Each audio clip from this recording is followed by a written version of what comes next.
I already did my daily, so we can like hop right into the Fontaine story or the Archon story. So. Ugh. Ugh. Oh my god. Let's change my Twitch category real quick.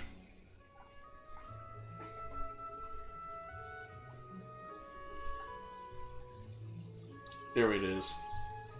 Alright. Whew. Gotta tell you, it was a ordeal trying to play Genshin Impact at the end of Custard 300 because I was outside and the sun was like hitting my phone at the correct angle to where I couldn't see what was playing on screen. And my phone was on max brightness. Like over max brightness. Oh shoot, Konosuba God's Blessings of the Wonderful World Season 3 Episode 2 is out. I didn't watch that. Yeah, that was a mouthful. Oh, I need to watch The Time I Was Reincarnated as a Slime Season 3 Episode 1. I need to do that. I think the 7 episode's up too. Oh, I did say I'm gonna get some water, so before we actually get into... Oh, I almost forgot to switch my overlay, like, Thursday. Or, not Thursday, Wednesday. Alright, I'll be right back. I'm gonna get some more water. Be back.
Hi guys. I came back up here, and right before I started streaming, I realized that I had an inhaler to help clear up my sinuses in my work backpack. So I came upstairs, sat down, I was like, oh, I have a way to stop this. Went downstairs, got my inhaler, not for asthma, but for clearing sinuses, took a big whiff in each nostril, and I'm like, oh, a little better. It's said to take a deep breath at the upright position, so I did. We'll see how that goes, but guys, welcome back. We're continuing Fontaine, and I am excited to do so.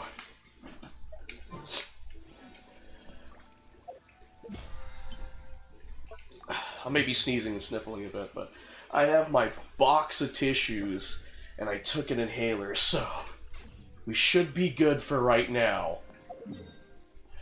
Okay. Heading back up to Fontaine. Oh, shoot. What's going to become of this middle area? Also, what about this one? Will this be unlocked soon? Maybe I need to do a world quest or something. Oh, okay. Fountain of Lucine. Why didn't we tell Vache about Vignier's wish to literally tell him to don't search for her? She's content. Although I'm pretty sure that's because of the water of the primordial sea that's talking. Because, like she said, all of her memories are fading. So. Alright. I did not mean to do that, but I got 3 foul in the process. I am missing 2 hydro sigils. Oh well. 1, 2, 3! Opera Epicluse. Oh, take a guess. Will Monsieur Nouvelette preside over the next trial? Will Lady Farina make an appearance? Tell me about Nouvelette. Right. So, he's our Chief Justice, and one who brought us Melusines to the court of Fontaine to live. He's always very busy with work, and can only preside over some cases, and his subordinates in the Maison or Dali handle the rest. But no matter how busy he is, he will still greet us when he sees us, just as he's done for several hundred years now. Ah, the incarnation of the Hydro Dragon. Hasn't changed one bit. Could you tell me about Farina? Lady Farina is very lovely, like the soft sea foam reflecting the sunlight, but her temper is... well, she's hard to read. Sometimes she's like tempestuous waves, and other times like stagnant water in a deep pool. I guess gods have more intense emotions than humans, huh? You would not believe me even if I told you.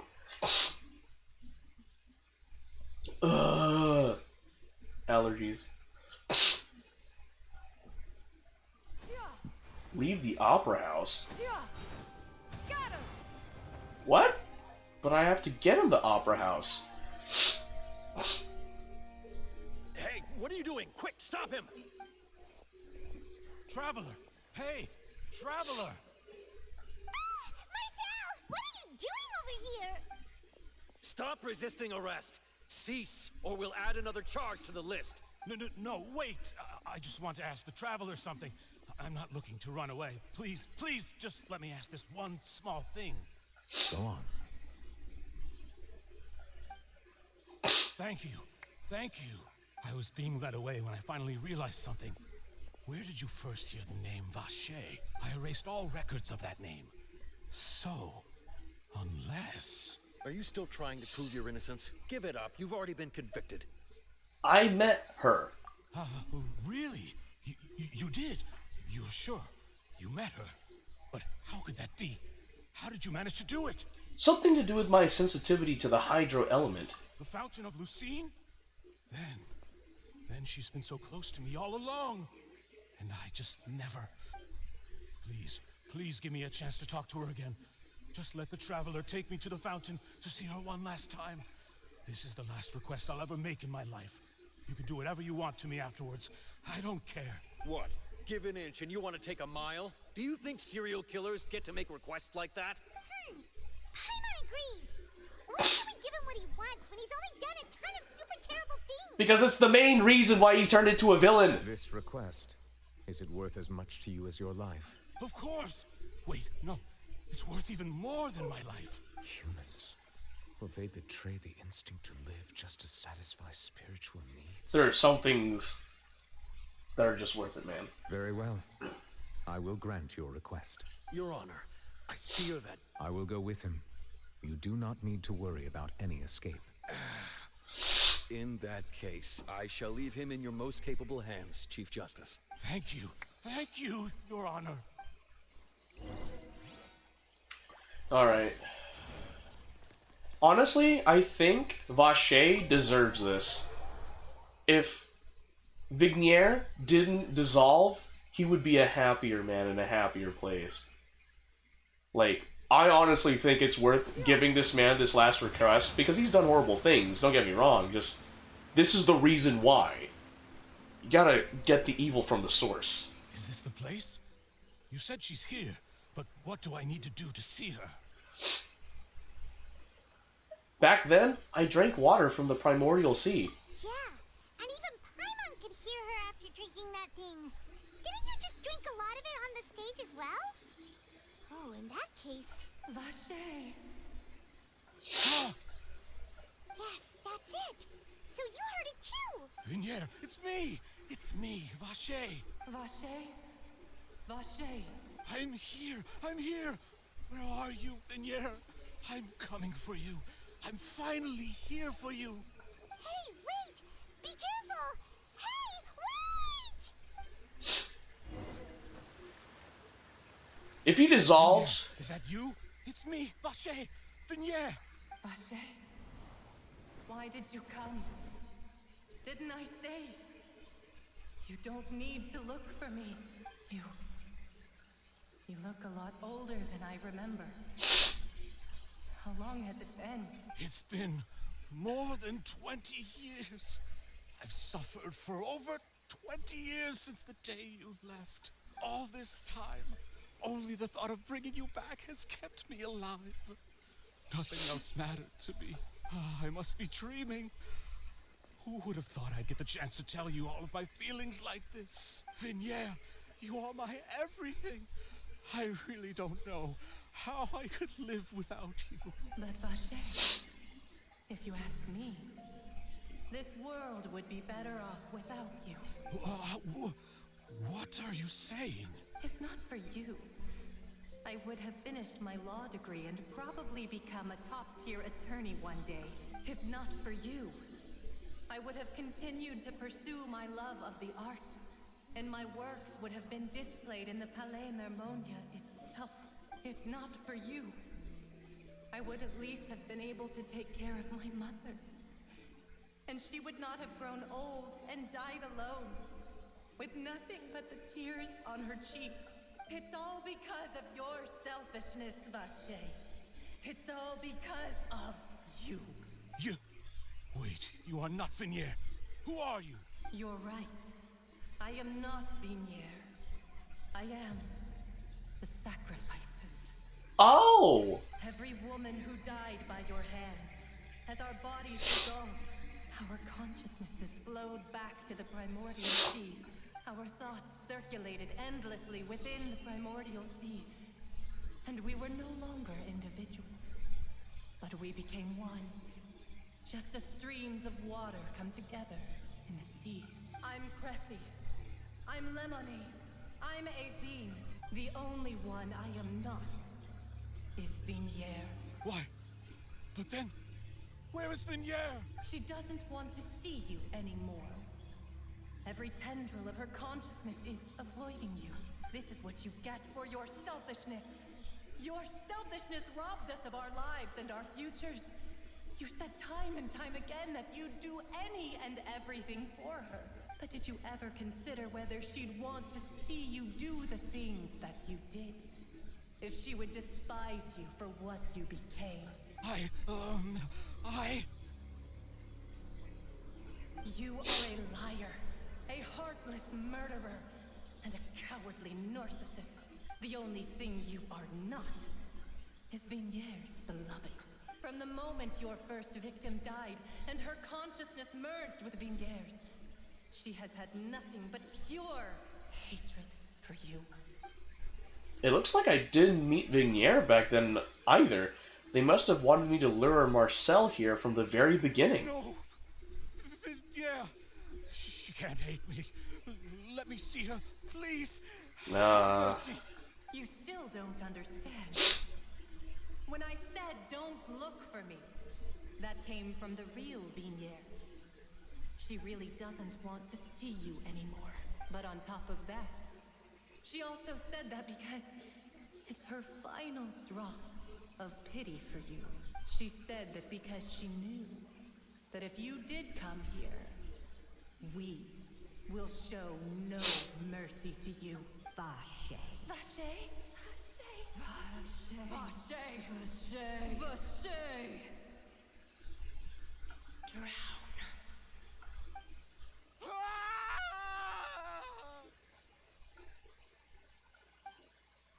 Later, the guards find that the culprit of the serial disappearance of young woman case Marcel appeared to have lost his soul. What?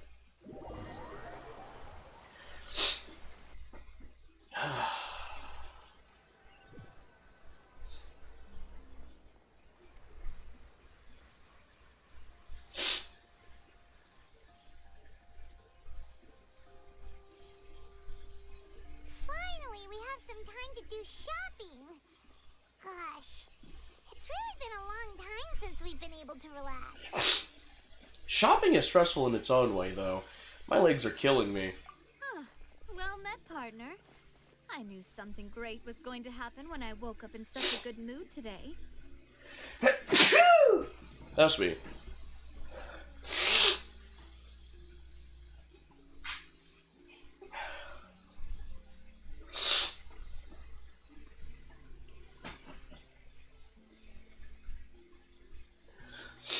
I'm sorry. I'm gonna need a moment to process that horrible tragedy that befell Vache. Oh, like, genuinely speaking, that sucks. I just want to take a moment to process how Vache basically died. It looked like he didn't have a soul. I'm like, oh, so his victims basically came and, like, killed him, essentially, from the inside out. Now, the thing is, I feel so bad. Like, not gonna lie, Vache deserves pity. He did horrible things. Don't get me wrong. Horrible things. Okay, okay, hold on. We're gonna take a break. Because, like, oh, but that was killer. I just want to say,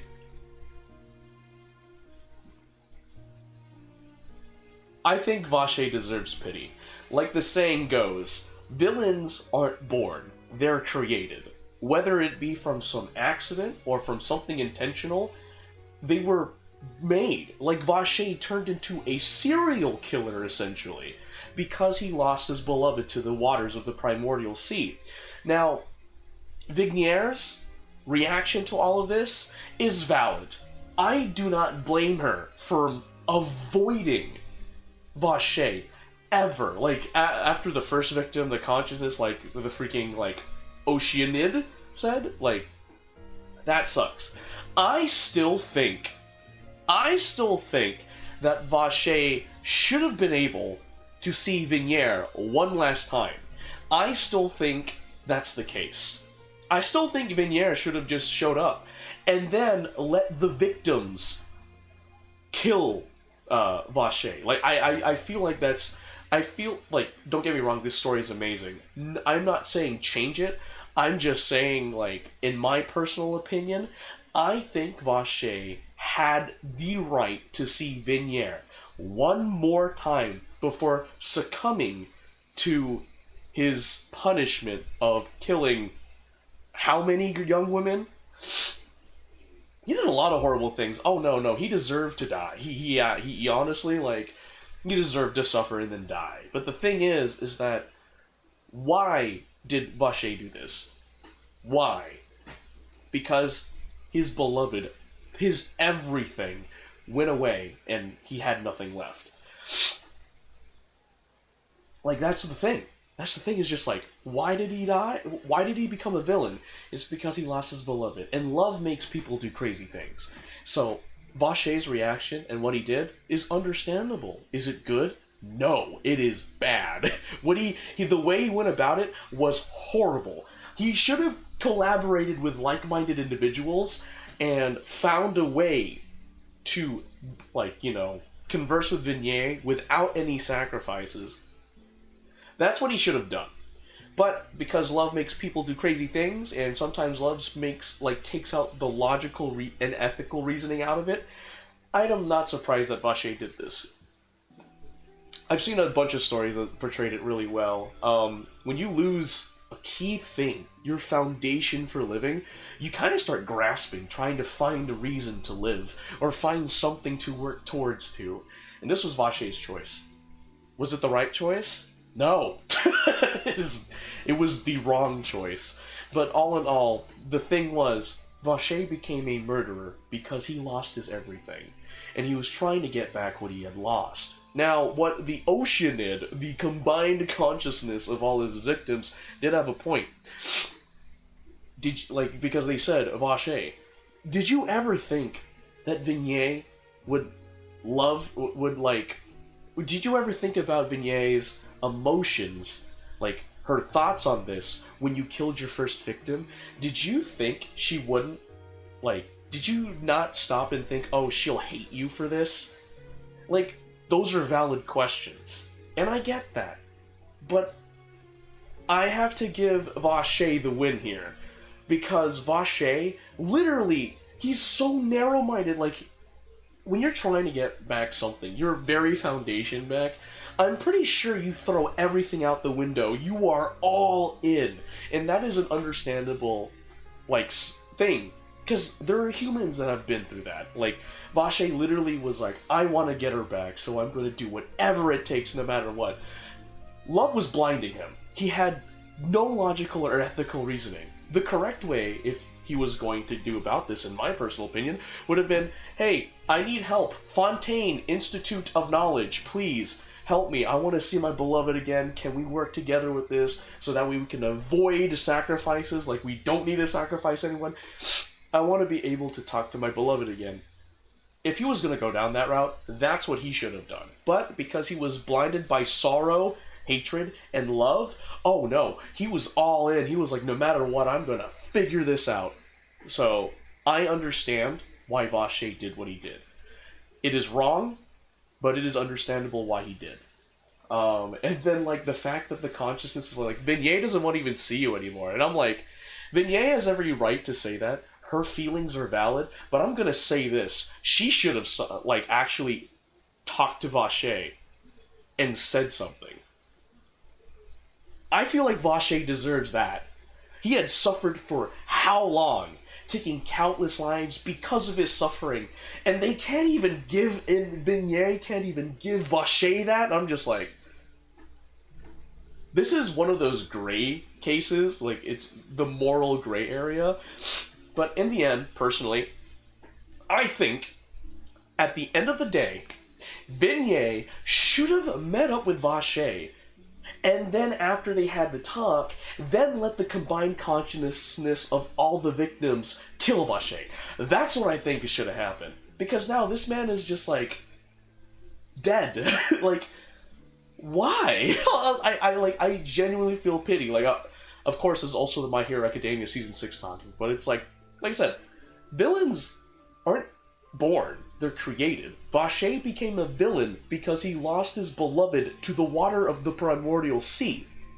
And because he was blinded by sorrow, hatred, and love, he violated everything logical and ethical, all for the sake of reuniting with his beloved, without taking into account her feelings on the subject.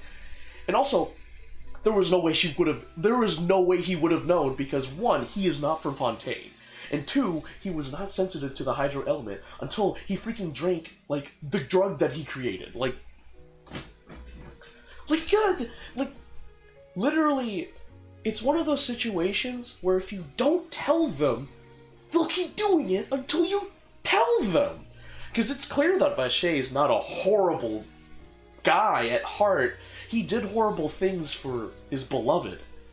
I'm just flabbergasted. That's the end result. It's a great end result because the story in Genshin Impact, I love it. Makes me think. Stuff like this makes me think. Like, about, like, morality and stuff. And I'm just like... Vache deserved to die for the sins he has committed. Yes. But I think he deserves to at least say Vignette one more time, even if it's Vignette berating him for what he did. He worked so hard to find his love, like his beloved. Sure, the consciousness said, oh, you're no longer her beloved. But I'm like, even so, I think he has the right. His everything was just taken from him, and that made him become a villain. And sure, the consciousnesses didn't care. They were angry at him, and rightfully so, for cutting their lives short. Honest to God. Like, I don't blame them for being angry. But the thing is like, why did he become a villain? His everything was stolen from him. Like I said, villains aren't born. They're created. So the fact to see Vache just dying before he even sees Vignette, that hurts. I empathize with that man on that point. I do not like what he has done to the victims. Nah, I just really wished he was like, I was like, okay, I'm fine with him dying after, you know, I'm fine with him dying after seeing Vignette one last time, so that way there could be some light in this tragedy. But no, it was just a full-on tragedy. They just killed him. They just did. They just killed him. Like, drown. I'm like, at least see... And then Vignette's like, I'm like, Vignette's feelings are valid. If Vignette didn't want to see Vache, so be it. But, personally, she should have. Like, the reason why he did all of that was because of her. Like, not intentional. Vignette is the reason why Vache became a villain. Let that sink in. Let that sink in. Vignette became a villain. No, sorry. Let that sink in. Vache became a villain because Vignette dissolved by the waters of the Primordial Sea. The root cause was the waters of the Primordial Sea. Then after that, it was Vignette. So, the reason why Vache did that was because of Vignette.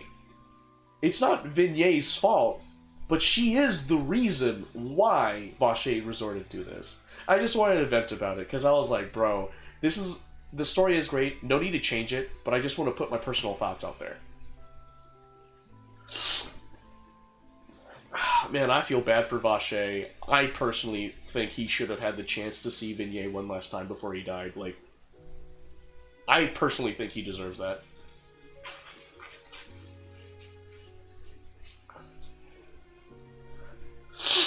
Ugh.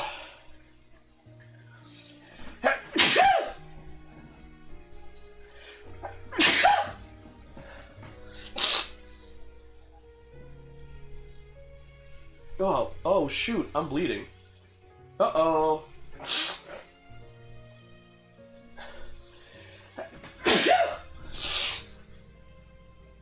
Got a bloody nose, guys. Hold on. Oh no, I know how to fix it. Aha.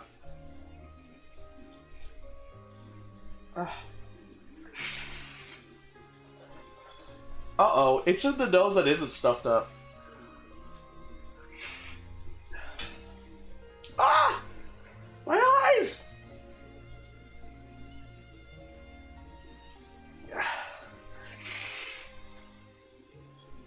Oh my god. Yes, I'm gonna be plagued like this. Oh. Dang, hold on. I got blood on the floor because my, this nostril is bleeding. Oh no. Oh, shoot.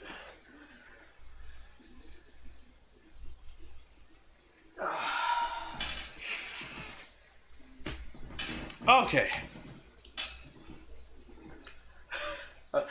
I look like an elephant. I'm gonna have to keep... this is what I usually do if my nose is bleeding. Is I, just stick this in my nose, and I just let the blood clot, so... This is what I've always done, even as, like, in middle school.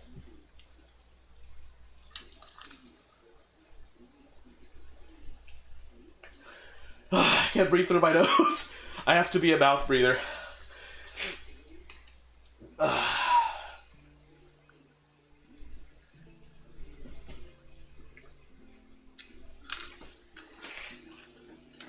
Alright, thanks for listening, guys. I feel so much better about that part of the Fontaine story, but dang.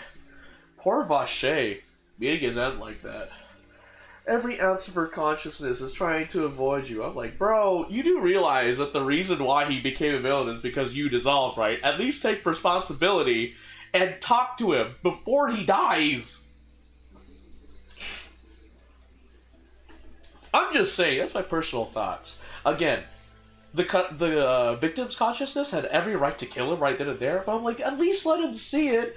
He's actually a decent guy at heart. He just became a villain because his foundation was literally ripped from him. What do you expect the guy to do after that?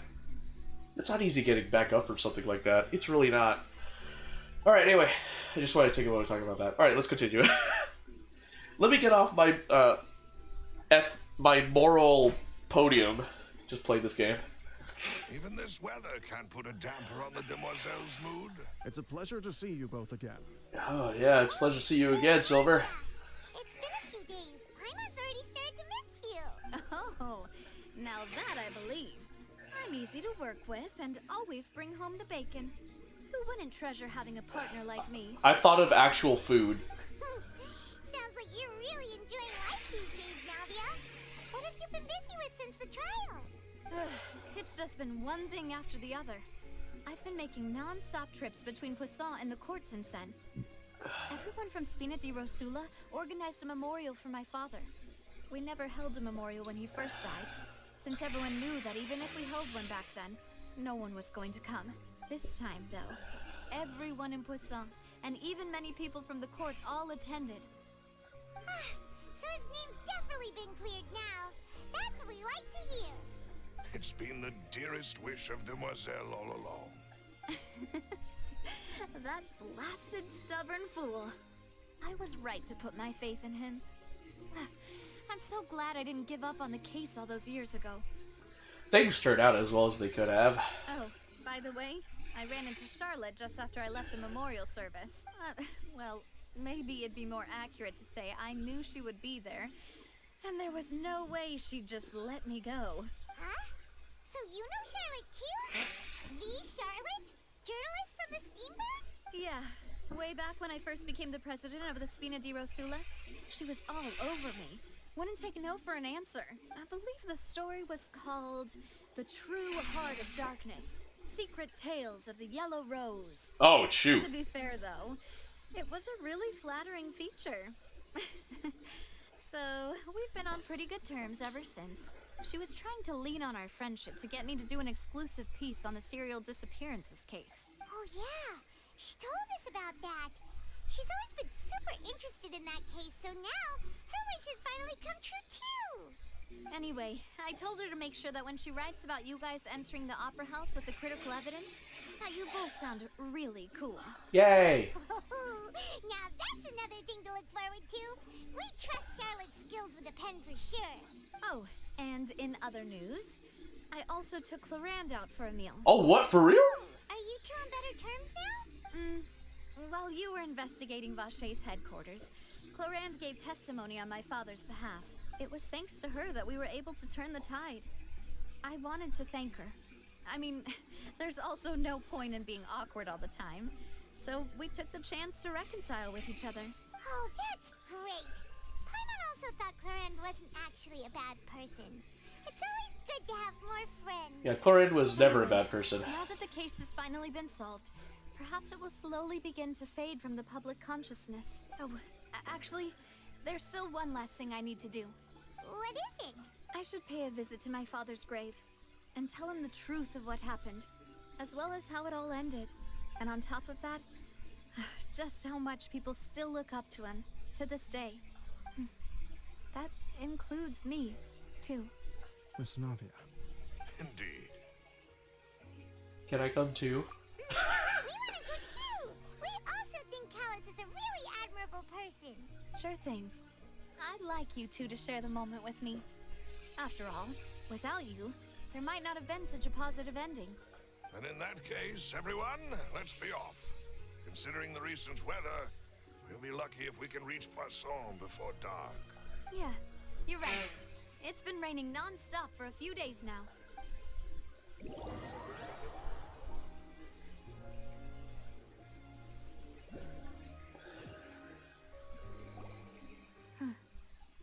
This is where my father's grave is. To be perfectly honest, even I haven't been back here for a long time. Huh? There's someone there already. Wait, that figure. It can't be. Isn't that Nervalette? Why would the Chief Justice be here? Huh? Navia? My apologies. I should have asked before coming to pay my respects. Don't say that. Sorry about that. Oh, I was trying to say there's no need for you to apologize. I wanted to show my father how much I've grown. But still, I doubt I've grown to the point that even the Chief Justice would feel compelled to apologize to me over and over. In that case, I will stop apologizing for now. Oh, what a good guy. You really could use some pointers on understanding human emotions, Monsieur Nervalette. In any case, why did you come to Poisson? Well, ever since that day, I've been turning a question over and over in my head.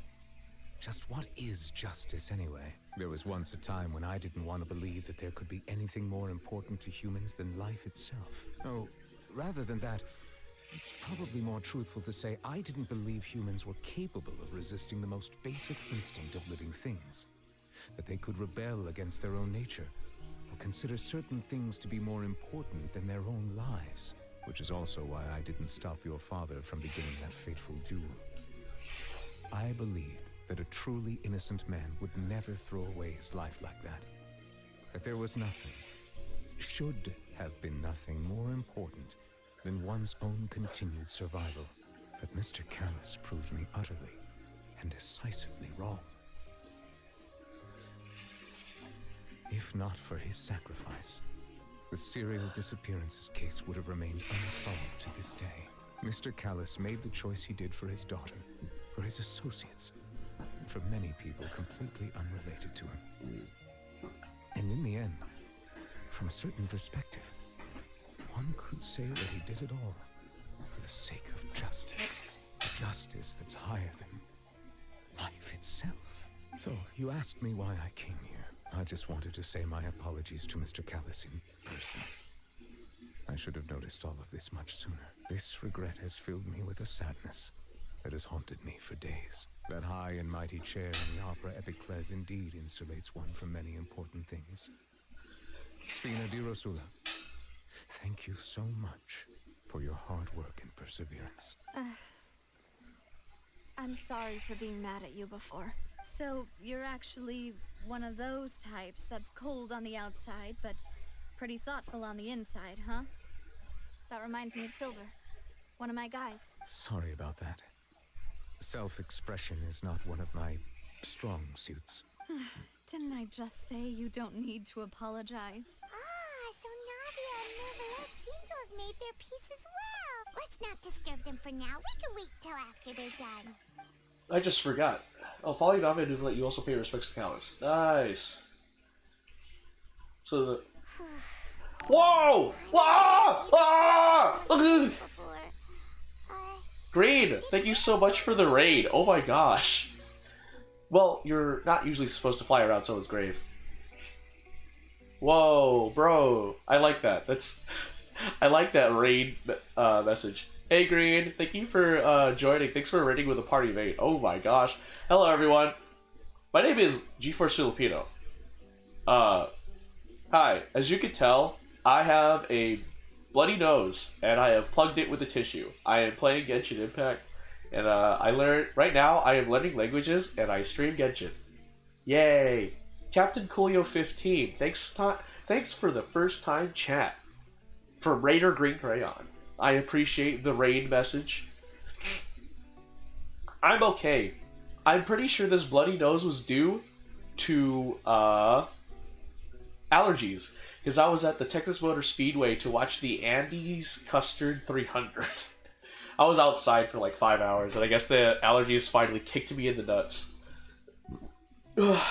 I literally have a mound of tissue next to me. I got my tissue box. Thank you so much for the rain grade. I appreciate it. Ugh, excuse me. Paimon didn't know that was a thing. But Paimon doesn't know what she would do if she can't fly. You can stand Paimon. Oh no. Oh no, that's cute. I'll be too mad. Wow, she took it seriously. Anyway, Neverlet is Thank you, still thank you. standing Appreciate around it. there. It's not often that we can catch him alone like this, so why don't we go talk to him first? What were you streaming, by the way? Can't talk to Lady Farina. We can at least talk to him, right? Oh yeah, before I even continue this, get memed on Paimon. Bro, Paimon is like the best character in Genshin. I don't know what you guys are talking about. Okay. Alright, this one. I literally forgot that there's a limited time event. How do you do this? Star Rail? Oh, cool! Are you currently streaming Penacony? Penacony? I know one of my virtual tuber friends is streamed it because she was like, "Oh man, I really need to must pet kitties." Heck yeah! I want to like get up to date with Genshin, and then I will play Time in Action, and then eventually get to Honkai Star Rail. Yes? Oh yes. You were streaming Penacony. How are you liking the Penacony? Oh, you were doing Penacony yesterday. That's really cool. How are you liking Penacony? Oh, Rosaria. Hmm? Not playing with the cats? Or do you have a takeout order for me to take care of? What do you think of this job? You don't seem to play with the cats much. Do you find this boring? It's alright. Boring and interesting are relative. Alright, I'll hold the thought. You can go pee. I don't anticipate any major incidents or accidents occurring here. It's a very ordinary job. Little different from staying at the church. Huh. Now, there are some differences. Some of these cats are very clever, and they understand me just fine. I find interacting with them interesting enough. And even though Ballerina is quite similar to Victoria in the way she finds things for me to do, they do have very different ways of doing things. It's a fresh experience, I suppose, and that in itself is new. It's not a bad feeling. Well, that's great. Paimon thinks you get along pretty well with Ballerina and the cats. Really. You do indeed get along well. You'll be great buddies for sure. Thank you, and I hope things stay that way. I didn't know there was dialogue with Zarya. Which cat do you like the most? Paimon's curious too. Have you ever found a cat you'd like to get close to, or wanted to take good care of? That's rather sudden, but I suppose it's natural for people to be curious about things like that. I would say no. Wow, that was quick. That's a surprise. Different people have their own definitions of the word like. To me, right now, there's no living being or object I think of those in... To me, right now, there's no living being or object I think of in those terms. That said, it's about the same for things I dislike. My willingness to care for these cats, to spend my time on them, is because it's my job. Or should I say that it's a problem before me that requires little effort on my part to solve? So, why not? If nothing else, this job's presented me with some pleasant surprises. I'd consider that good enough. Paimon didn't really get that, but it sounds... positive? No worries, Paimon. I'll understand Rosaria for the both of us. Don't overthink it. Life's like a placid lake most of the time. You just need to get used to it. And if you can't, I'm sure someone of your ability can change all you see before you. Good luck either way. I guess I'll leave you to it. Sure, come find me if you need anything. Yay! Okay, so I know like 2 cats are available, and I'm assuming it's up here. No? Okay, cool. Where do I go? Is it here? Oh, it is in here. Okay. Okay. Da da da da da da. Oh, you were streaming petting kitties yesterday? You're doing Penacony today. Oh, okay. I am currently setting this up. Sofas. Lights, no. This one? Nah, okay. Seats? Yeah, I did it. Ugh, okay. I shall feed it with raw meat. Swagger's in. What the heck? Hi, Fred. Okay, ow.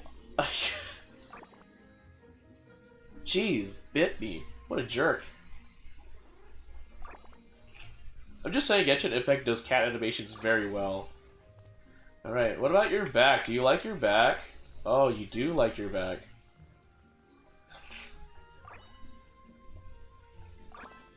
Oh, okay. What about your ears? Oh, yeah. He was saying don't touch him there. Alright. Let's try this. Do you like it? Okay. Nice! You like it when I touch your tail? Oh! I like this event too. This event is nice, and I really needed this event after the whole thing, because I resolved the whole Vache deal. And you, Green, you literally missed me just talking about my personal opinions on the Vache case in Fontaine that happened. I'm just gonna say, spoiler alert, Vache should have seen Vignette before he died. Oh man, okay, so yeah, talk to me. What's up? What's up? You don't like that? What about this? Oh, you don't like that? Oh yeah, he was. Yeah. Let me see. Can I touch your head? Can I touch her? Oh, okay.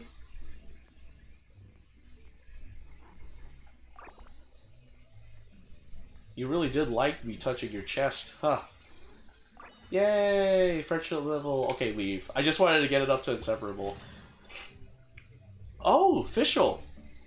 Yeah, no, I was saying, like, the reason why Vache became a villain was because his beloved was dissolved by the waters of the Primordial Sea. And the reason why he did all of those horrible things was to see his beloved again, which is understandable. Now, at the end of it, spoiler alert, the consciousness of all his victims came together and was like, I'm going to kill you. And I'm like, that's fair. And they were saying how Vignette was like, oh, I don't want to see you anymore, which is totally valid, and she has every right to say that. The thing is, though, what is the root cause of why he became a villain?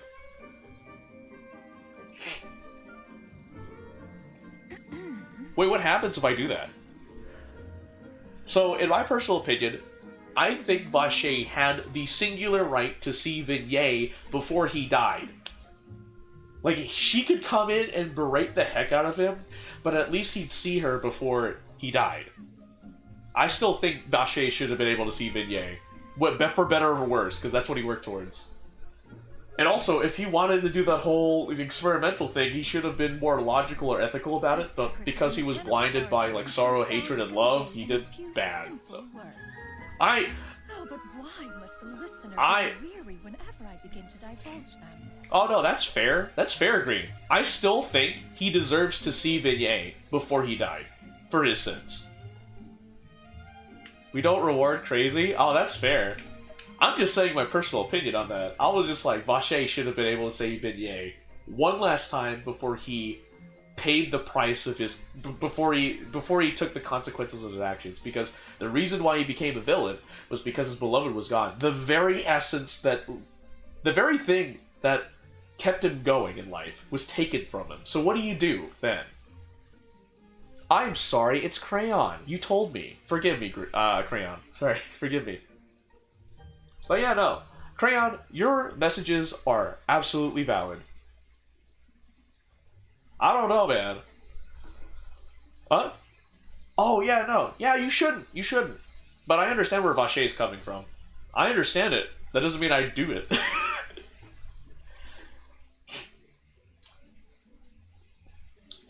Ooh, that's a very good point to bring up. That's not love, that's obsession. Ooh. Ooh, now that you put obsession in the mix, I'm like, oh yeah, that is technically obsession. I have to think more about that. But after that comment, I'm like, oh, that is love and obsession. Ooh, Oh ho ho! So this is the rumored sacred land that people name the Furball Fortress. And yet, it is furnished in such a prosaic manner. Shabby, one might even call it. Surely a few swings woven from the vines of purple agate grapes might be built, pure silver lamps mounted with candles made of abyssal sea salt, all the better to light the cat-feeding platters with the motifs of night-born stars. Official, yeah, it is official.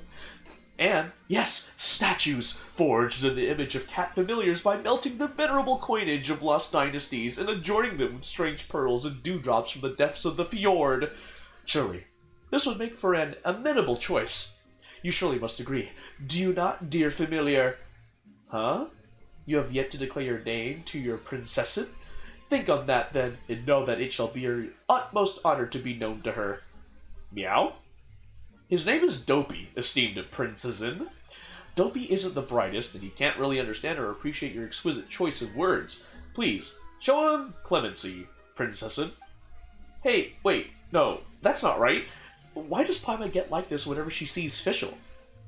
I, the great cat conjurer, sincerely pay my humble respects.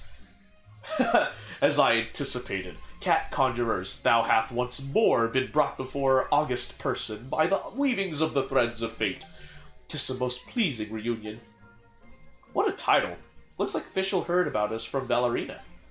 By your counsel, much thought have I given of late within Immernachtreich to realize the ingenuities obtained from your prior experiences, and I have decided to select the most sagacious and sensible of cat familiars to accompany my eminent person on my sojourns. Meow. Oh, so you were also planning on taking care of a cat, Fischl? Well, understandable. Most people want to have their own after seeing just how adorable they are. But Fischl, don't you already have Oz? And the two of you tend to move really fast. Can a cat keep up? Or are you going to have Oz fly while carrying the cat? Huh. I, the Princess der Verutulong, I often traverse 3,000 universes. Though such a journey may not be long, having more suitable companions and gaining insight into things easily overlooked naturally wouldn't hurt. Oz also would like to have a cat familiar to play. To join forces with, to guarantee that my mood shall shine bright as moonlight every second of every day. Yet, 'tis a shame that though Oz went to great pains to don a form that sits most at ease, he could not diminish his majesty fully, and could not approach the cat familiars. Whenever dear Oz gets within 5 paces of a cat familiar, their fur shall inadvertently stand on end and inflate like a bloaty floaty on board. Any closer, and terror overtakes them, and they flee for the hills. The Animal Archon's devoted and loyal nuns recommended that Oz repose without, and as their advice was sound, I graciously assented. Majesty? Oh, right. Paimon gets it. You mean that Oz's body has too much electro energy, and that the second he enters the Furball Fortress, all the feline fur gets electrified, right? But if that's true, then how would a cat ever travel with you, Fischl? If only there was some material in Tevat that could block the effects of electro. Then we could make cat clothes out of that material, and then a cat could travel with you, and Oz no problem. Meow? Those electro slides will be no match once I have donned this panoply of war. But now that Paimon thinks about it, elemental power is super duper mega strong. If there was a material that could just easily resist something as powerful as the elements, that would be too good to be true. We probably shouldn't stand around daydreaming. Ah, the naivete. Do not jump to judge a cat's familiar's talent through common sense. The semantics resources of mere mortal words struggle to accurately convey their properties. Perhaps somewhere in this world there exists a cat familiar that can dive deep into the depths, enduring an inferno, and ride upon the wind. Such a special entity would surely have no fear of thunder or lightning. So long as I am patient in my search, I shall find it. Forsooth, even I should seek for 10 years or 100, it shall be but a fleeting instant in the Immernachtreich. Additionally, the devotion to one's development in life is as important as the innate nature one is born with. I see this Dopey as immense potential. Perhaps after joining my retinue for a spell, it will become all the more familiar with the power of Electro. By happenstance, I, the princessin, have disentangled a million myriad menial affairs, thus allowing myself a tincture of time to spare. Perhaps, then, it shall not hurt, endeavoring to stay here and familiarize myself with these cats, particularly this Dopey. Oh, yeah, that's fair, Crayon. I like reading, because I want to be able to voice act. I just like reading. Meow! Heh. Then Paimon hopes you'll have fun here in the Furball Fortress, Fischl. No need to tremble before the princessin. You have done well indeed to care for these cat familiars. Flawlessly, even. Keep up the fine work. As the princessin der Verrutelung, I shall remain here for a bit longer, reading the poetry of the soul of these feline familiars. Your Royal Highness, the princessin der Verrutelung, how proceedeth thy reading? Yeah, Paimon's curious too. How you're getting along with the cats. Did you find any special ones? Huh? It has been just a few short days, nearly a snap of the fingers, however, and our promising feline maintainers are yet deep in preparation to display their prodigious capabilities before my royal person. Only this creature, with a name most humble, as though it was seeking to actively conceal its unique talents, this Dopey, has dared to respond to my tests and has proven relatively cooperative. Praiseworthy indeed. Wait, so the other cats just gave you the cold shoulder because they couldn't understand your unique way of speaking? And only Dopey is usually willing to spend time with you? Blasphemous slander! How could that be? Such topics are unworthy of further examination. Cat conjurers, the time has come for you to demonstrate your wisdom and offer up your counsel to mine august person. I am sure that by this time you have long since gained deep insight into all the habits and favorite victuals fantasied by the feline familiars here within the Furball Fortress. Oh, so you just wanted to ask what the cats like to eat? That's an easy one. You sure are a quick study. The moment you noticed the cats ignoring you, you immediately thought of using food to get close to them. A classic stratagem. You described the food preferences of several cats. Oh. As expected! Such an intricate formulation could surely only be mastered by you, my cat conjurers most clever. To discern the potential of each of these feline retainers, I, the princess, must also reveal a suitable skill amongst my talents unnumbered, and show these cats the world. Good luck, Fischl. Though, remember to exercise portion control. Even if it's their favorite foods, cats can't eat too much. Don't let them pig out or waste food. Stare. Hey! Why are you looking at Paimon like that? Paimon always orders what she likes and finishes every morsel. She would never waste a crumb. At least, Paimon doesn't think she's ever wasted anything. As for pigging out, Paimon may sometimes eat a bit more than usual, but that can't really count as pigging out.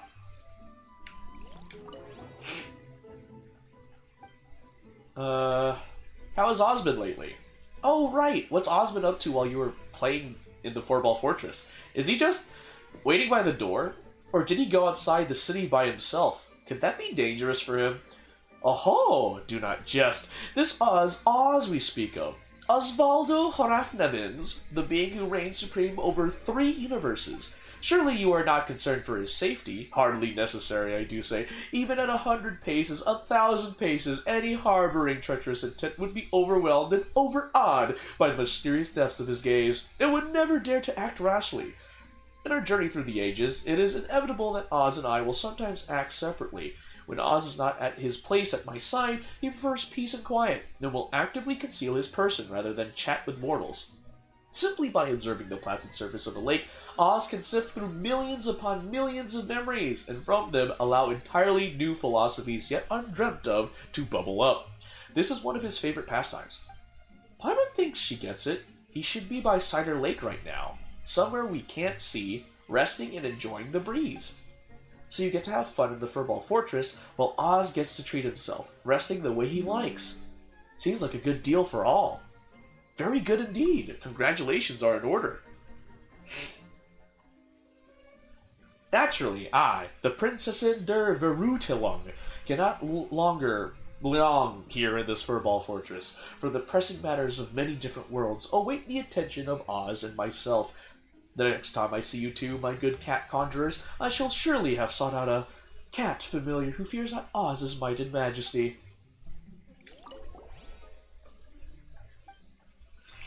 Then we shall continue to dedicate ourselves to the cause. Most excellent indeed, the cat familiars all applaud your amazing work. Alright, I really did just want to talk. Okay, so there's a door. There's another door. Okay. Oh, it's not active yet? Wait. So... Oh wait, no, I'm trying to do the limited time event. Hold on. For feline favor? Oh. Bullfruit-hued interloper? A certain special guest suddenly arrives at the Furball Fortress a short while into its trial operations, leaving Ballerina in a panic. Oh, I need to do that quest. Wait.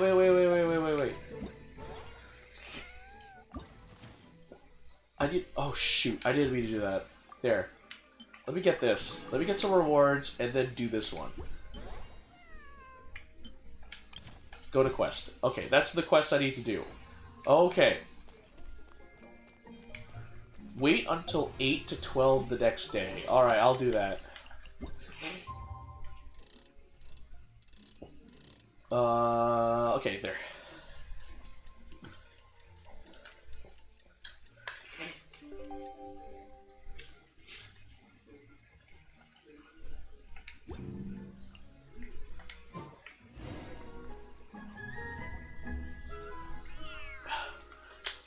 Oh, big ferocious cat.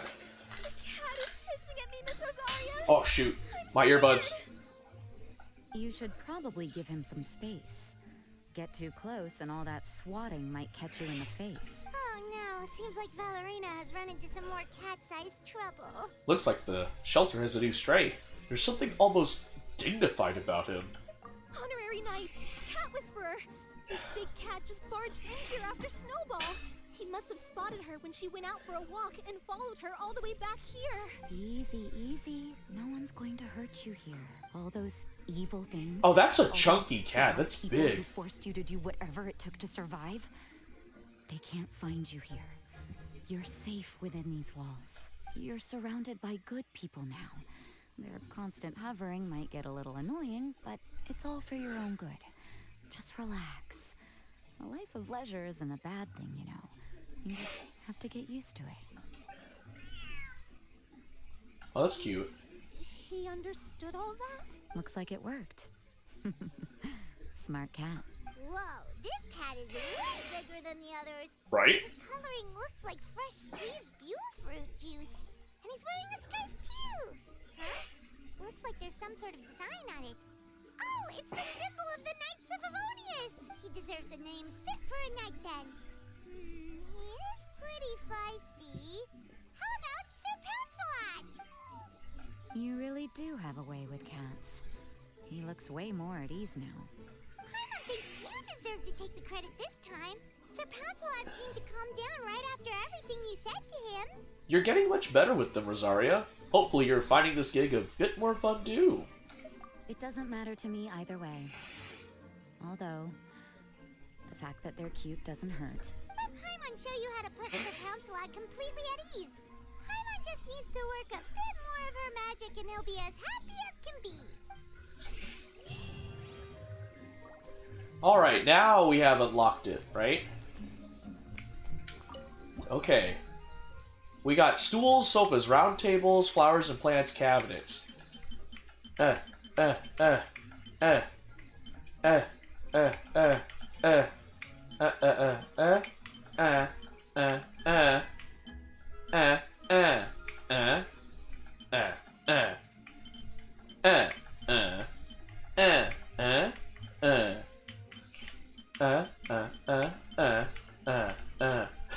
I'm floundering around, guys.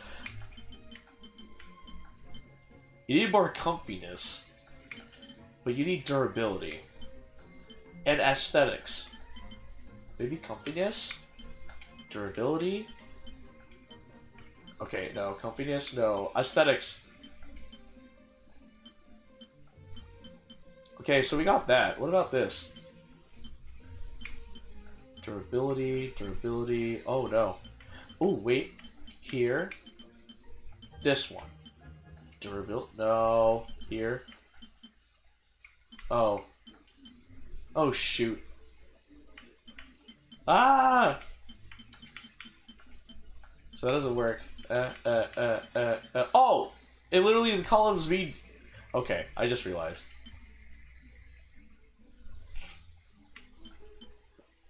Okay. Let's do this. No. This is hard.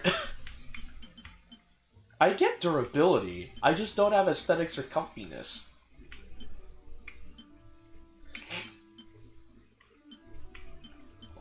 I get aesthetics there. What about this? But I need aesthetics. No. This one is good.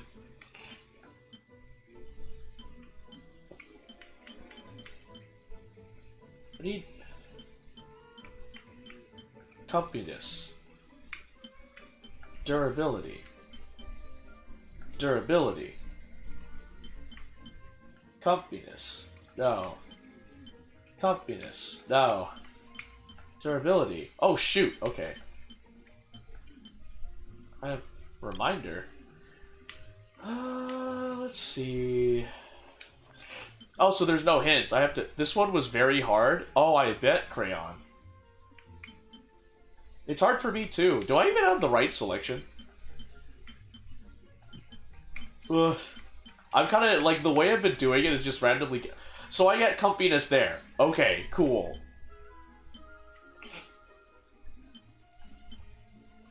But then I get aesthetics here. Or maybe... It's a combination? Yeah. Man. 1, 2, 3. Get that. Oh, there it is! I got it. I feed you fish.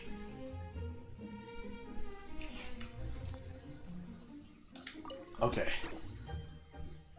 It's time for us to be inseparable. Okay, cool. Oh, you like that? Oh! Sir Pouncelot has like 2 scarves.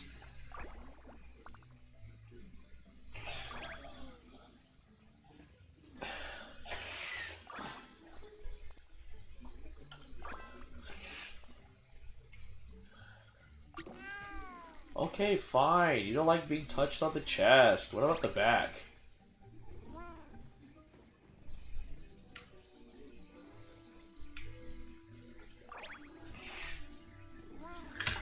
Ah, my water bottle!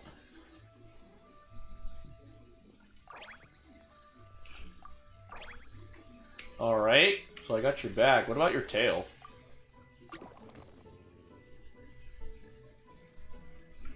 Well, excuse me. What about your paws?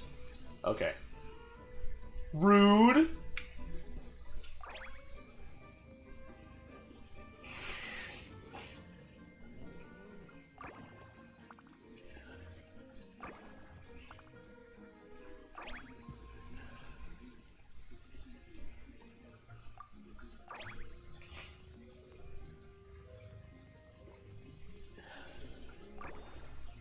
Yay! Inseparable. Yeah, leave. Alright. Let's play. Oh no! Don't play, don't play, don't play, don't play, don't play. Sit? Alright, cool. I did it! I did it, guys. Yay!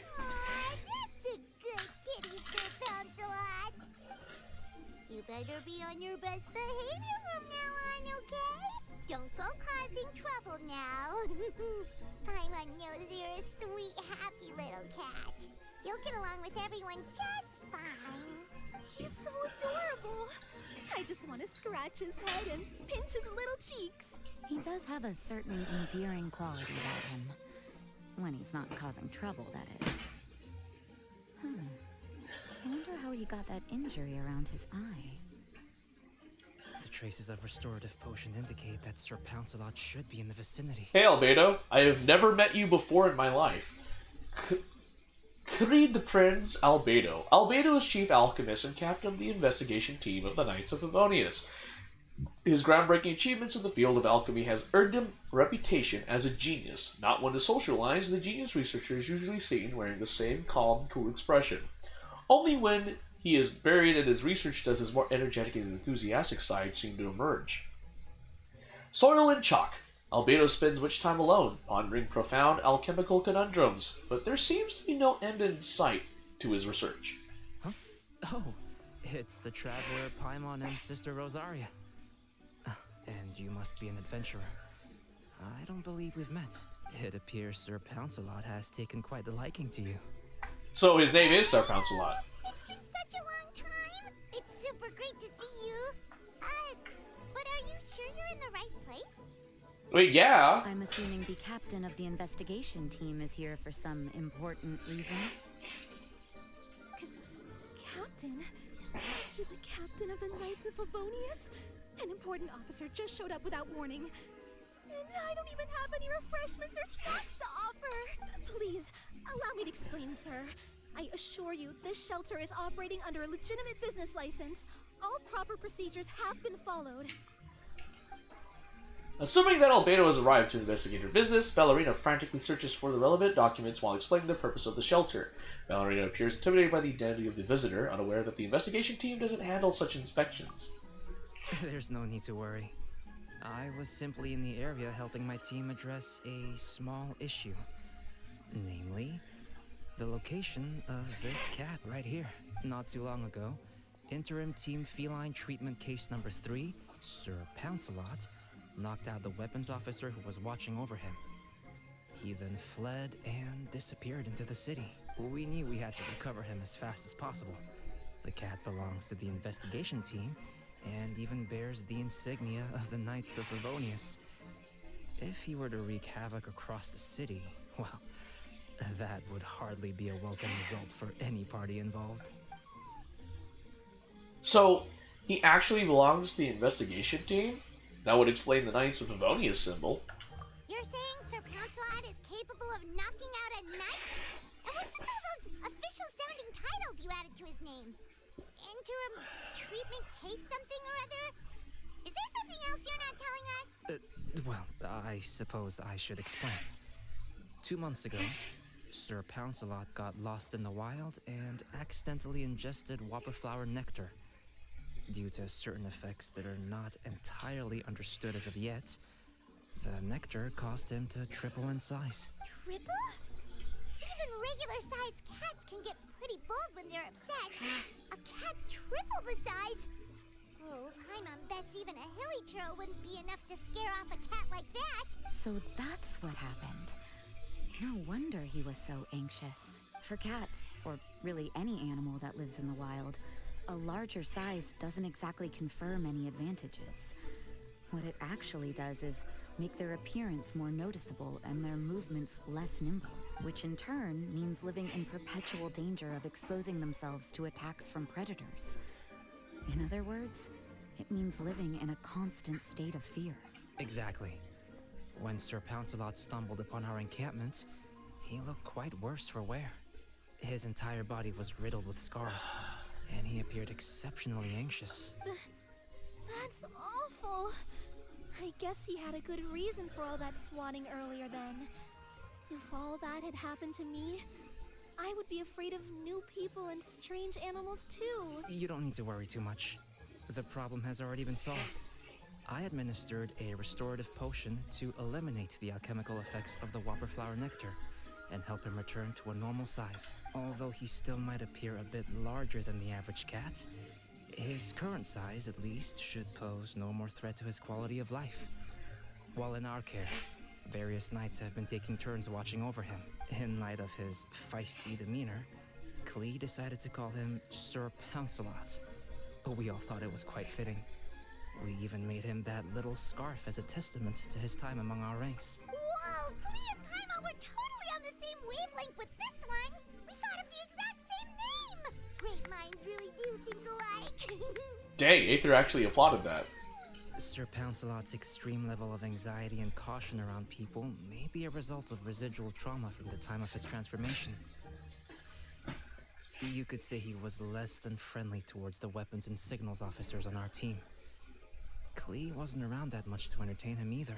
However, it appears Sir Pouncelot has taken quite the liking to you.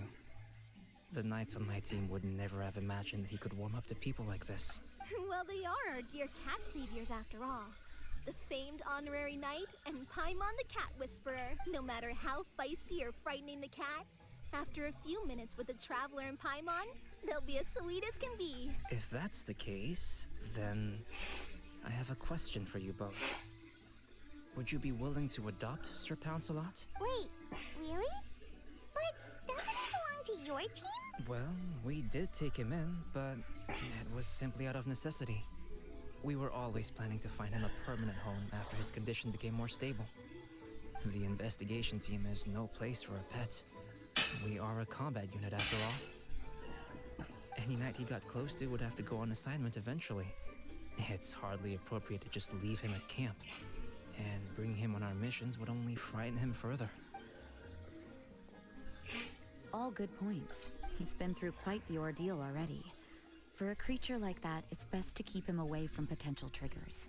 That way he can slowly recover in peace. We could set up a nice cozy little home for him in the Serenity Pot. It has everything he could want, and most importantly, no monsters. Great! Welcome to the family, Sir Pouncelot. Awesome! Thank you so much, Albedo! Oh, no need to thank me. If you find yourselves with some time on your hands, maybe you can bring him by the encampment sometime. I'm sure my fellow knights would love a chance to see his calmer side. That was so touching! I can't believe I got to witness such a special moment! I do believe this counts as the Furball Fortress's first successful adoption. Hey, my veil is not a handkerchief. It appears you enjoy interacting with small animals, Sister Rosaria. I must admit, I find that a bit surprising. Paimon can also sense that you're an animal lover, Rosaria. You definitely have a way with cats. You just haven't realized it yet. After all, it's not a side of you that comes out very often. Snowball warmed up to you right from the start, and you were the one that helped Sir Pouncelot calm down back there. Oh, I didn't really do anything though. I was just there. Ah, I've got it. I've learned so many useful tips from our dear cat saviors recently. I've decided to extend the shelter's trial period for a bit in order to go over what I've learned. With some effort, I hope I can be a cat whisperer too one day. For now, though, I'll settle for cat whisperer in training. When I open for good, what do you say we run the shelter together, Miss Rosaria? With the two of us, we could rescue every stray in Mondstadt. The sister and the whisperer working together. Almost sounds like it was meant to be. Oh, well, this errand hasn't proved to be too troublesome. It's light on work and stress. I suppose I wouldn't be opposed to your suggestion. I don't know much about rescuing stray animals, but this seems to be quite the milestone. Allow me to offer my congratulations. If my fellow knights run into any strays, I'll be sure to tell them to send them your way. Thank you, thank you, thank you! I really can't thank you all enough for your support. Don't worry, there's a generous reward in store for each and every one of you. The trial phase of the Furball Fortress could not have been more successful. When we open for good, you all simply must come to the opening ceremony. We'll cut the ribbon together. Now that's what Paimon calls a successful commission. Rewarding in more ways than one. Mora, a sense of accomplishment, and of course, our special friend Sir Pouncelot. Talk about a win-win-win. Bro, the first thing she mentioned was Mora. That's pretty funny. Wait for the Furball Fortress to open for good.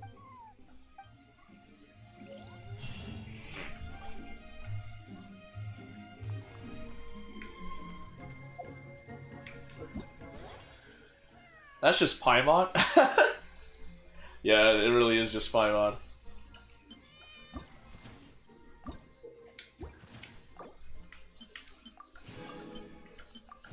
You know, hold up. I actually should go to the Serenity Pot.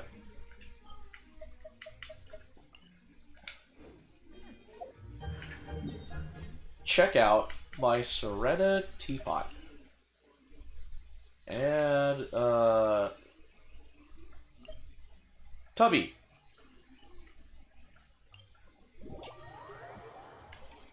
Okay, I have not been to the Serenity Teapot since last year. I have not added anything to this place. Yeah. Skyward, scatter.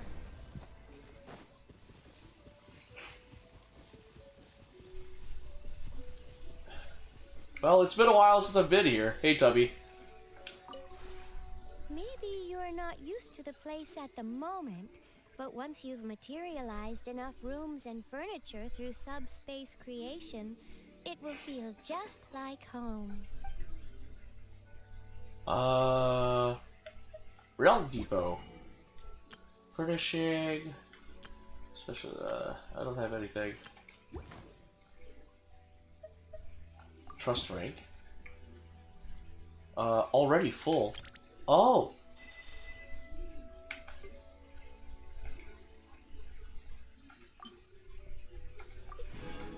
Yay!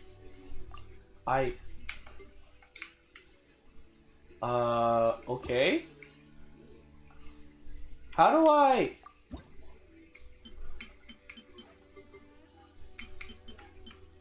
Weekly conversions?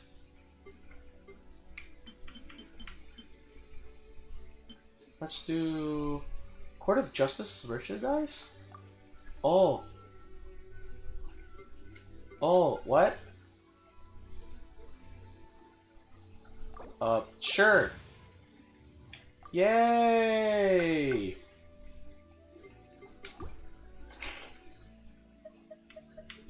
If you ever have any questions... How do I...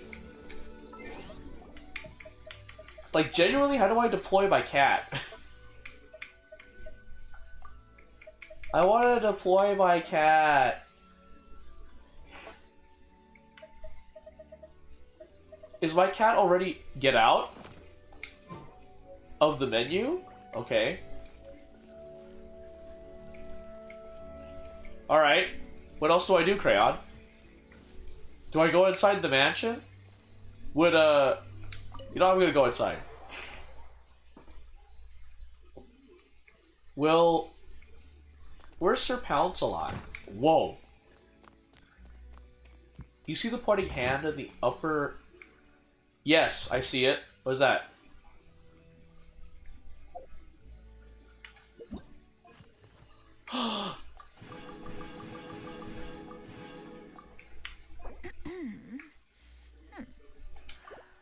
Oh. Okay, so what about that pointing hand? What does that do? What do I do? How do I get there?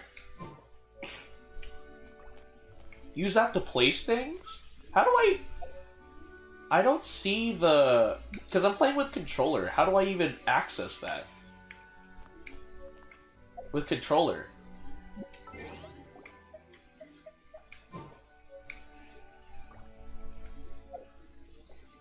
Because I don't see... Oh, I see it. Hold on. I see it. There we go. It's left bumper and A. Hello. You're 10 seconds ahead of me? Oh. Oh my god.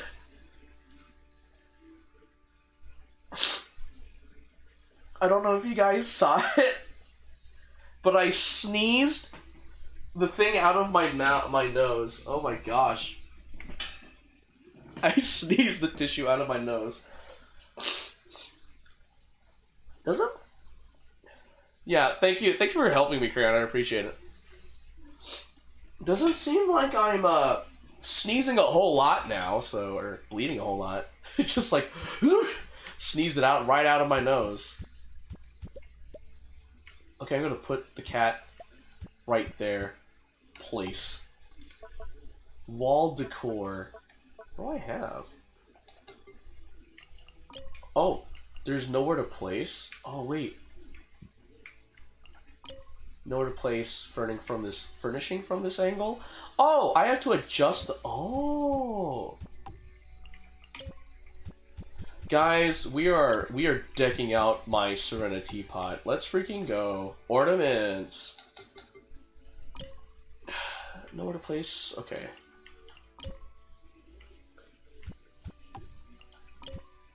Eh. Eh. I have it all on here.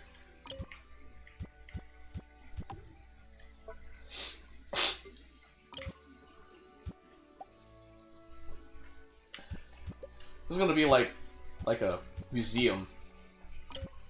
Oh wow! I didn't know I have this.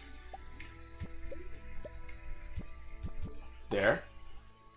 Large furnishing. Oh!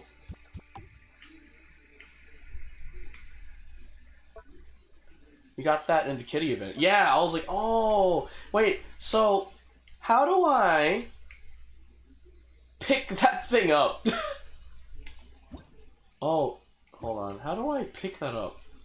There's stuff down there, and I want to pick it up.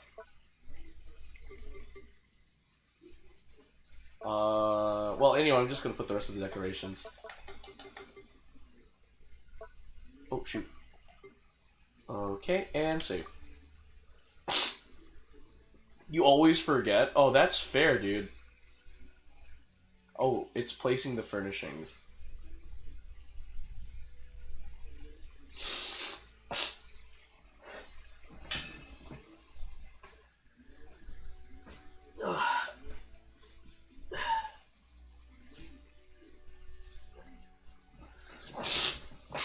Bottom right, first line.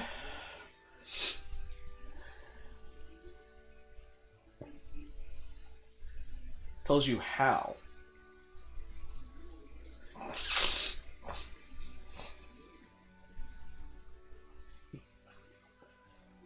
Regular rotation? Follow. I don't know. Oh. In this menu, right? Or.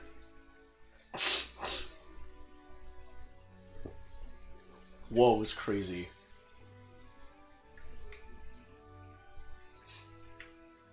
On the left side. Fold can select any. Oh. Oh. Thank you. Above to where it says decorations. Yeah, I saw it. Yeah, thank you. Alright, saved. Hold B to leave. Okay. Oh, kitty! Sir Pouncelot, you are now with me. In the Serena... hold up. I put this thing freaking backwards. Hold up. Let's do... Oh, shoot, not search. Oh, it's fold, which is this silly button right here. What? There we go.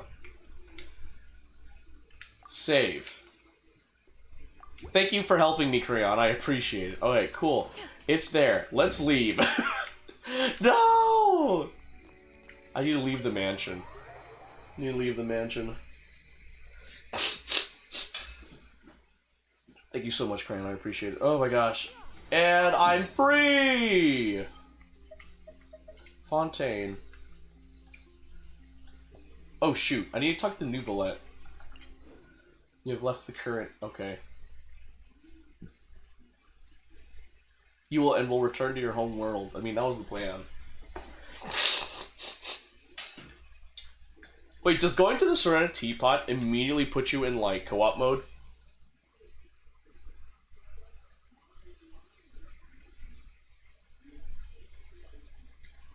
Alright.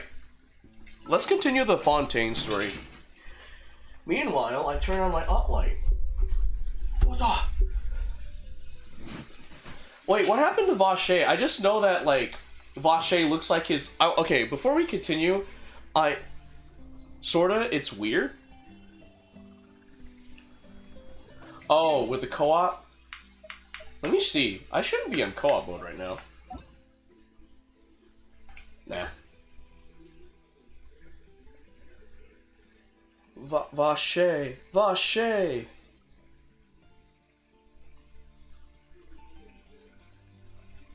I'm gonna read this.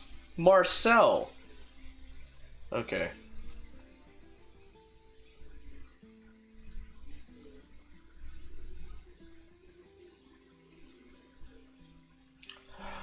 know what? After just reading the wiki, I'm probably gonna be like, oh, yeah. Anyway.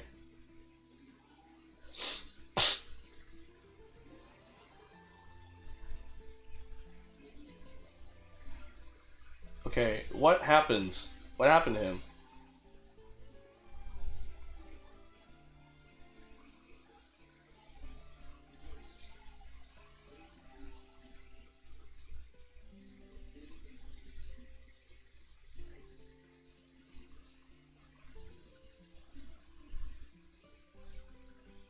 Oh, so they drowned him, but in the real world, it was considered a panic attack. Oh, okay. Well, that's what he deserves. I think we can all agree he deserved to die. All right, now I know the full story.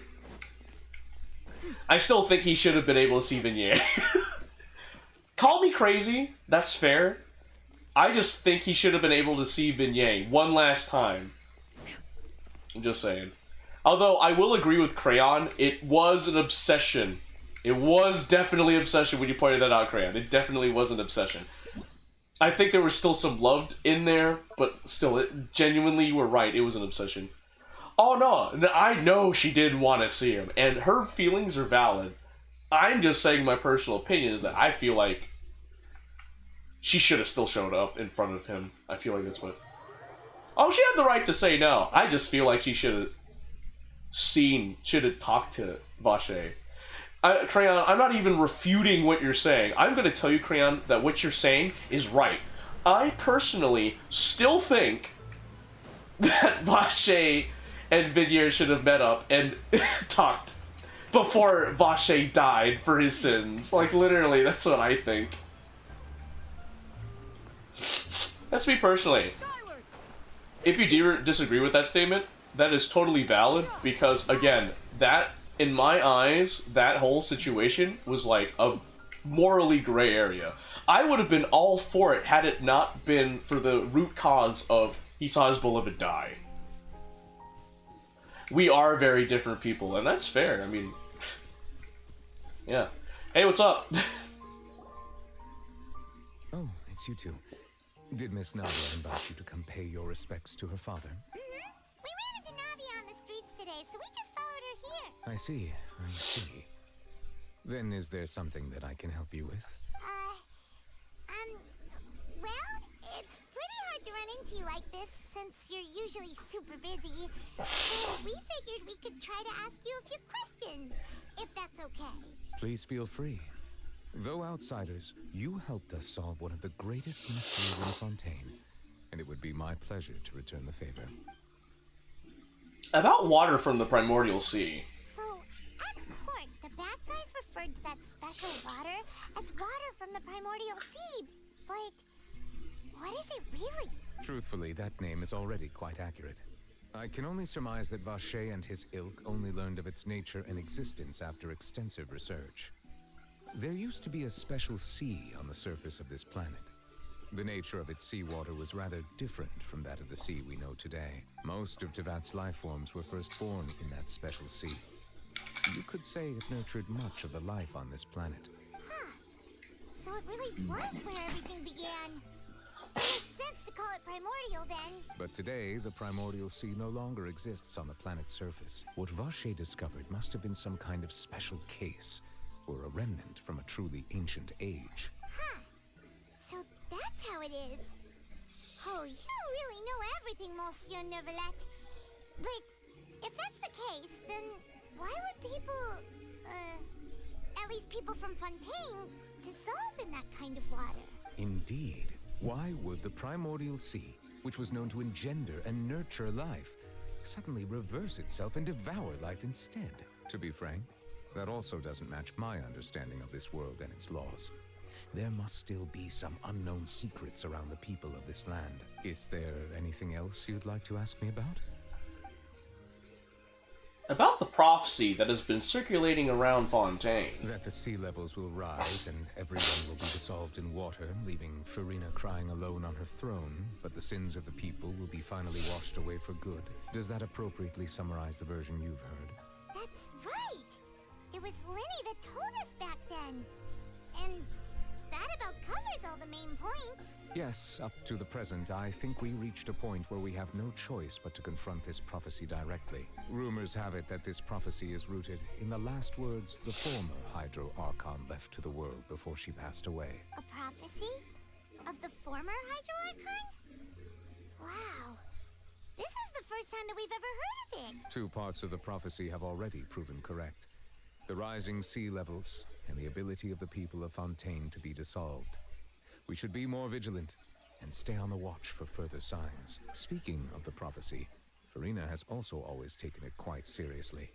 Indeed, she has been collecting information and intelligence from across Tevat for this purpose. If the rumors were true, then perhaps this prophecy is the conundrum left to Farina by her predecessor. But with Farina being the way she is, can we really trust her to solve it? Is there anything else you'd like to ask me about? Dang, he dodged that question. About child. My apologies. My investigation has still not reached its conclusion. However, I still believe the judgment of the Oratrice was not rendered arbitrarily.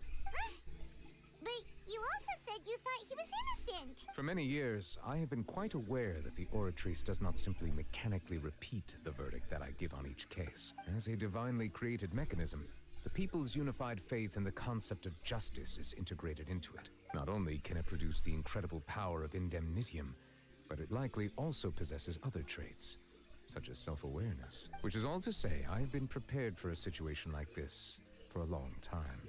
Huh. So when Lily told us that he heard a human voice from the room where the Oratrice's core is stored... I was not aware such a thing had occurred. Perhaps that could serve to prove my conjecture.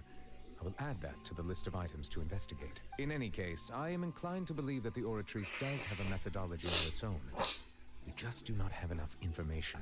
Based on Farina's reaction, I doubt even she had any idea what was going on. She managed to bluff her way through it, though.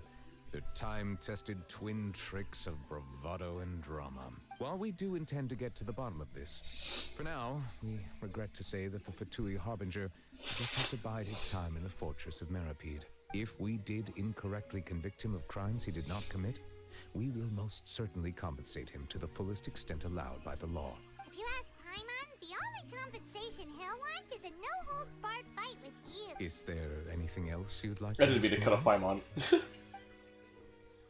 About my sibling. Your sibling?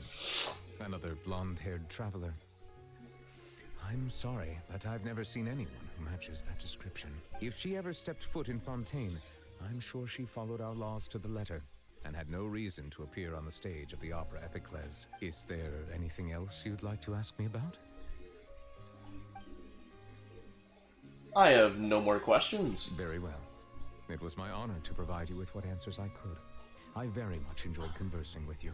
It will soon be time for me to leave this blissful tranquility behind and return to Palais Memoria. You really are super busy, Monsieur Novelette. Paimon thought you only came here to pay your respects today because you had the day off. Crime and villainy do not have the day off, and so justice must work around the clock as well. This is merely the nature of a justice's work. All right. You've got a point. Huh? Paimon just noticed that the rain has stopped.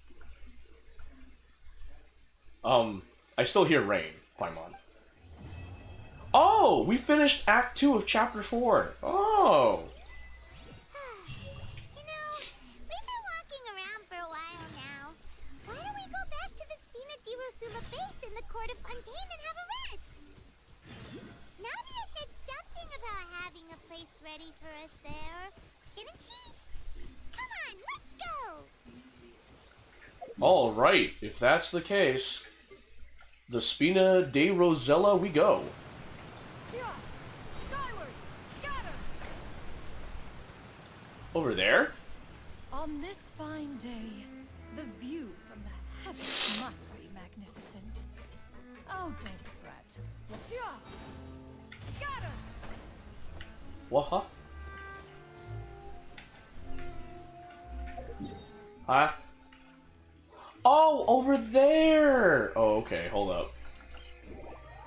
I didn't know. I thought it was on the base. I thought that was the base. Skyward! Scatter! Oh, the base is here. I thought that was the... Oh, no, that's the base, not the headquarters. My bad. Because we were just at the headquarters. Empty and waiting for us as promised. Navia is such a good person. Now that the serial disappearances case has been solved, no one's going to come after us for anything. Even without Silver standing guard, we can just completely relax. Why don't we stay and rest up here for a while? Even machines in Fontaine need to stop and recharge now and then. Couldn't we pick somewhere with a decent view? Oh, come on. This place isn't that bad. Besides, how often do we get to stay in an actual base? The truth, Paimon. Oh, fine. Remember that detective story Paimon read before? Well, the author is about to release a new book, so Paimon wanted to buy it as soon as it came out and have a quiet place to read it. Fair enough. Just don't spoil the ending for me this time. Then it's agreed. Come on, let's get some sleep. We'll need to be up first thing in the morning to get in line and buy a copy.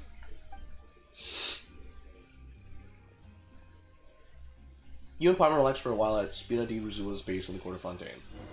Paimon didn't expect that style at all. Even though it's a detective novel, it's also like a social documentary. Oh, it's actually pretty good. You just finished it? You're a pretty slow reader, Paimon. No, Paimon just spends a bit more time sleeping than you, that's all. Excuse me, but do you know if the Traveler and Paimon are lodging here? Huh? Who are you? Paimon doesn't recall seeing you before. Wait, you're not here to give us trouble, are you? A blonde traveler and a chatty little fairy. Whew, looks like I found the place. Good thing I asked the Spina di Rosula. Seems they sent me the right way. Hey, what do you mean by chatty? Paimon's always careful not to talk too much. Most of the time, anyway. It's an honor to meet you both. I was sent from the Palais Mermonia. Monsieur Nourillet wishes to see you. It seems he has something important to discuss in person. Nourillet? He wants to see us again already? Huh. We talked so much the last time we met. Has something happened since then? I am not privy to the details. It would be best if you came to the Palais Mermonia and asked Monsieur Nourillet in person. If you say so, but Paimon has a bad feeling about this. Now that I've delivered the message, I'll take my leave. Thanks! We haven't left the room for a few days, so we'll head over once we've freshened up a bit. Freshened up? What do you mean? Like taking a shower?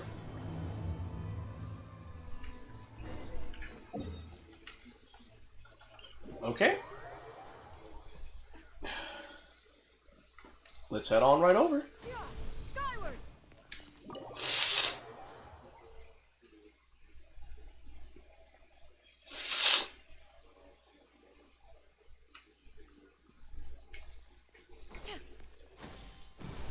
Scatter! Yeah!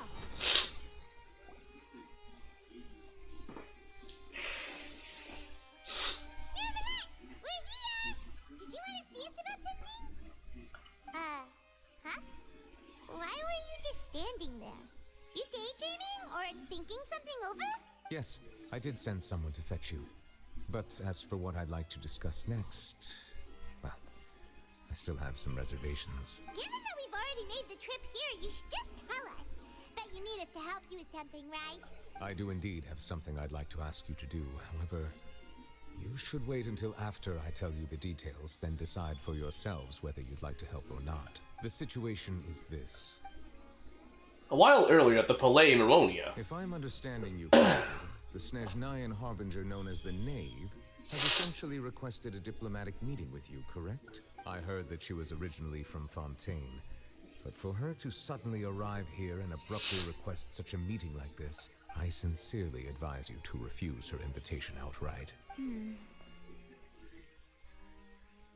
I'm sure you're aware that her purpose is most likely related to Child's recent predicament. We convicted one of the Snezhnayan Harbingers in a court of law, but we have yet to provide any form of detailed report on the matter. This does indeed provide an opportunity for Snezhnaya to put pressure on us. I believe we should adopt an evasive stance until we can provide a proper explanation and have a preliminary plan on how to deal with the matter. No, we shouldn't. I think we should agree to the meeting. Oh? Well, you see, we are the ones that owe an explanation. If we keep putting off the meeting, it could easily result in the problem escalating, right? It's like a fight between two friends. If they don't agree to see each other and talk in person, isn't it possible that the friendship could end entirely? Though diplomatic relations between Fontaine and Snezhnaya could be considered as friendly, it is only superficially so. You wouldn't go so far as to say that our nations are friends, as you did in your example. It was just an analogy. An analogy, okay? Moreover, even if we were to talk in person, if we don't have sufficient information prepared, it is quite possible the result wouldn't be restored relations, but a complete falling out. I don't think we should overthink those possibilities yet. Even if the logic of the divine is not immediately apparent, its wisdom will only be revealed with time. Besides, you'll be at the meeting. If any problems do pop up, you'll have no problem navigating them. I must clarify that interacting and communicating with people outside of court is not my cup of tea.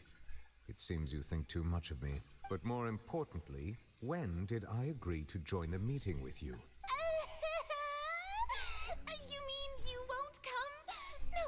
No, that won't do. I can't go to the meeting alone. You have to accompany me. I must take you with me. Lady Farina, could there be something else regarding this matter that is being kept from me? No, not at all. Look, I am the Hydro Archon of Fontaine, Focalor. She said yes. Who is loved and adored by many. I love how they portray Farina, but I think she shot her foot. Justice will be served in this matter. Don't overthink it. I'll go find someone to arrange the meeting. At the time for the meeting, the knave that Lady Farina insisted upon arrives. Though it could officially be considered The knave? Oh, shoot! I prefer to see our meeting today as an ordinary tea party. Oh, it's her. The people that are so excited to be able to pull her.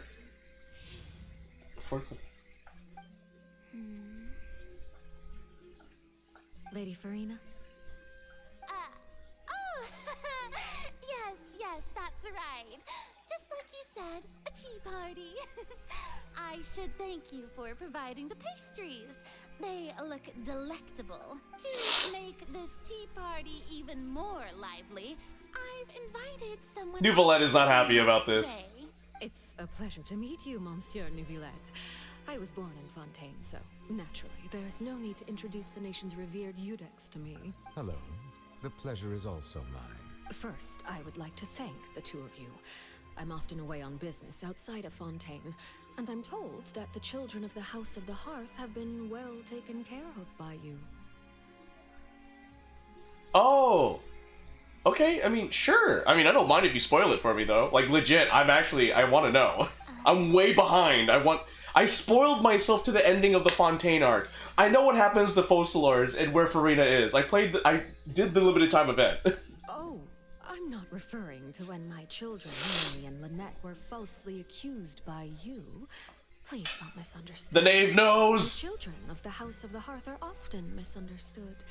Perhaps due to the reputation of the Fatui. There's no getting around that. Okay, that's good. All I meant to say is that Fontaine has been stable in recent years. The people are well off and the children lead happy, fulfilled lives. Oh yeah, no, because like, hold on, she was, okay, spoiler alert guys, she was like abused. Well, not abused, but there's like Focalors and then there's Farina. And then Focalors does the thing with Neuvillette, does a whole legal loophole to kill Focalors, and something happens, Farina gets a Hydrovision. And she is no longer immortal, I think. Something like that. And then it stops the whole prophecy from happening. And no Just one spoiler. wishes to disrupt such peace. Now then, you have come regarding a matter of child, correct? Well, yes. It appears the ever-busy Eudex Neuvillette doesn't wish to waste time with diplomatic pleasantries, and hopes that we can get straight. Okay, I'll take your word for it, Treyon. I've read it, I haven't experienced it. Yes. As you surmised, understanding Child's situation is indeed one of the goals of this trip. As we are both diplomats from Snezhnaya, as well as Fatui Harbingers, Child and I have always been colleagues. Were anything to happen in Fontaine, each of us would serve as the other's attorney to resolve the issue. So now, in my capacity as his attorney, I request that Child be turned over to Snezhnaya. We have a responsibility to cooperate with Fontaine and resolve what has happened to him together. The rules governing attorneys only apply before a trial has concluded. Since a verdict has already been rendered, we see the case as settled. I apologize for being unable to grant your request. An outright refusal. Very well. I respect all the rules of Fontaine's courts, just as I respect you as Chief Justice. Okay, why don't we back up a step? You don't need to transfer Child to us.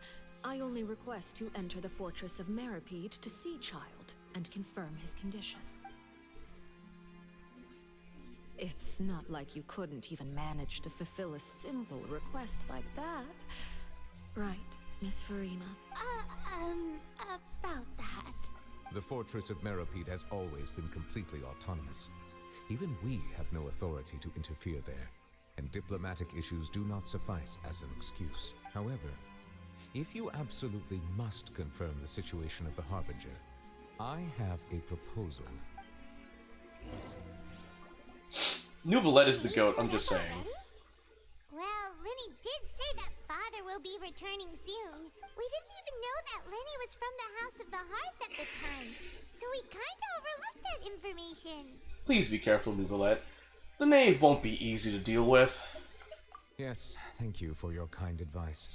I'm well aware of the situation. I also noticed that Lady Farina acts a little odd and unnatural whenever I bring up matters related to the knave. Could the knave be threatening Lady Farina or something? If that were the case, then why wouldn't Lady Farina inform me? And what means could the knave possibly have to twist the arm of an Archon? So maybe that's not very likely. Even though Farina can act a little weird at times, she's still an Archon. In reality, this problem is even more thorny than it appears. According to reports from the Fortress of Meripede, Child recently disappeared under mysterious circumstances. Disappeared? Did he escape? The details are still unclear. We cannot rule out an escape, but there have also been no reports of him outside of the Fortress of Meripede. Special guards oversee the fortress, and its internal systems are extensive. Combined with the special characteristics of the surrounding terrain, an escape should not be possible. I suspect that there's something else behind Child's disappearance. I was only willing to share this information with you because you are friends of Child, and it is my duty to see justice done. So this is what you wanted to see us about before. Yes. I would like you to go to the Fortress of Meripede and investigate Child's disappearance. This was my proposal during our meeting with the knave. Rather than allowing her to intervene, I offered to send someone to find out about Child's situation and report back to her in detail. The knave did not seem satisfied by my proposal, but she still agreed to go along with it for the time being. Her words were, "We will talk more once we have that report." So that means we bought ourselves some time. But why do you want us to go? Wouldn't it be more convenient to have an official from Fontaine do this? Firstly, you're already acquainted with Child. Your eyes may discern relevant details there that others would miss. And secondly, is the consideration of the unique nature of the Fortress of Meripede. Isn't it just Fontaine's prison? I would not define it so crudely. The Fortress of Meripede is not affiliated with the court system of Fontaine on paper. It has always existed as an autonomous entity. Early in Fontaine's history, criminals were punished with exile, not imprisonment. Even today, sentences against convicted criminals still include exile, just as before. The Fortress of Meripede may seem like a prison, but it should in fact be regarded as a gathering place for exiles. All we do is dispatch guards to keep watch and help maintain security, but we have no right to get involved with any other matters. Although I do have a personal relationship with the administrator there, neither myself nor the courts have the right to be directly involved with the investigation, no matter how serious the grounds. Oh, Paimon gets it now. That's why you need us to conduct our own investigation as a third party, right? Correct. I will arrange false charges against you so that you may secretly investigate inside the fortress during your detention. This will save us a lot of unnecessary trouble. So, are you two willing to accept my proposal? Since you're in a tough spot, well... Yeah, no matter how you look at it, it seems we're the best choice. Alright, we hereby accept this difficult task. Reluctantly. I like how Paimon has to add reluctantly You to two it. have my sincere thanks. This matter is of critical importance to Fontaine's current situation. Also, I hope that both of you can keep this operation a secret. We will rendezvous at the Fortress of Merope's entrance on Erinius once you've prepared yourselves. I will arrange for someone to take you inside. Prepared ourselves? Is there something we need to prepare? Perhaps you could enjoy a good meal and have a nice bath. I'm afraid that living conditions inside the fortress are nothing like those on the outside world. Oh, right! Even though we'll be there on trumped-up charges, we'll be in prison for real. On second thought, is it too late to back out? You didn't even consider the fact we'd be prisoners? We've already agreed, Paimon. Just accept it. Please do not worry.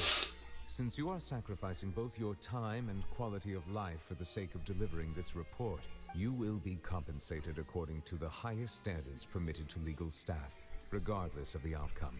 Now that's more like it. Come on, traveler, let's go eat the best meal we can find. We'll eat so much that we won't need to eat another meal for a whole month. Your treat. What the fudge? Are you leaving now? In that case, please take this cake as a token of my personal gratitude. That's the cake that the knave gave us. Oh, no need to thank me for it. Just be sure to enjoy it. Is that the thing that's gonna knock us out? Alright, I'll be right back. I'm gonna pee. And throw away the amount of tissues that is accumulated next to me.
I have returned, guys. Thanks for being patient. In addition to going to the restroom, I had to cook rice, so that was a fun thing.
Don't mind me, just taking the moment to look at my social media. By the way, I need to post, like, cause I need to post my Andy Custard 300 stuff.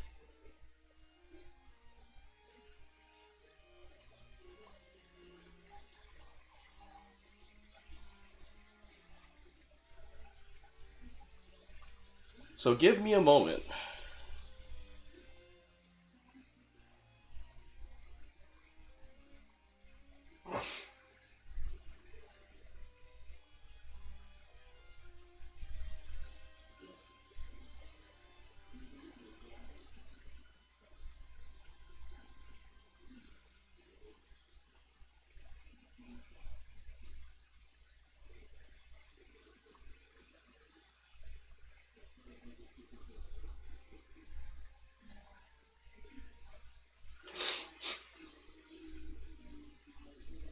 Anyway, I hope you guys are having a good Saturday.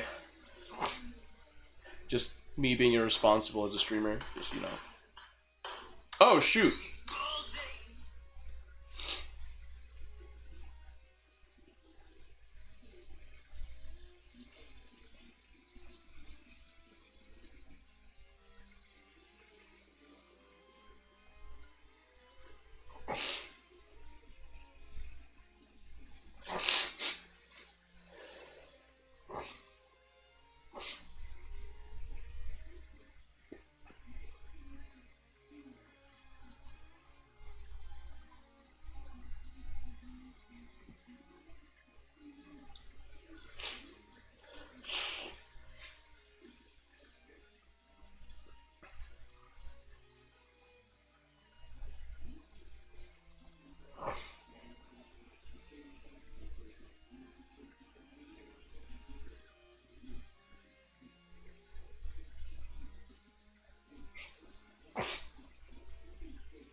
Alright, back to it.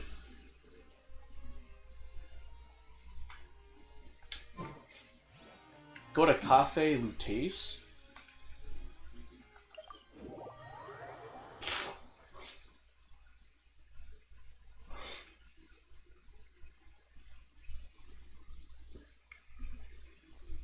Yeah!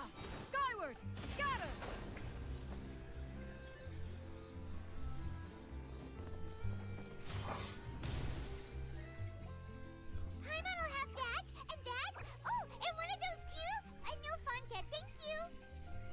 You sure ordered a lot. Didn't you just finish eating the cake that Nouvellette gave us? That cake was pretty good. But as soon as Paimon remembered that we were about to go to prison, Paimon's stomach suddenly became completely empty. Now that Paimon thinks about it, we've always been super careful ever since we arrived in Fontaine. Just to avoid breaking any strange laws here. But here we are, about to willingly send ourselves off to the Fortress of Meropide. Maybe this is what they call fate. Let's just try our best to investigate everything quickly once we get there. Paimon doesn't want to stay in prison too long. Uh-oh, is that Charlotte zooming in on us? Oh, what is that I hear? Is it the taste of a breaking story? Hey! You can't hear a taste! And what are you doing here, Charlotte? Oh, don't remind me. I invited an eyewitness to a case to eat here, and I was planning to get some great material out of him. But he didn't even show up. Calm down, calm down. This is nothing new. As a journalist, you should be used to this by now.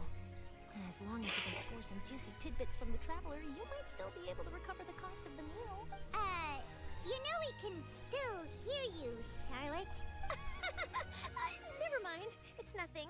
I just heard you mention the Fortress of Meropide. You didn't commit a crime, did you? Please tell me all about it. No way! We would never! We're just going there to... Achoo!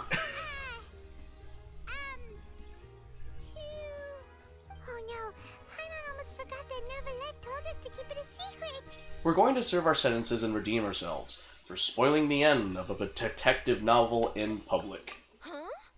You're being arrested for that? Oh. But now that I think about it, I suppose that's not... Charlotte, gosh dang it. That's pretty despicable. Almost as offensive as committing theft. Okay, that's a personal projection there. You mean Paimon really did something that serious?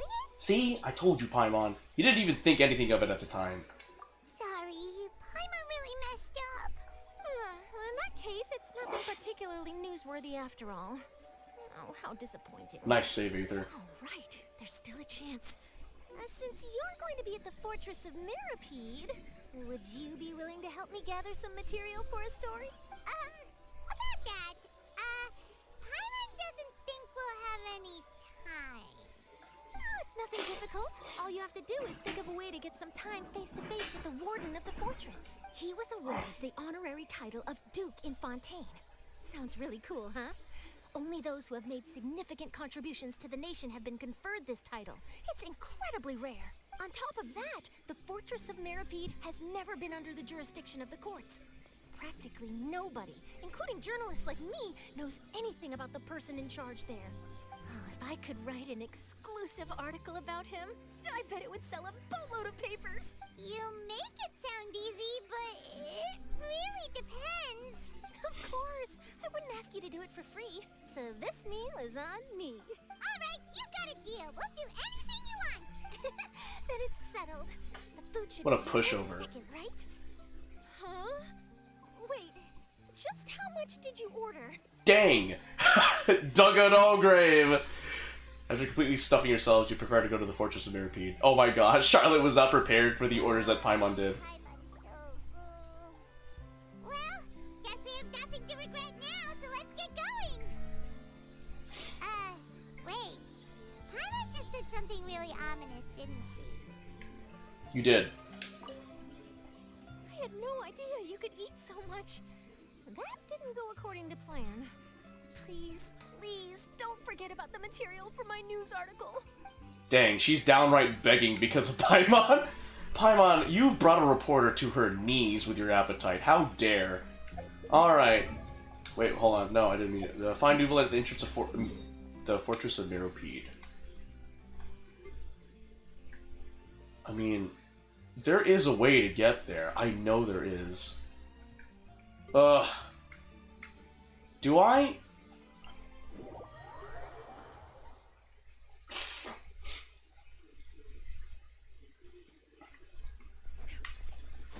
Wait, we have a... Hold, who is you? Miss Chu? What are we gonna do now, boss? The filming is not done and the camera's lost. Alright, stop sighing. We didn't go post a commission at the Adventurers Guild. There's only one thing we got left to do today, and that's to wait. Yeah, but our half-finished film is still in the camera. even though the machine's pretty handy, if the film gets damaged, it's hardy, my bad, then what film camera? Well, well, didn't I say help was coming? As I said, all we had to do was wait. When did the Adventurers Guild get this efficient? It seems like some Fontanians aren't that slow going after all. Hello there, adventurer. You must be here for the commission to help us get our film camera back, right? We were attacked by some monsters over there. Can you please hurry? I didn't accept any commission. I was just passing through. Oh, then that's fine. It's all fine. I knew the Adventurers Guild wasn't reliable. Adventurer, would you like to accept an emergency commission? The pay's real good. That sounds fine, as long as the pay's good. Great! Fantastic! I need you to go over and help us get our film camera back. We'd be in your debt.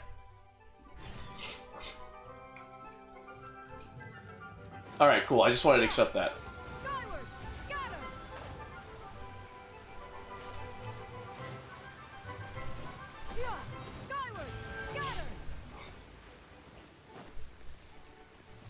Okay. I never really did know the entrance to the Fortress of Meripede. I did it through underwater means, but I guess this is the way to get to the Fortress of Hold the phone! Guys, I see it. Hold up. We got a Hydroculus to get.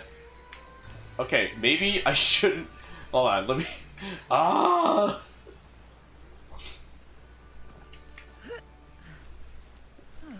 I'm pretty sure I can run on this alcove here. Yep.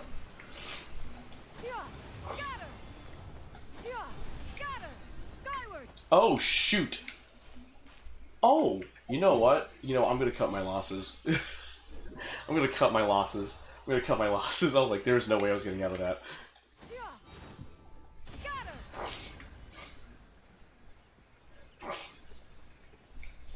Not gonna lie, that story with Vache and Vignier, that was something.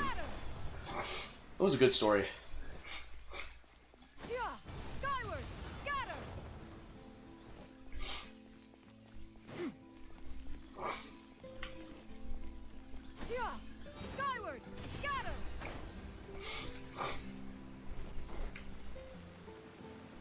So this is the entrance to the Fortress of Meripede. Okay.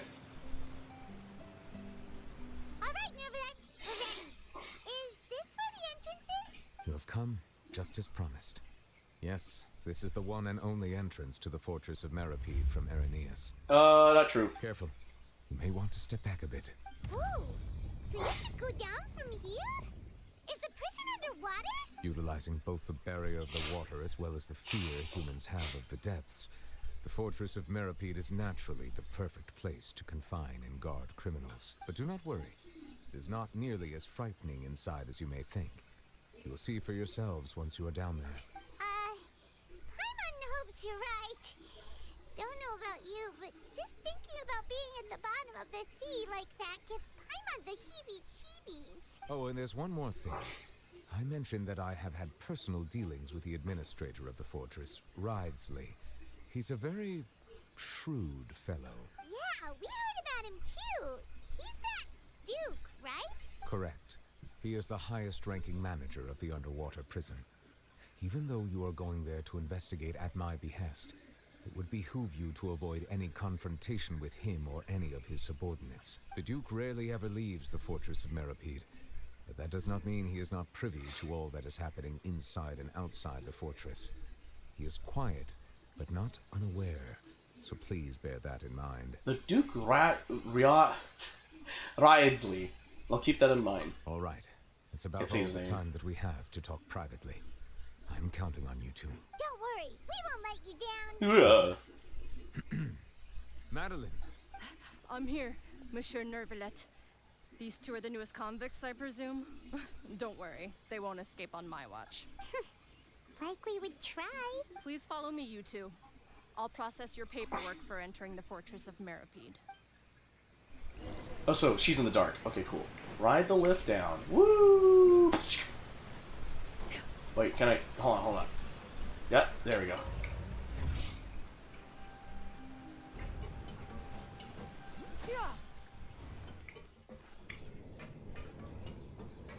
Ah! Already underwater now? Huh. So this is what it feels like to be a criminal in Fontaine. You two seem to be taking this pretty well. It's rare to see convicts in such a good mood.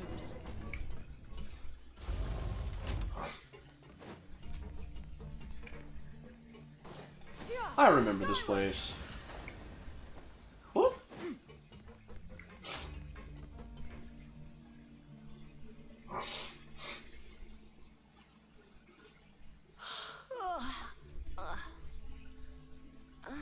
It's you, Madeline. Why'd they make you make the trip down here today? Monsieur Nervalet personally requested I escort these two convicts. I suppose he was concerned others might not be up to the task. Well now, aren't you the lucky one? Must be nice to be on good terms with the big shots like the Chief Justice. The only people I get to see every day are the new inmates. Well, have you tried service with a smile? Who knows, it might help your professional reputation. Yeah, right. As if. Every criminal comes through here looking miserable. How can I smile with such a toxic work environment? True that. And even if I did smile at them, the convicts would probably just think that I'm some freak getting some kind of twisted enjoyment from their pain. Oh, she's got a point. Good job, Paimon. We can count on you. You two will register here, and Marette will guide you through the remaining procedures. Yep. I'll take it from here.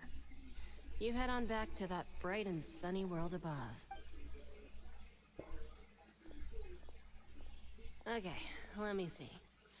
You are the Traveler and Paimon, correct? Present.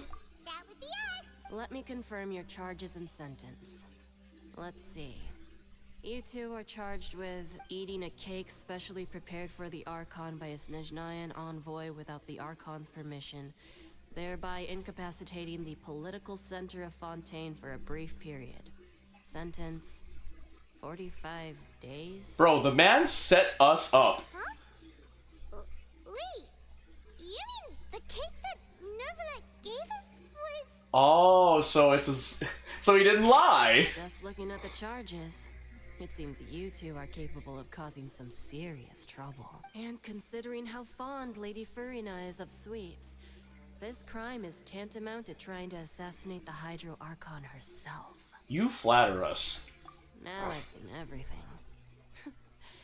Anyway, we still need to finish processing you before you can enter the Fortress of Millipede. Please stand in front of the board over there. I'll take your mug shots with my camera. Oh, all right. But be sure to catch Paimon's good side. Oh, we're gonna get mugshots? Oh, shoot.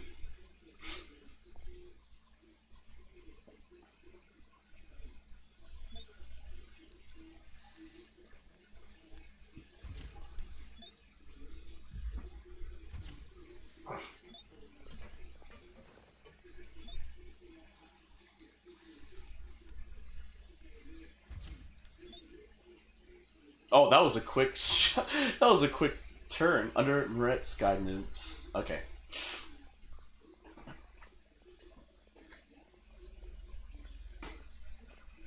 And we're done. Thank you for your cooperation. Next, someone will be along to guide you inside the fortress. Please be sure to cherish this opportunity for rebirth. Huh? Rebirth? Isn't that a little much? We're only gonna be here for 45 days! You two are the new inmates, right? Follow me. Oh, okay. Paimon is Paimon and this is the Traveler. Save it. Not like I'll remember your names. Move it. Yeah, just like a prison.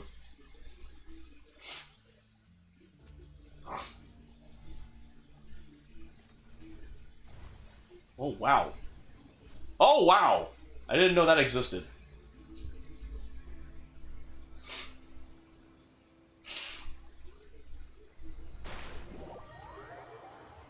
I actually did not know that existed. Wow.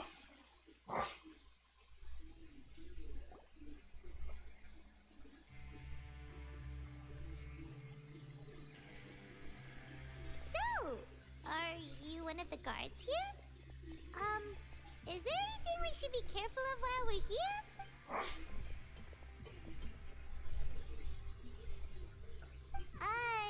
Did Paimon already ask something she wasn't supposed to? Yeah, you were Why talking. should I tell you anything? What's in it for me? You sure don't seem like a guard. Why were you sent to bring us in? This This is exactly why I can't stand you fish. I wouldn't even be doing this if it weren't for the credit coupons. Credit coupons? Alright, seeing as you're not the annoying kind that's getting dragged in here crying and blubbering, I guess I can tell you a few things. But next time, it'll cost you some coupons. Mora means nothing here. Here, we use credit coupons. Coupons can get you almost anything in the Fortress of Meripede. Desires? Fulfilled. You want power? No problem. Coupons can even change fate itself. So, credit coupons are a currency that can only be used here? It's not as simple as that. Like Moret said, everyone gets a chance at rebirth. No matter how much money or power you had before, it means nothing once you set foot inside the Fortress of Meripede. You have to start over and earn your coupons. Everyone starts from the same place, and you have a chance at a new, less terrible life. I guess that's the real purpose of the coupons. They symbolize true fairness and true justice. And this is also exactly why so many criminals choose not to return to the outside world, even after they've served their sentence. Oh, so that's what the Fortress of Meripede is like. Huh. Paimon was under the impression that it'd be more like a prison. It certainly ain't all sunshine and roses here, but it's also not the worst place to be. You'd better take a good look at the scenery now. It'll be the last chance you get for a while. After being away from the sunlight for so long, even the terrifying depths of the sea start to feel like home. It just stops feeling oppressive, you know? Oh, I'm actually an inmate like you two. Welcoming newcomers is a job I've picked up to earn some extra coupons. Have you ever seen the Duke? Have you seen the Harbinger from Snezhnaya? Ah, we need coupons. Why aren't you answering us again? I've told you enough for free. Any more info is gonna cost you. So all you care about is Mora! Wait, no. Coupons? Almost there. It's down through here. Your turn to give it a try. Okie dokie. Roger Dodger.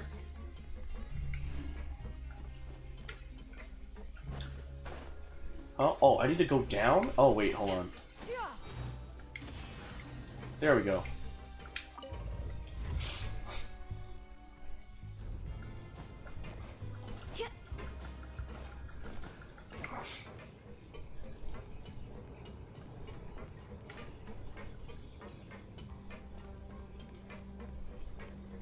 Because I've already been in the Fortress of Meripede, so...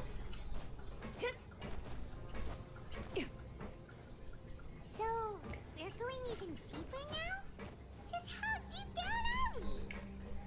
Very deep. It's like a metaphor for your previous life, isn't it? Our lives weren't that bad.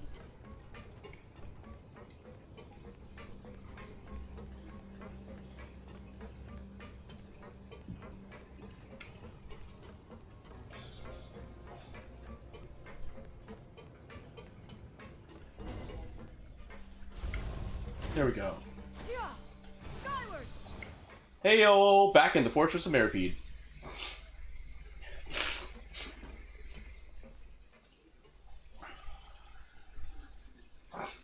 So this is the actual entrance to the Fortress of Meripede? Huh. It looks like there are other new arrivals too. Oh, they sure don't look happy. Maybe we look too relaxed for fresh convicts. Hurry up and think about something sad. You're probably the only one who doesn't fit in. Oh, right. We're in someone else's territory now. We need to think of a good way to act like criminals to get by. If we're discovered, even Neuvillette might not be able to rescue us. If we ever get found out, then maybe we'd become criminals for real. Hey! Don't scare Paimon! Oh, Paimon's not ready for all this. Look, I don't really know you, and I have no idea what kind of crime you committed, but you wouldn't have happened to anger someone important, did you? Someone important? Paimon doesn't think so. Wait, why are you suddenly trying to talk to us now? Now's not the time to worry about that. Anyway, it's over there, so you just go on over there by yourselves. I've done my job, so good luck. What was that all about? Wait a second. Are there usually so many garter mechs around here? Apparently not. Does this mean that... They're already onto us? Get ready to fight. Oh, freak. Prisoners numbers 7459 and 7560. Welcome. No need to be anxious. These Gardamex aren't here to attack you. Honestly. In fact, they're here as your honor guard.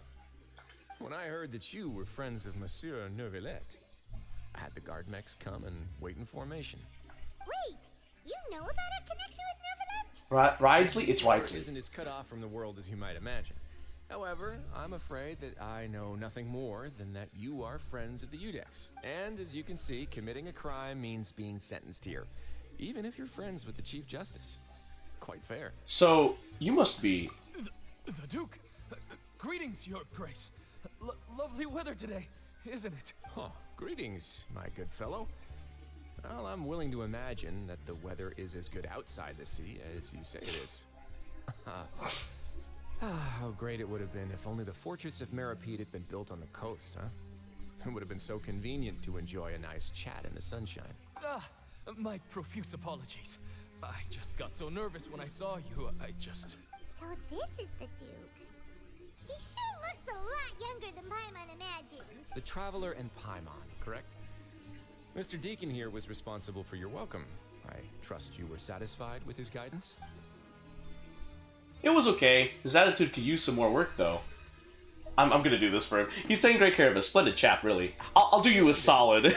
I'll do you a solid, brother. I recall we discussed fate during our last work meeting. I believe that fate will reward all those who take every aspect of their work in life seriously. When you return to your bunk, you'll find the guards have issued some extra credit coupons to you. Oh, thank you. Thank you, Your Grace.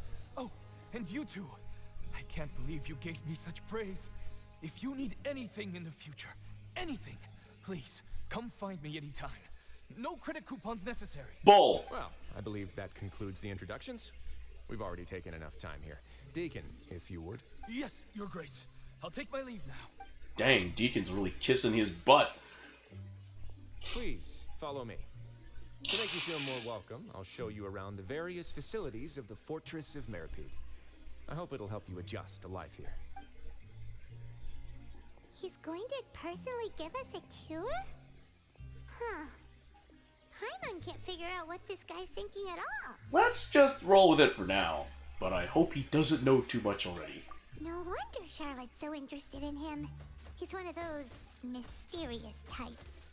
Alright, let's keep up with him.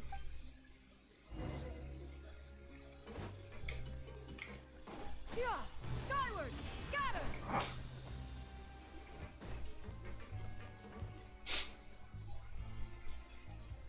There's no need to be so reserved. The label of criminal is nothing but one of many identities. And being criminally inclined here at the Fortress is just one of many ways to survive. Is it really okay for the warden to think like that? We're real criminals, you know. What if we're too difficult to handle?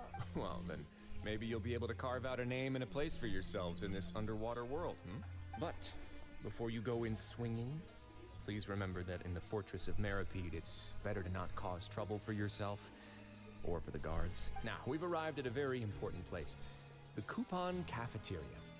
You can come here and claim one welfare meal each day. Welfare meal? You mean it doesn't cost anything? That's right. Criminals are essential to Fortress operations, so we must guarantee that they at least have the basic means to survive. But that's not how it was. Back in the day, it cost you credit coupons just to get a cup of water here. For fish like you who just arrived with nothing, you'd have to go to work hungry until you earned enough coupons to eat. It was only after His Grace became the administrator that we got the free meal rule. Now everyone gets a square meal every day, even no-good slackers who've never picked up a wrench in their whole lives.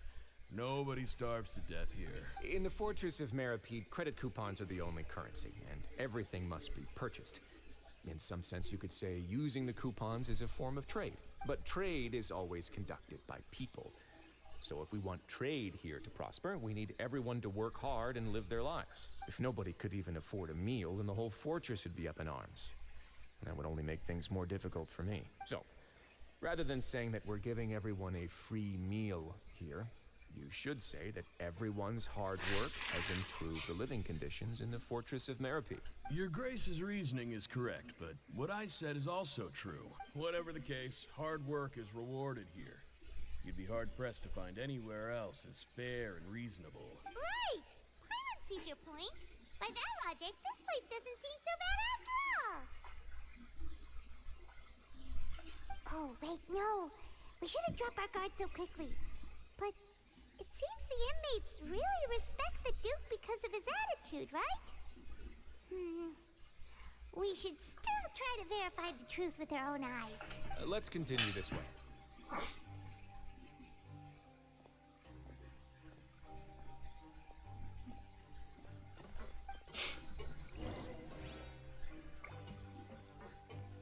Yeah! Skyward!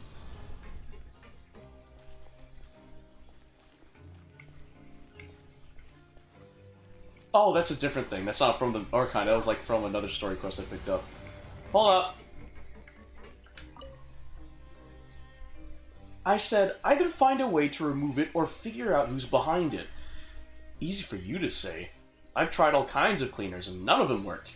If it needs something stronger, we have to try Hydrophantasm Taint Be Gone. Hydrophantasm Taint Be Gone? Are you trying to burn a hole through the wall? Well, I'll be sleeping with the fishes in no time. Then we'll have to locate the culprit, but we don't have any clues regarding their identity. What's wrong? Is there anything we can do for you? Well, see that mark on the wall? Graffiti is prohibited in the Fortress of Meripede. We've tried everything, but we still can't remove it, so if we could at least locate the culprit... Wait, hold on. Now that I think about it, we aren't completely without leads. I remember Klein's mentioning that the Fontaine Research Institute has a mark that requires a special method to decipher. Are you trying to say that it's the same type of mark?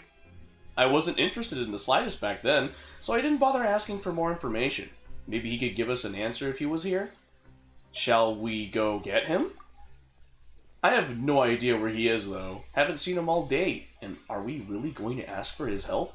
I lose a little bit of self-respect every time I ask him for something. Godfred, Paimon, you're knowledgeable adventurers with a wealth of experience, so do you have any ideas? Help us locate the culprit behind the graffiti, or bring Kleins here to have a look. Consider it an official commission then, with coupons as compensation.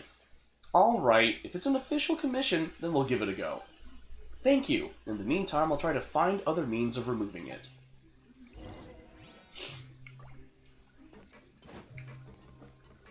I'm here, right? I'm here, right? Yeah, there I am. This place is known as the Pancration Ring. Sometimes we have criminals who have more energy than they know what to do with. Their daily work alone isn't enough of an outlet for them. So, instead of leaving them to their own devices, we've provided them with this dedicated venue. This way, nobody will get involved unless they want to be. Pancration matches? And you can earn extra coupons? Oh, what do you think, traveler? Interested? But I must warn you that your sentence will be extended if you fail to restrain yourself and end up seriously injuring or killing your opponent. In that case, I'll pass. Seems you know me too well. So, did you set this place up too? No, actually. I just granted approval for the organizer to use this area to build the ring, and I collect a portion of the proceeds in return. Of course, the fees are also quite useful. Oh. Do you mind if we ask what they're used for? Sure. Ensuring personal safety, maintaining the arena, and resolving any conflicts that arise. Why? Are you interested in how to manage a pancration ring? Oh, no. I was just wondering if that's how you paid for everyone's welfare meals. A reasonable guess. I see you have a talent for entrepreneurship. Oh, you hear that? Paimon has a talent! So we can start a business here? That is something you can discuss between yourselves later. Let's move on for now.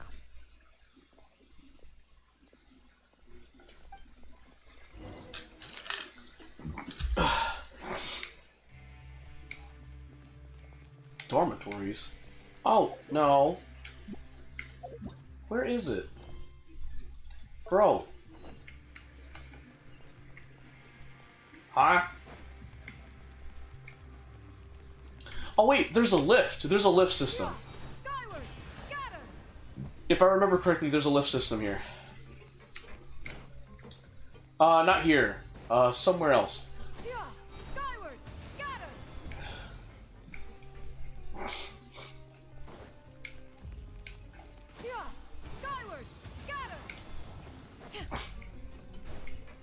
There it is. Oh, that goes down. Gosh dang it.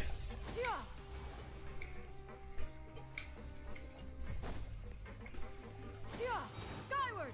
Scatter! Oh, is it here? It was here. Son of a biscuit. That goes up. Okay.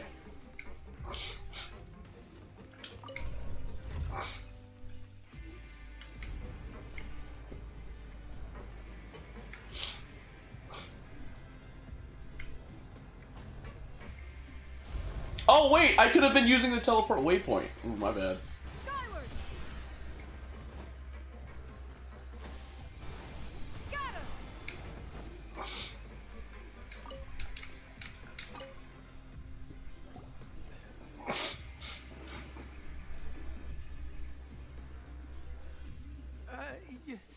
Your Grace. Good morning. I mean, good afternoon. No, wait, what time is it again? What time indeed? Time waits for no one, so it's best to keep an eye on it. My apologies, Your Grace. Jeez, that guy's so nervous he almost forgot to breathe. Sorry, forgive my manners. These are the dormitories, which is where inmates sleep. The guards will inform you where your bunk is later. In the Fortress of Maripede, criminals usually spend most of their time in either the production zone or the sleeping areas. The production zone? What does it produce? Is that where we'll be working? Not necessarily. Though working in the production zone is the most reliable way to earn credit coupons. If you have other skills, you can skip your shifts to earn them in other ways. Wow. Wait, you're the manager of this place? And you're just telling us to our faces that it's okay to skip work? The fact that the Fortress of Maripede has continued operating completely autonomously is proof enough that most people are willing to work honestly and earn a stable income. As for what we produce, many of the clockwork machines seen all over Fontaine originate from our workshop. Therefore, the Fortress of Maripede is not only a place where criminals serve their sentences, but also a giant machine factory. There's no need for me to get into specifics about the production process now. You'll experience it all firsthand when you report for work tomorrow. Thank you, Your Grace. Let's move on. The tour continues over this way.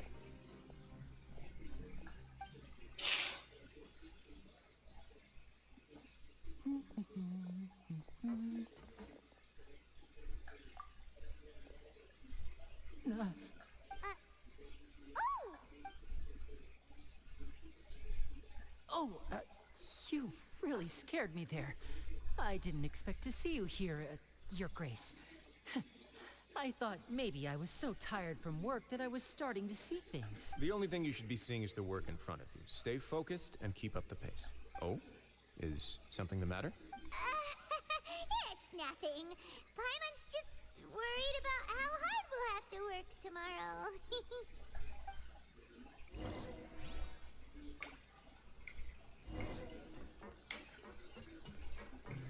No! Stop it! Also, I really do need to pee. I'll literally be right back. Ah, my nose!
I am back. Hello.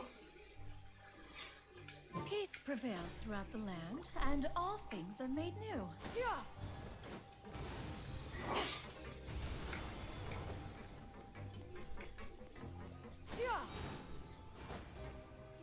Oh, I've been here.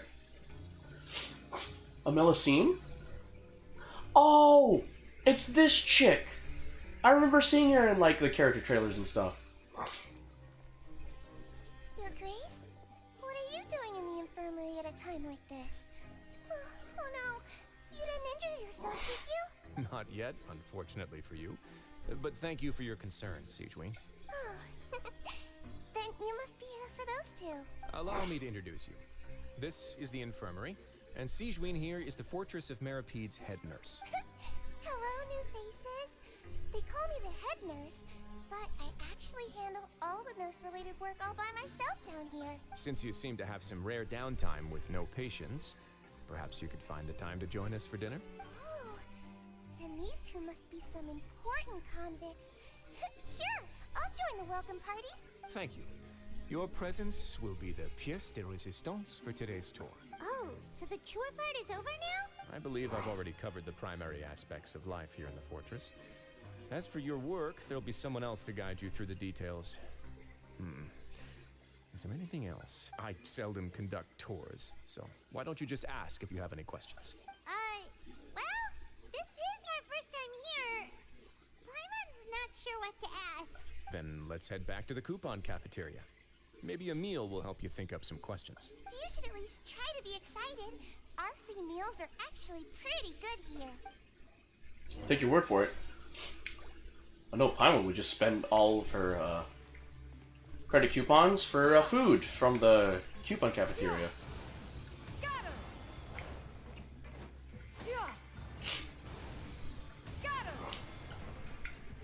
And away I go!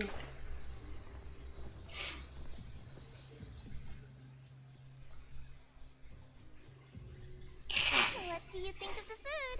Does it meet your expectations? Wow, it looks delicious!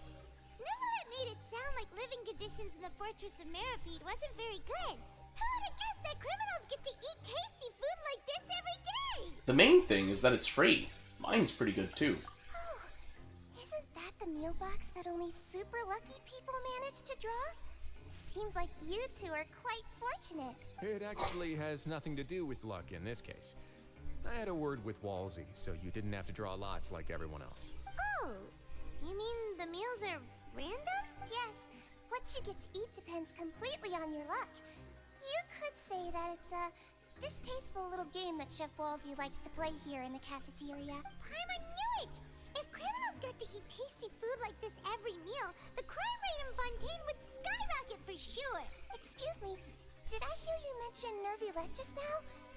I've been wondering how he's doing. Is he busy with work? Has he been taking care of his health? He seems healthy no matter how you look at him. But he works so hard all the time, so it must be really tiring. Sounds like he hasn't changed a bit.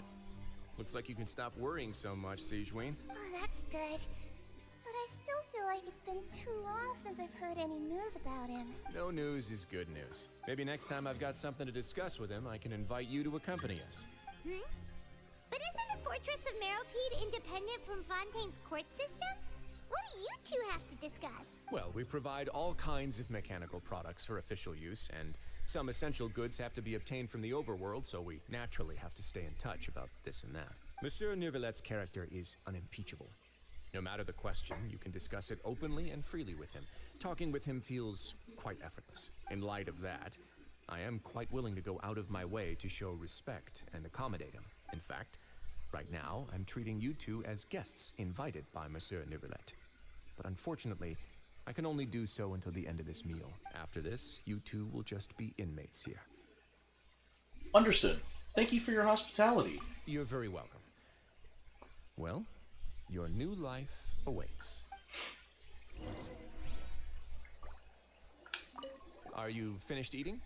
Then I recommend that you return to the dormitories and rest. You have work to do tomorrow. Perhaps you were hoping to ask for some special privileges? Sorry, you'll have to use credit coupons like everyone else. It's not as comfy here as you might imagine. Now that I've gotten a good look at you two, I think you're very cute. After all, heavy is the head that wears the cutesy crown. What?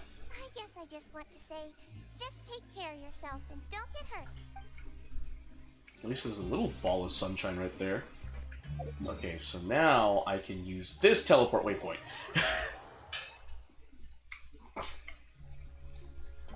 Yeah, skyward, scatter.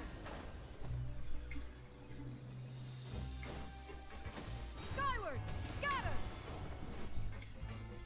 Yeah. Who is you? What do you want? The Traveler and Paimon, right? Listen up.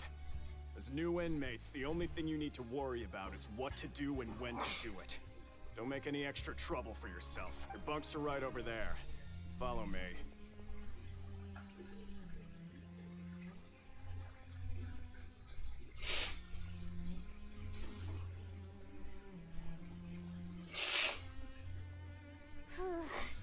So this is where we'll be sleeping from now on. Oh, Paimon can't believe this. The days of staying home and reading detective stories are like a dream now. By the way, Traveler, we saw a lot of things worth investigating just now. Even though the Duke didn't say it too directly, judging from what he said at the end, it seems that he was only welcoming because we know Neuvillette. We are criminals, and Paimon did eat that cake, but we're actually here to help Neuvillette. Is it possible that he knows we're here on a mission? Or is Paimon overthinking things? It's very possible. He probably knows more than he's letting on. Yeah, Paimon thinks so too. He probably knew why we came here from the very beginning and intentionally wanted to send us a message. Maybe something like, hey, I have my eyes on you, so don't try anything funny. But there's nothing we can do about that. We're already here after all. Yeah, you're right. It's not like we can go back to Neuvillette empty-handed and say, the Duke looks scary, so we gave up. And besides, the Duke said that he was willing to go out of his way to show respect for Neuvillette, right? So, we at least need to try. But Paimon hasn't gotten a clue where we should start our investigation. There was one other important thing. You mean? Linny's presence here. Yeah, that's what Paimon was thinking too. Paimon almost spilled the beans when we ran into him. Fortunately, based on his attitude, it looks like the Duke sees Linny as just another inmate. We worked so hard to help clear Linny and Lynette's names, and yet we turn around and bam! He's in prison anyway! If I had to guess, I'd say he's here for the same reason we are. Oh, right! Linny and Lynette are from the House of the Hearth. They work for the Knave, so they could be here to investigate too! And look, there's something over there. Huh? Oh, it's a card! Paimon didn't notice it earlier. It looks like a magician's prop. Lenny must have left it here. He's in prison and still doing his little tricks, huh? Let Paimon have a look. It was nice to bump into you again. Let's catch up in the production zone tomorrow. What in the world? It's written like he's greeting a buddy on the street. Paimon thought he'd write something important. This proves that he's up to something here too. If you say so. We can ask him what's going on tomorrow. Let's get some rest now. With a bit of trepidation, you and Paimon spend your first night in the Fortress of Meripede. Hey, you're finally awake! You're up early today, Paimon. Well, it's Paimon's first day as a prisoner. Last night, Paimon dreamed about getting interrogated by the guards until Paimon told them everything, and then Paimon woke up. He told them everything? Hey, come on! It's just a dream, okay? Paimon wouldn't really squeal. Maybe. Hey, lazy bones. What are you still doing here? If you don't want to starve, then get yourselves over to the production zone. Sorry! We're going right away! You set off as soon as possible after asking Fielding about the location of the production zone.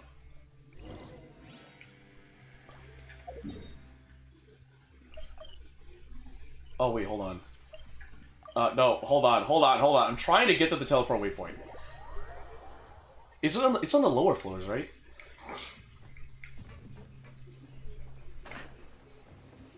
That goes up. Okay, cool. Let me go... What? Huh? Genevieve, right? What brings you here? Well, I'm here to do some pancration, but what are you doing here? You aren't hoping to sign up too, are you? Ah, I know you two. Sorry, the blonde one can't participate. What? Discrimination? I never said I wanted to take part. That was worded a little misleadingly.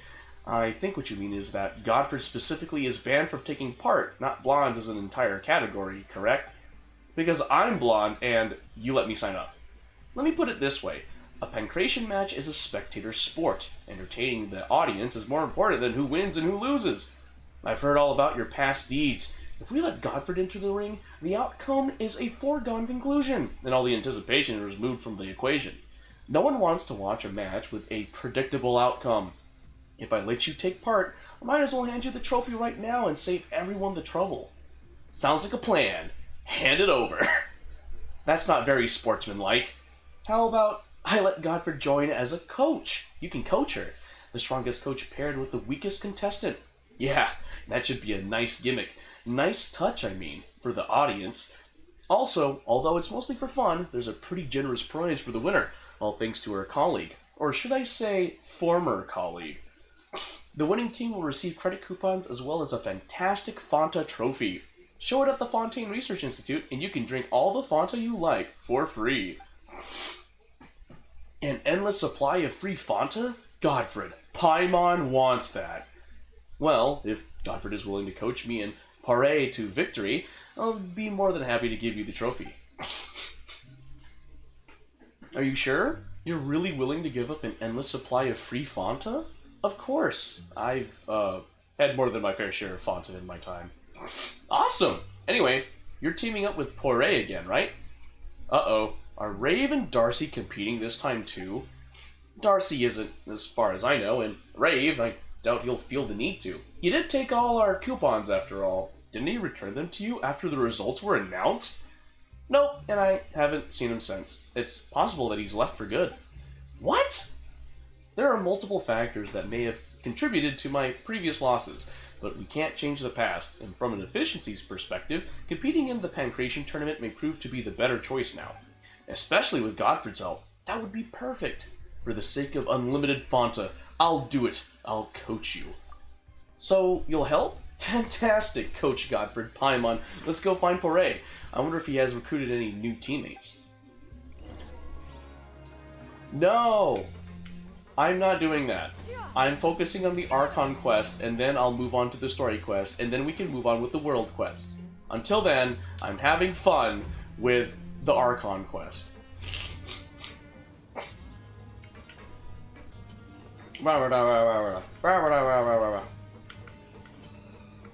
Spinning out of control.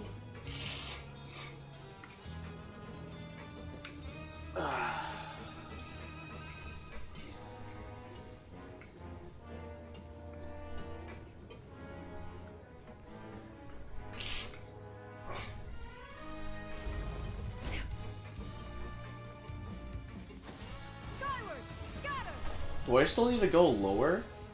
Ooh, I probably need to... Oh, wait, no. Right here. Okay.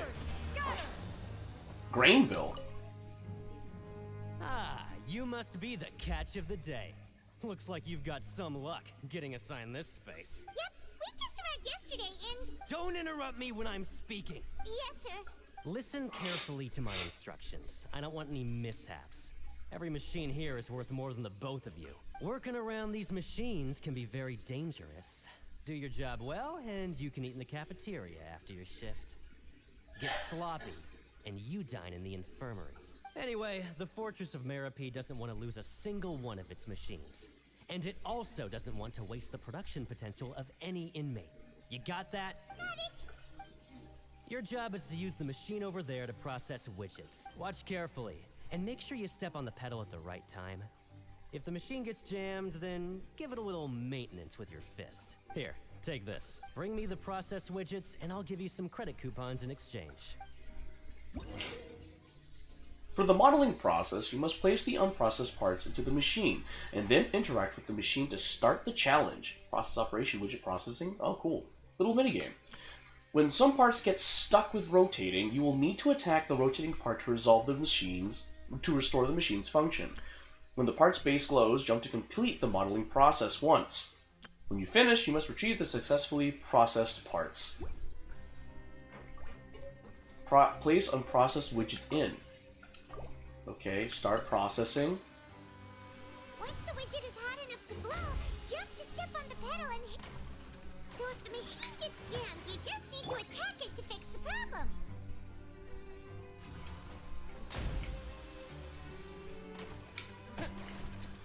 I have my sword. Oh.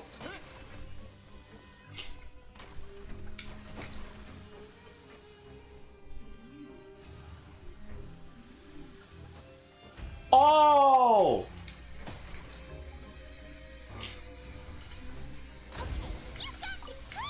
Now we can report back to the foreman and give him the processed widgets.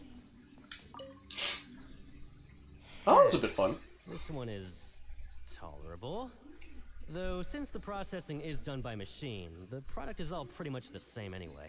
Alright, I'll pass you for now. And we'll count up how many credit coupons you've earned.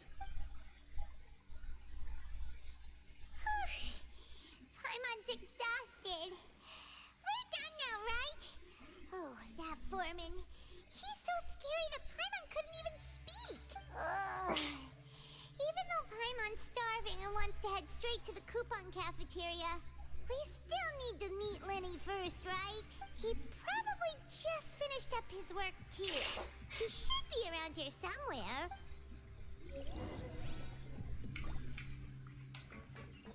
Okay. Whoops! My bad. Skyward! Scatter! Lenny? Mr. Magician? Where are you? Oh, this had better not be some disappearing act. He doesn't seem to be around here. Let's try looking somewhere else. I mean, I'm in the quest area. Is he, like, upstairs, or is it...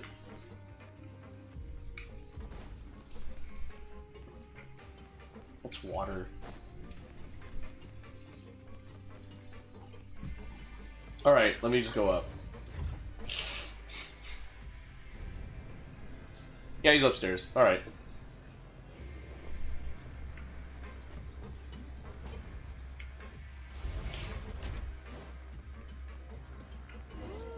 Where could he be? Did he decide to slack off and sleep the day away? Skyward! There we go.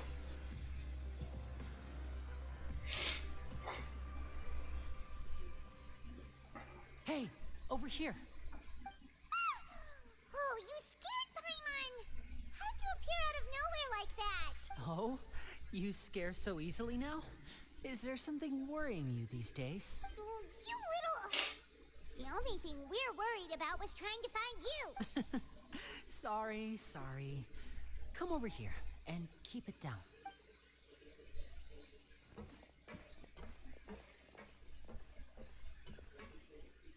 Oh, Lynette! You're here too! You two really are inseparable. That's right. My brother simply can't stand to be away from me. It's not just Lynette. Fremine is also here. Do you still remember him? Oh, you mean that diver from the House of the Hearth, right? Paimon remembers seeing him in the Court of Fontaine before. Now hurry up and tell us, how did you end up as criminals this time? We fought so hard at court to prove you were innocent, but now it looks like our incredible court battle was for nothing! Sadly, even the teeniest of things can land you in prison these days. I put together a street performance and used the popularity we gained from the Opera House incident to attract a big crowd. And then? Next, I invited several audience members to participate in the show. And then, with the entire audience watching, their wallet suddenly disappeared. My brother was charged with theft, and I was charged as his accomplice, having assisted him in his crime. It really isn't that bad. The missing wallets are all in the leftmost drawer of the Maison Gardiennage's big filing cabinet. We just need to see how long it takes to discover them. Yep, we should be released then. In terms of the magic trick itself, I think the performance went perfectly. Leave it to Lenny to magic himself into prison. That's not the point, Lenny. The question is, what are you two really doing here? Indeed. Last time I hid my identity from you, I promised that I'd tell you absolutely everything if you were angry about it. No more secrets. So I don't plan on keeping anything from you this time either. At the moment, the House of the Hearth's interests don't conflict with yours at all. We were instructed by the father of our house, the Knave, to come here and conduct an investigation. Told you so. See? Paimon guessed right. As for what we're investigating, perhaps you haven't heard, but the fortress of Meropide hides a secret. Some even say that the entire fortress exists just to protect it. The House of the Hearth has been investigating this for a very long time, trying to uncover its mysteries. But recently, all of our informants, including the ones that had infiltrated the guards, suddenly vanished and have not been heard from since. We believe that this is a direct provocation, and it's the reason why we came here. Why is the house so interested about this secret? Father has somehow managed to confirm that Focalors does not have Fontaine's Gnosis. Huh? How did she manage to learn information that important? Father has her ways. Many of them are beyond our imagination, and we've never had the chance to see her at work. But we trust her conclusions. It was this information that led us to suspect that Fontaine's Gnosis might be in the fortress of Meropide and is related to that secret. So it's all about the Gnosis again. Well, that's about it from our side. How about you two? Did Monsieur Nervulette send you here? Bingo! The Knave has been applying a lot of pressure. She wants to know what happened to Child, so we came here to investigate. Traveler, are we allowed to tell them? You've already said everything. Consider it an exchange of information. You don't need to worry too much about that. She's just asking for a report on Master Child's predicament as a means of pressuring you. Father used this situation as a pretext to negotiate with two high-ranking officials in the court of Fontaine. She actually just wants to be able to make concessions on this matter for gains elsewhere. Almost like a bargaining chip. Sometimes you need an excuse to do things you otherwise couldn't. And a harbinger is more valuable than you might imagine. Of course, it's not a complete farce. If we do manage to find out what happened to Master Child too, then diplomatic relations with Fontaine could improve, and Snezhnaya might even be able to adjust its stance a bit. Is it just Paimon, or does it feel like we're the only ones who actually care about Child's situation? The relationship between the Harbingers must be as bad as ever. I wouldn't go that far. Father just has different standards than we do when it comes to what can be sacrificed for an advantage. By the way, I have a suggestion. Why don't we team up? Even though we have different objectives, we're both here to investigate the fortress of Meropide. It would be more efficient for us to work together. As you know, the House of the Hearth has many reasons to seek the Gnosis, but our highest priority remains resolving the prophesized crisis. You can trust us on that. Sorry, I must refuse. See, I told you. Is that so? Sure enough, it won't be easy to convince them to cooperate with us. Lenny seems to be thinking pretty hard about something. Of course he is. Lenny has been looking forward to a chance to reach an understanding with you ever since last we met. Or, I should say, we were really looking forward to teaming up with you this time. Lynette, just tell them everything, why don't you? It's okay to open up a little. If all we're doing is sharing info, fine. But I may reconsider if things get serious. Very prudent of you, and consistent with your behavior since we first met. That's reasonable enough, and I agreed to cooperate on these terms as well. I was prepared for the worst, but you were actually more agreeable than I anticipated. All right then, there's no time to lose.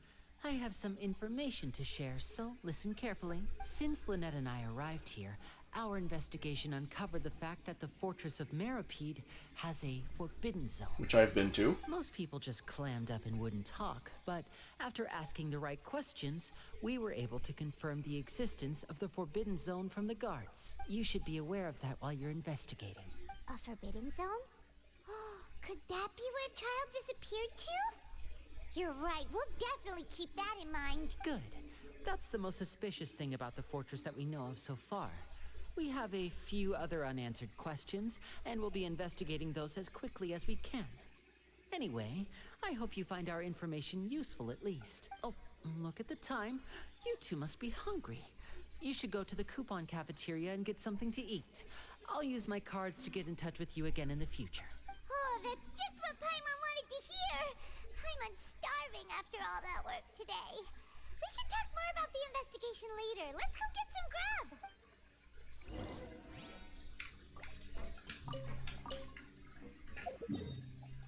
All right. Here.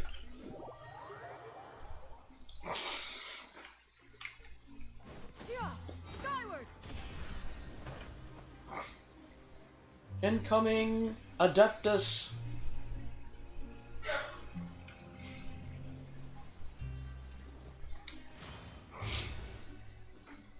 Oh, he wasn't kidding. Today's meal is nowhere near as good as last time. Oh, who knows how long it'll be until we're lucky enough to get that super tasty meal again. As long as you're here long enough, it'll only be a matter of time before you get it again. Forget about it then. We'll just deal with the regular food for the time being. Let's just get out of here as soon as possible. But life here doesn't seem all that bad. Other than the foreman being kind of mean and the work being pretty tiring. You think so, mate? If I had a coupon for every fish who said that. Seems you fishies still haven't learned your lessons from your life up on the surface. If you take things at face value, then by the time you reach a dead end, you won't even know how you ended up on that road in the first place. You have some advice for us, old-timer? I like your attitude. I can, let you in on a little something. Everyone's been telling you to just follow the rules and not cause any trouble for yourself. Am I right? But what they don't tell you is that the rules aren't exactly what they pretend to be. The rules for being a prisoner. The truth is, this place has a lot of hidden rules. Huh? Hidden rules? What do you mean? Not everyone knows about those rules, but whether you know them or not, once you break one, you might encounter something even worse than death. Really? Oh, now you're really scaring poor Paimon. Don't joke around like that. Have some advice for us, old-timer? Of course. And I'd say that just disappearing would be one of the better outcomes. Oh, you mean that if there really are hidden rules, then Child's disappearance might have something to do with that? In that case, would you tell us some hidden rules? We definitely want to avoid breaking them. Come on, mate. This is valuable information. The difference between life and death. Do you really think you can just ask and I would tell you? Paimon understands, but we don't have many credit coupons yet. Yeah, I know. Not like I'm going anywhere. Just come talk to me after you've saved enough. Moreover, you're new fish, freshly caught, and completely out of your element. What'd be the point in even telling you anything before you've gotten a handle on your new lives? Come and find me once you've been here longer. I'm usually around the rag and bone shop. Just call me V-Doc. Bye-bye now. He left. Just like that. Huh. Do you think he's just trying to scare us into buying fake information from him? Is it possible that someone would just disappear? But I'm still interested. Yeah. It might be a good place to start in our investigation. Hidden rules, huh? But, like he said, we don't have any coupons and we're still not familiar with this place. Oh, there's nothing we can do about it now. Ah, we were so busy talking we almost forgot to eat.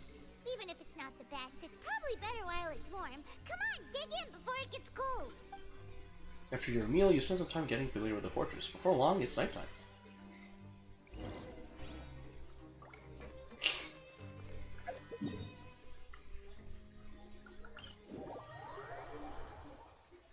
All right. Skyward! Scatter! Yeah! Skyward!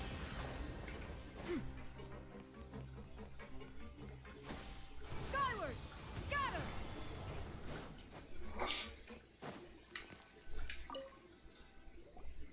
So Paimon just confirmed with the guards that our shift is set for every morning, and we're free to do whatever we want all afternoon. But it seems like most of the other inmates choose to continue working through the afternoon and earn more credit coupons. Oh, and they also said that you can use coupons to skip work in the morning and free up your time. They weren't kidding.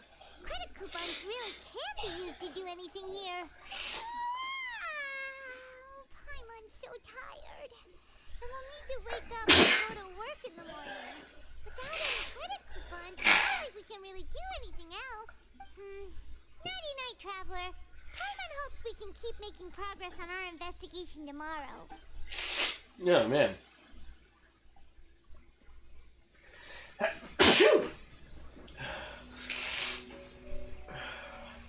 Is that Child's Hydro Vision? Huh?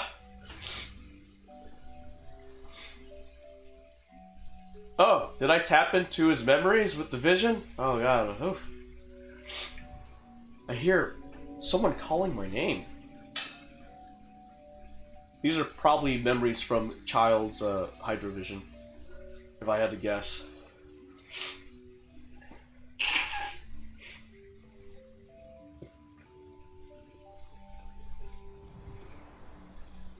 Went to the Pancreation Ring?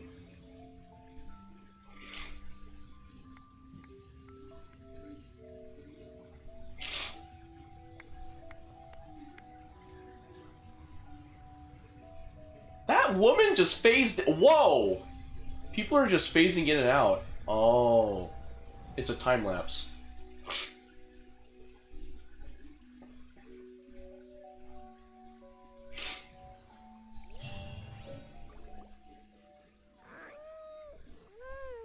Are you awake, Traveler? What's wrong? You seem to have something on your mind. Did you dream about something last night? I dreamed of Child. Rather, in the dream, I was Child. Is that even possible? Unless it wasn't an ordinary dream? We still have Child's Hydro Vision. Child's vision! So you had it with you this whole time? Maybe the vision connected Child's consciousness to yours.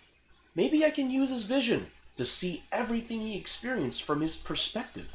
And our investigation has its first major breakthrough! Good thing you brought the vision with you here. So what did you see in the dream? Do you know where Child went? The dream was a little hazy, and I didn't see anything particularly useful. Okay. Well, hopefully it'll be a bit more helpful in the future. What's more important now is that it's the start of another new day as prisoners. Let's do our best to earn more credit coupons. What's the plan for today? Let's go work in the production zone. Let's go! It's time to start working. If that guard Fielding catches us skulking about, he's sure to give us an earful. You arrive at the production zone. I could have chosen how I wanted to do this? Look Maybe who not. decided to show up. Get your butts in gear and get to work. Time's a-wasted. Already on it. Good, here you go. Remember to give me the widget once you've finished processing it. Okay.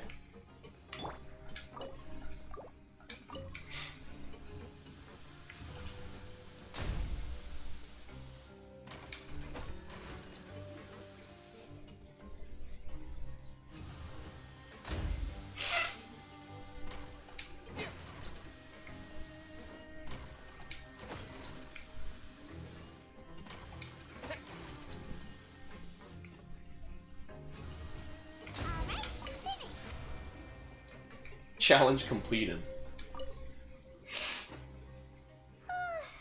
Paimon's beat. But after so many shifts, it seems we're really getting the hang of it now. It does seem to be getting easier. All you do is float around telling me what to do. Hey there, fellow shift mates. I saw you finished your work, so I thought I'd come over and say hi. Oh, hey there! We've seen you before. Your assigned workspace is really close, isn't it? That's right. The name's Rowan. This past few days, I couldn't help but notice the new faces working nearby. I guess we were destined to meet. I've been working here for almost 15 years. Even the foreman, Grainville, always calls me Chief. Whoa, you've been working here a long time, Chief. Hey, Chief. In other words, you haven't managed any improvement in 15 years. If there's anything you'd like to know, just ask me.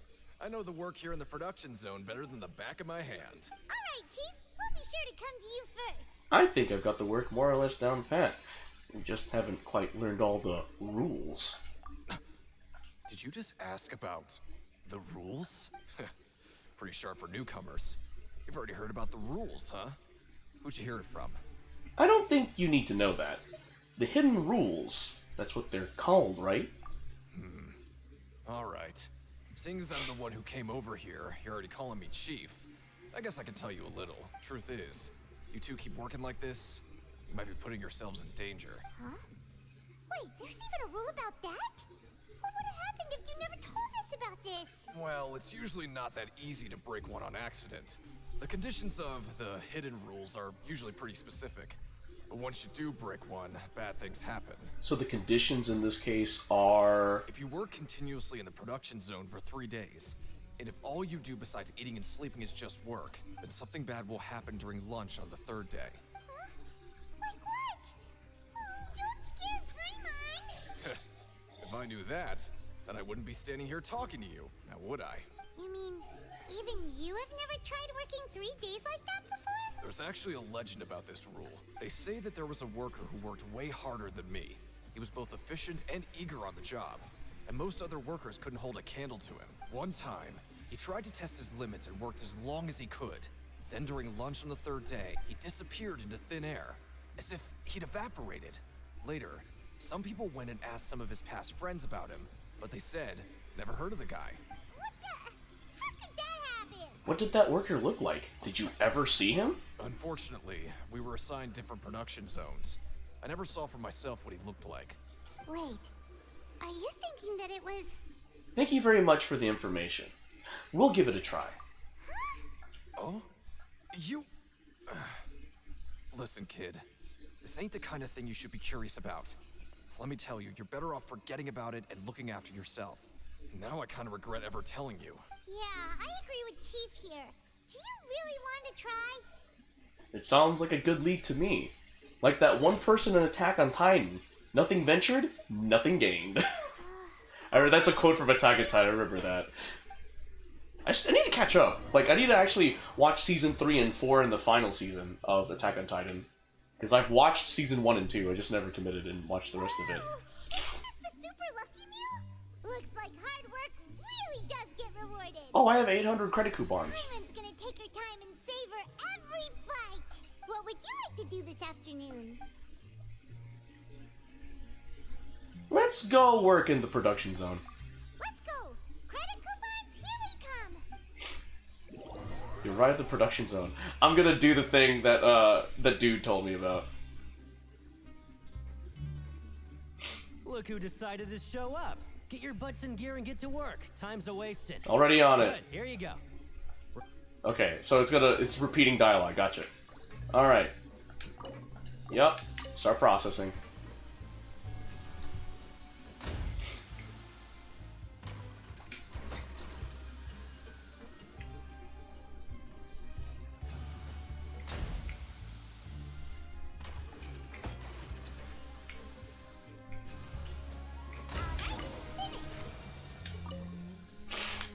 Let me have a look. Not bad. Right, here's your credit coupons. You finish afternoon work and return to the dormitories. Oh wow, it's automatically done for me. Cool. We woke up so early today that Paimon's been nodding off all afternoon. Good thing it's finally time for bed.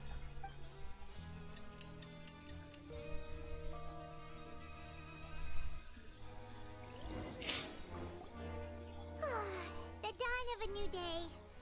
Paimon feels like we're getting used to life as convicts. Is that a good thing or a bad thing? What do you have planned for us? Complete the following objectives during your time in the Fortress of Merope to advance the story. While working the morning shift, apply for continuous working shifts with Grainville. Choose to go to the production zone in the morning and gather information. Oh, cool! Let's go to the... okay. Let's go! Credit? Okay, I already heard that dialogue.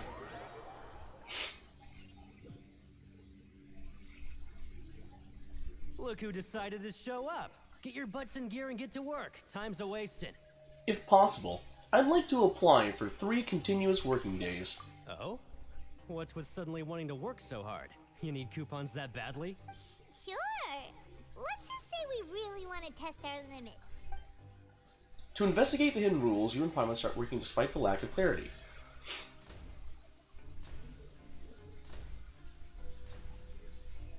Nice! We did well today. Let's keep it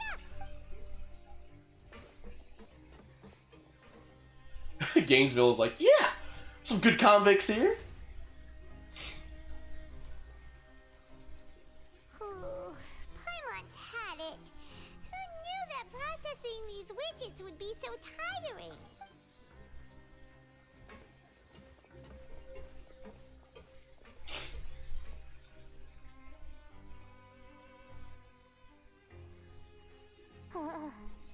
That's it.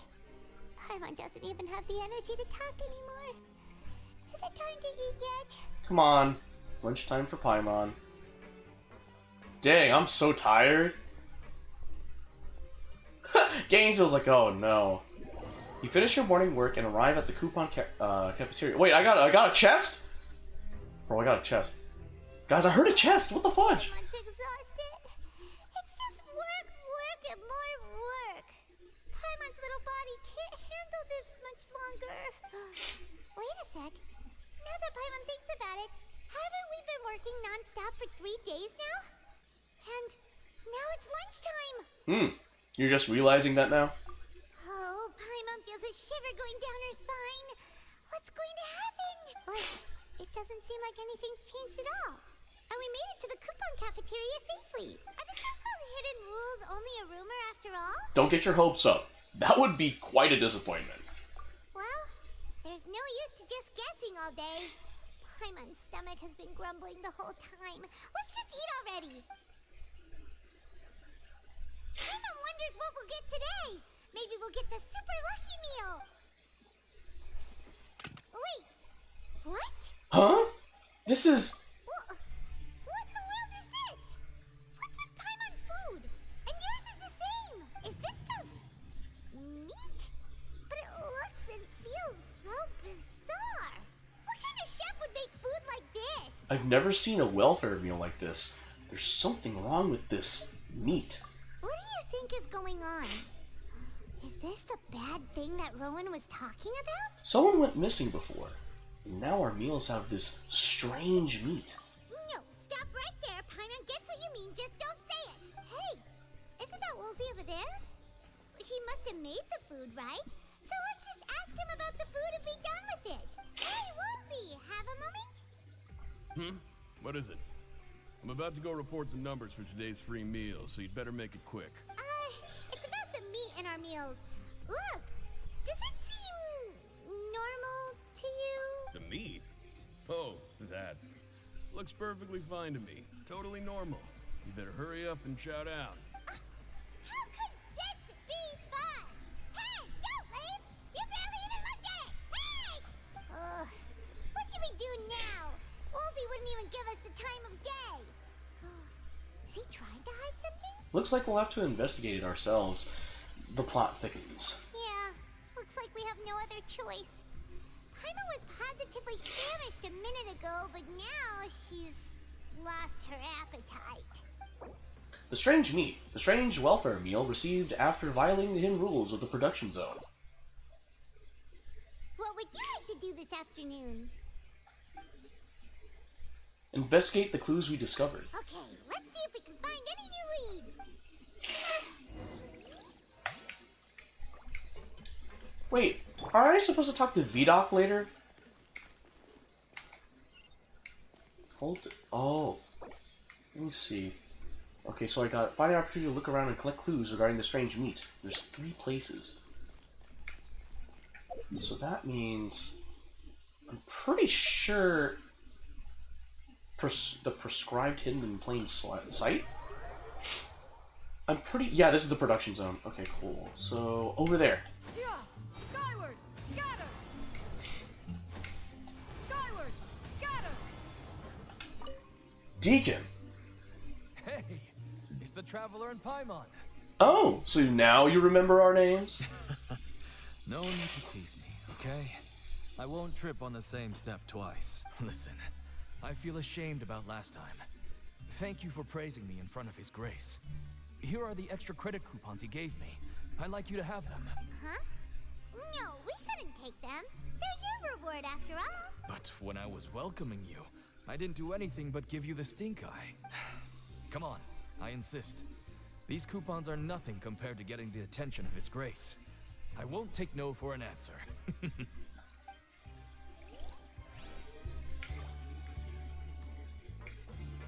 Oh, so if I had not done that, I probably would have gotten a completely different ending. Alright, so I'm pretty sure I gotta go up to the top or upper floors, so... The topper floors, the upper floors. Okay. So we got one... down there. The Pancration Ring! Oh, or not. Never mind. Sorry, I don't know who you're talking about. Are you sure they're an inmate here?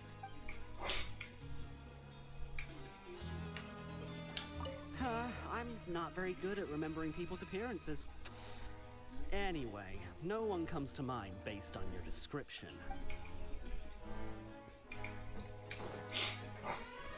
Hey, V-Doc, there you are. Have you gotten used to prison life yet? Shh. Save the questions for now. I don't like to give away information for no reason, you know. Alexis? There's no one here that's anywhere near as strong as what you're describing. Believe me, I'd know if there was. I mean, if you say so. I'm so happy to see you, friend. About the Fortress of Meripede. I actually like living here. When I was outside, I lived a life with my days and nights all topsy-turvy, sleepless at night, dispirited and listless during the day. But ever since I arrived in the Fortress of Meripede, I've led a regular and healthy life. If you've had similar issues, I recommend you stay a long while longer. Oh. What are you doing here?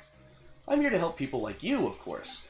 All you newcomers still holding the empty forms Miss Monglan shoved at you, looking around like lost lambs. You need a friendly face to point you in the right direction, don't you?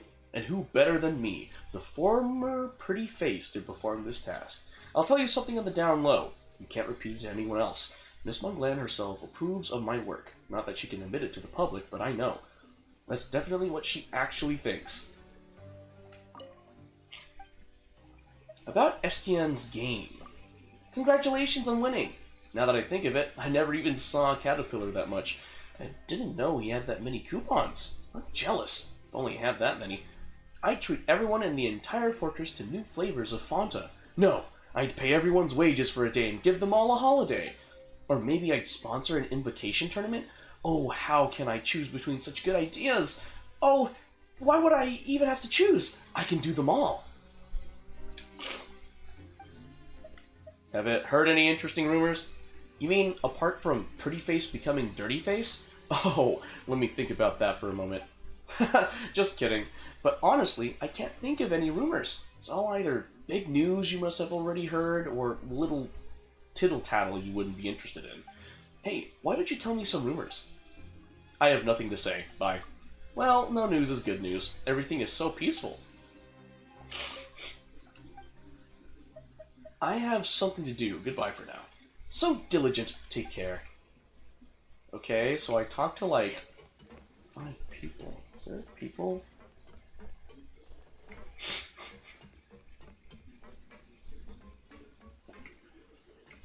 I mean, like...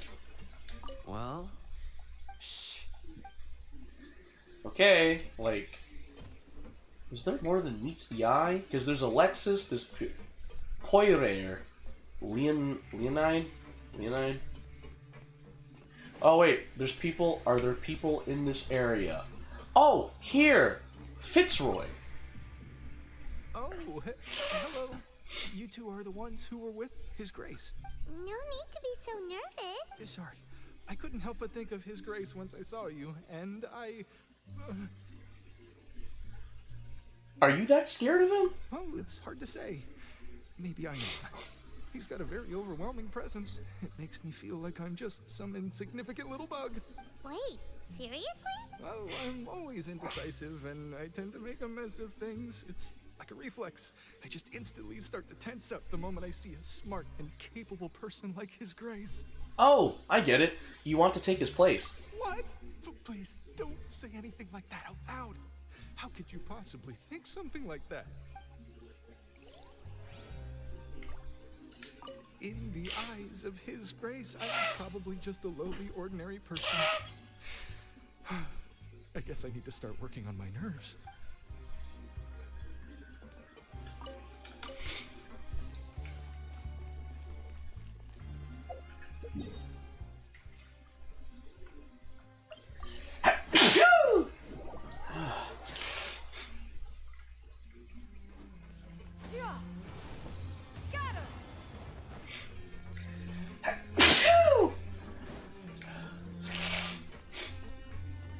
Oh!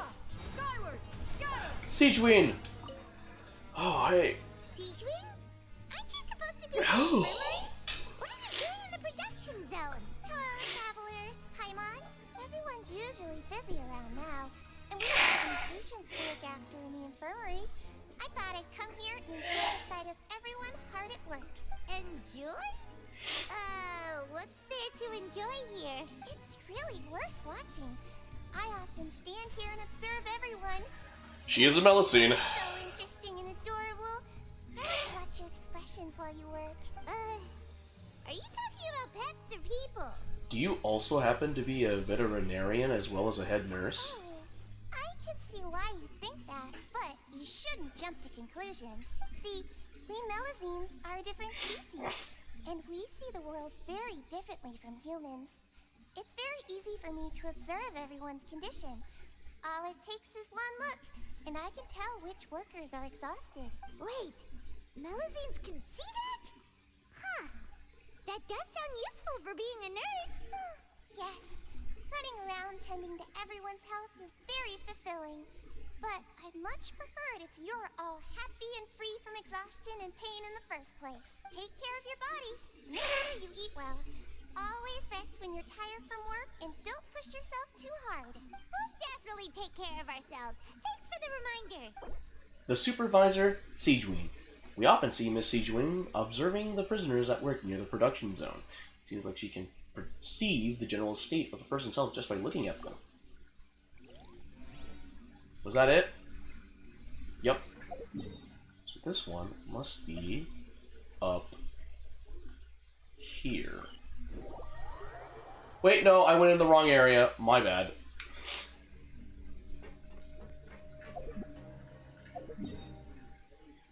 Up here.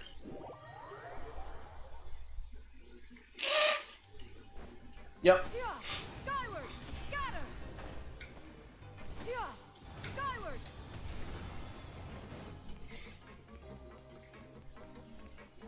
Rowan.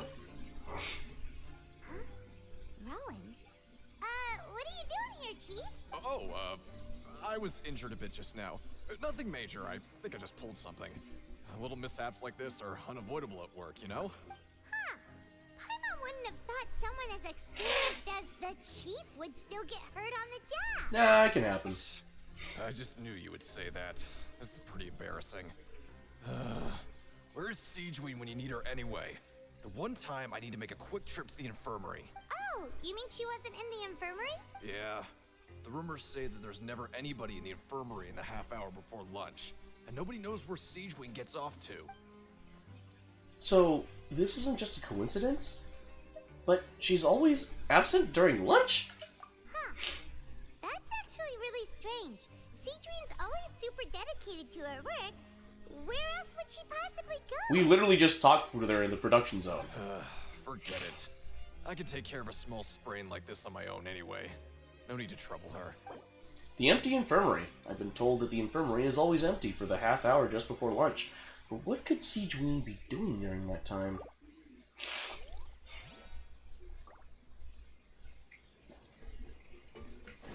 Woo! Lynette, what's happening? What's cooking good looking? Oh, wonderful. I was worried that you'd be busy trying to earn credit coupons all the time. Reward But it coupons. seems like you haven't neglected your investigation work after all. Paimon likes having more coupons, but no one wants to work all the time. Have you also been investigating the area, Lynette? No, I was just slacking off, and you happened to catch me. And how's Lenny holding up? My brother is still obsessed with anything remotely related to the Forbidden Zone. But knowing him, it won't be long before we get more leads. Oh, before I forget, this is for you. Huh? Credit coupons? Why are you giving us these? I've I've been here longer than you, so credit coupons aren't a resource in particularly short supply. What is in short supply are interesting people to talk with. Aw, that's so nice of you, Lynette. We'll be sure to make good use of these coupons then. Thanks a bunch! Oh, that's sweet. 400 credit coupons, not bad.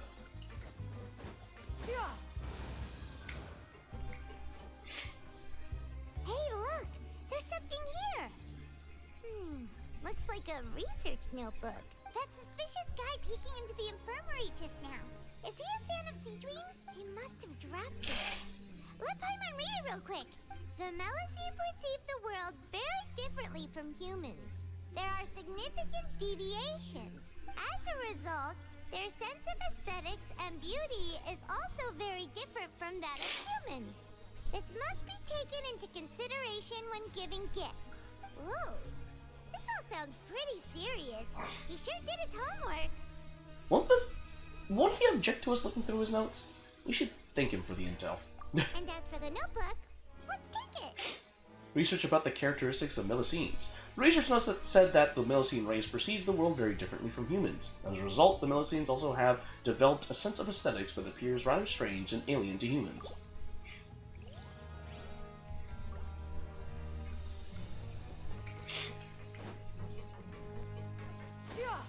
Skyward! Scatter! Okay, is it... Ah, so... Skyward! Scatter! Skyward! Scatter!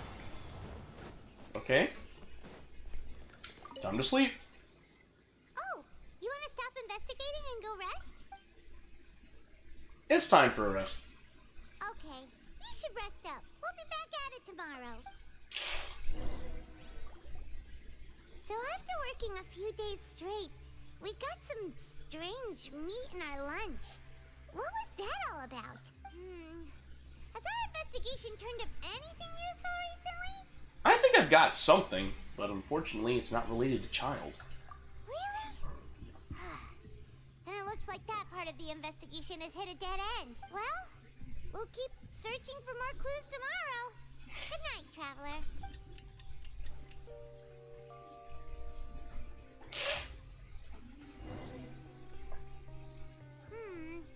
Maybe we can make some progress in our investigation today. What do you have planned for us? Let's see. Go to the Pancration Ring in the afternoon and gather information. Well, let's go to the work of the production zone. After working here so long, we're really starting to get the hang of it. But doing the same thing all the time can get old pretty quickly. How are you holding up? Let's see if there's any really easy work. Yeah, it's good to kick back and relax once in a while. Oh wow, so it really did make me, like, skip work. So I did pay 400 credit coupons for that. You apply the... Oh, simpler. Okay. What? I heard that's the second time I've heard a chest, and I don't know where it is. Whoa! Isn't this the super lucky meal? Looks like hard work really does get rewarded. Hyman's gonna take her time and savor every bite. What would you like to do this afternoon? Let's go to the Pancration Ring. Maybe we'll be able to find some leads there.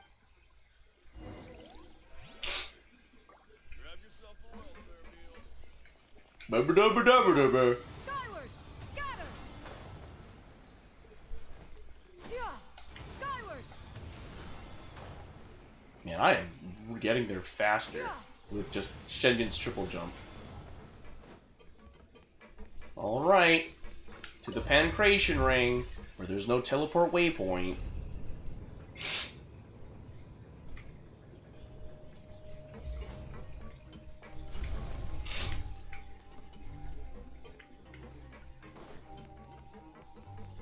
Yeah!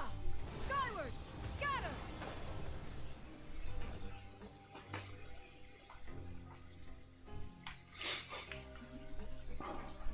Oh, yo! Hey, Collins. Oh, you must be the Traveler, huh? Sorry, mate, but competitors as strong as you are prohibited from participating. I don't make the rules, mind you, but I was given very specific instructions. Even convicts value their lives, don't they? I hope you can understand. But we have a game here that'll let you show off your strength, and you'll even earn some credit coupons in the process. What do you think?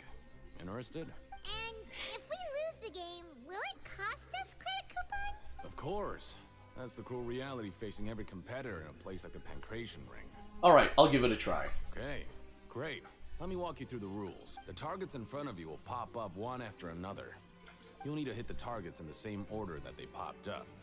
If you can complete a few rounds in a row with no mistakes, then you'll win credit coupons. But the second you mess up the order, you'll lose. Game over. The game costs 300 credit coupons to have it go. So, you up for it? Sure, got your coupons right here. Thanks for your patronage, mate. Now, let the game begin. Pancration Ring Challenge. The targets will come up in order. When the targeting light turns blue, you must attack the targets in the order in which they came up. Successfully following this order 4 times will complete the challenge. Conversely, attacking in the wrong order a certain number of times will cause you to fail. Manually interrupting the challenge or leaving the challenge area will also cause you to fail. Okay, Roger Dodger. Guess we're doing that.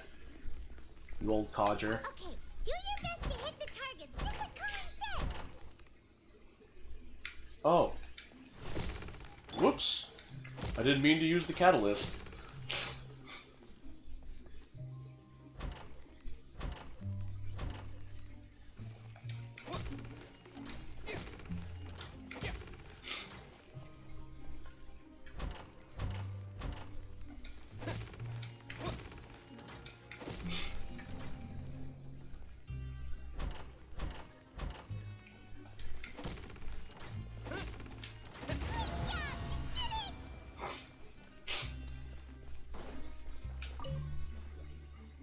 Your strength really shouldn't be underestimated. Now I get why you're prohibited from participating in any official fights. Nobody who values their life would be willing to get in the ring with you. You flatter me. Can't know for sure if you don't let me have a go, though. However, you two haven't tried betting on the outcome of the Pancration match yet, have you? Just go talk to Rusimov. Buy a ticket for whichever fighter you think will win. There's a big payout if the fighter you support comes out on top. We don't know anything about the fighters. How can we possibly know who to support? That's normal. Just watch a few matches and get a feel for the fighters. It won't be long before you can pick winners in your sleep. He's got a point. Why don't we give it a try? If we have enough coupons, we could probably bet at random until we figure everything out. Bet at random, huh? Well, how should I put it? It's not like you can't do that, but I'd advise you to give it some more thought first. You wouldn't want to get too carried away, eh? I got you, Collins. Huh? We shouldn't get too carried away. What's the problem? Could it be that there's some sort of rule here? What? I never even picked a boxer before, and you already know about the rules? You're not just strong fighters. Seems you're pretty perceptive, too. Just a guess, that's all. The hidden rules. That's what they're called, right? Might as well tell you about it, since you already know that much. Plus, I think you've got the potential to be one of my greatest customers. I think I can let you in a bit. Besides, I don't want to risk ever losing a customer like you. Is it that serious? Okay. The hidden rule here is, if you buy both boxers' tickets and support them both, something bad will happen the next morning. So the rule is that we shouldn't pick both boxers in the same fight. But if anyone actually did that, wouldn't they be guaranteed to lose coupons?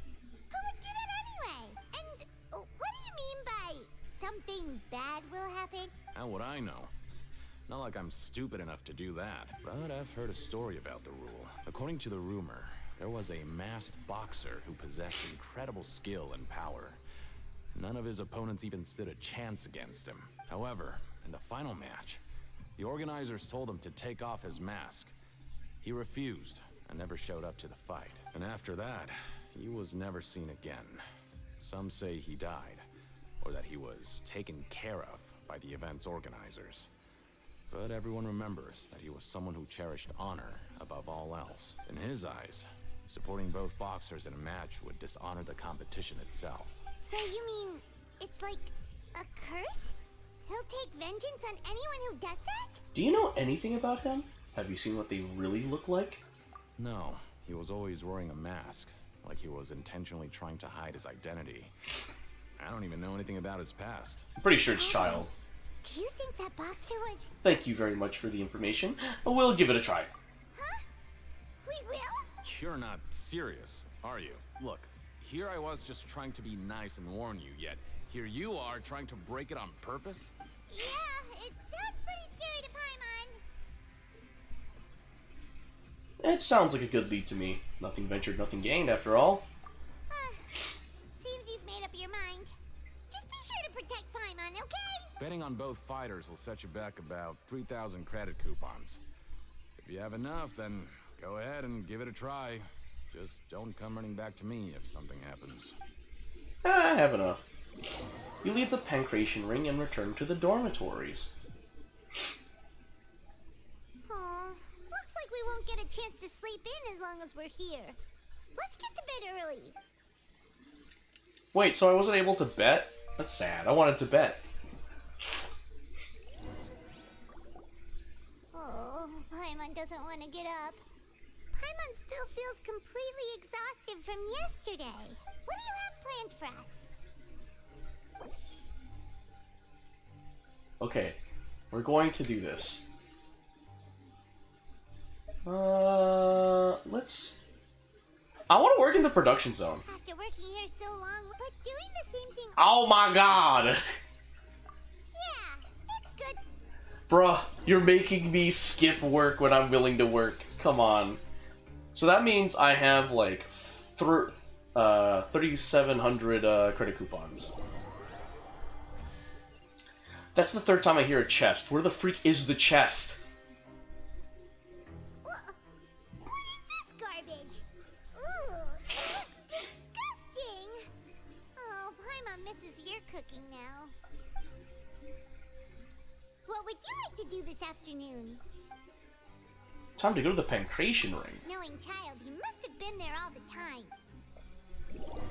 You arrive at the pancreation ring.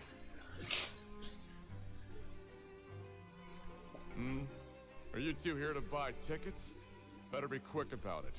Another match is about to start. Who are the boxers in the next round? We have the reigning champ, Le Grappler, versus a contender from the Eastern Prison Block, Demon Horde. Are those their nicknames, or did they choose those names themselves? Either way, super weird. Since you're new around here, I'll help you out and give you a little suggestion. Even though Le Grappler is the crowd favorite, Demon Horde is a first-class dark horse with incredible potential. Anyway, for this match, I recommend that you pick... We'll buy tickets for both fighters. Huh? For both fighters? I can tell you're new to this, but I didn't think you were completely clueless. Maybe you don't quite understand the rules, no? Let me try to explain again for you more clearly. You see... Oh, no need. We're aware that we're going to lose coupons. Alright then, if you're absolutely sure. Remember, no refunds once you buy the tickets. Yeah, we got it. Just shut up and take our coupons. Dang, Paimon really did the meme. Shut up, take my money. Leave the pancreation ring and return to the dormitories. Seems we had a productive day. Hope we can make even more progress tomorrow. Okay, what was the thing? What was the thing that's gonna happen to me now?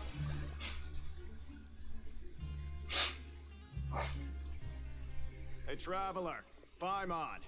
Package here for you. The next time you buy something, go pick it up yourself. I'm not a delivery man, you know. Huh? A package? For us? Did you buy something, Traveler? Paimon's not quite awake yet, so why don't you go take a look? I didn't buy anything. Unless this is... Oh, right! Yesterday we broke the hidden rule and bought tickets for both boxers. Oh, maybe this package is the bad thing that Colin said would happen. Paimon suddenly feels wide awake. Wait, maybe let Paimon go hide somewhere first. Just call Paimon after you opened it. Hey, wait! Paimon's still here! Don't open it! Doesn't seem especially scary, but there is something a little odd inside. Huh? What is it? Are you okay? and take a peek too. Oh, it's just a small bottle. But the color of the liquid inside looks so wrong. Almost like... Rumor has it that a boxer went missing. And the liquid in the bottle obviously looks like blood. Alright, that's enough of that. No need to say it out loud. Paimon already knows what you're trying to say. Do you want to give it a sniff? A taste? Ugh, no way. Get that stuff away from Paimon. Seems we'll have to investigate. This place is chock full of strange happenings after all. Paimon thinks we shouldn't open the bottle until we figured out what's going on. Just trust Paimon on this one, okay? A strange blood-colored fluid. The strange package received the next day after violating the hidden rules of the Pancration Ring. So we violate the production zone rules and the Pancration rules. Let's see. Investigate the clues you discovered. Though it feels nice to slack off a little, less work means less coupons. Let's make the most of our morning.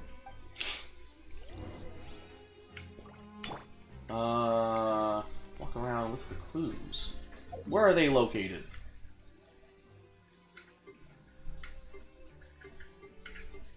Ah, they're all on the lower floors. So that means here. Or they can be up there, and I was completely wrong. Okay.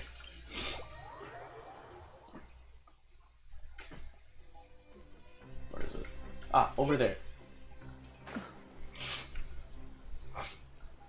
Promoter? If there's no way to send it all out, maybe I'll never get a chance to leave. Who are you? We've never seen you before, and you don't look like a fellow convict. I'm not! Of course I'm not. Please, don't mistake me for a criminal. I'm a good, law-abiding citizen. Then what are you doing here? You sure seem anxious about something. I'm a promoter for Fontico, and I'm usually responsible for promoting our drink products. I thought I could complete my task here quickly and return to headquarters, but I've been here way longer than I anticipated. Oh, a promoter from Fontico? So what kind of problem did you run into? I'm so upset. It's all because of that Duke. After discussing the company's promotional plans with him, he told me outright that my project was worthless. However, in light of our long history of successful collaboration, I still tried to patiently explain the details. However, to my surprise, he just cut me off while I was speaking. Let me take a moment and recall his exact words. I'm just gonna stop you there and say no. If anything, I'm saving you time. It seems you don't fully understand the value of credit coupons here, nor do you understand the value of your own products. Man, this man is LARPing. You are from the overworld, that's understandable, and I don't blame you for that. But as for the latter, only someone monumentally stupid, so breathtakingly stupid, that they were completely ignorant of the value of credit coupons, despite living in the underworld, would ever possibly consider buying your drink. Let's just forget it. Anyway, that's how he... Can't believe you remember that word for word. ...me to come up with another solution with the condition that it doesn't cause any trouble for him. Can you believe that guy? Well, he is the head honcho here. Not much you can do about that. We met him too and could tell that he's the kind of guy that's hard to pin down. Fine. I know, I should just let it go. I'm on his turf after all. His house, his rules. Dissatisfaction with the Duke. The Fonta promoter has been struggling because he doesn't recognize the real value of coupons. The Duke believes that only idiots who don't understand the value of coupons will spend them on Fonta.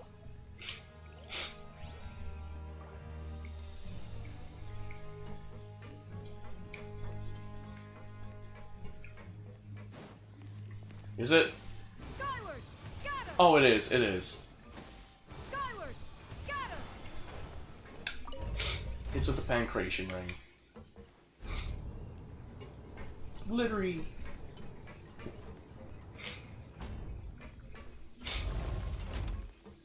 Yeah, skyward! Yo, Collins, what's happening? Hey, I heard you crazy fools really did it. You bought tickets to support both fighters, didn't ya? Well, did anything happen? Well, the next day we received a mysterious package. but we still haven't made any sense of the contents. So it is real. You didn't become cursed or anything like that, did you? Are you both still okay? Wait. Are you sure that it's still you controlling your bodies right now? Paimon's not sure. What do you think, Traveler? Is Paimon still Paimon? Only you'd ever ask such a question, so I'm pretty sure you're fine. Oh, okay. Well, that's good. Yeah, you two don't seem to have changed at all. But I wouldn't let your guard down just yet. Still, I didn't expect you would actually do it. You'd actually throw away coupons like that just to satisfy your curiosity? Even if we bought tickets like everybody else, it's not like we could hope to earn any coupons. When it comes to things like this, it's always the organizer who makes the real profits. Hey, just what are you trying to imply? The Pancration Ring is an honest business, and we really don't make much from selling tickets. We make so little that even the current tournaments can only be held thanks to funding from the producer of Fanta. Oh, so it's the company that manufactures Fanta sponsoring the events? Paimon thought all of this was thanks to the Duke's support. Let's just say it's a mutually beneficial arrangement. They reached out to us first, hoping to promote Fanta products in the Fortress of Meropide. I understand. That's some important info. Anyway, you try and take extra good care of yourselves these next few days, you hear? Sponsor of the Pancration Tournament. According to Collins, the Pancration Tournament only took place because the Fanta company sponsored it. The company must want a return on their investment as well.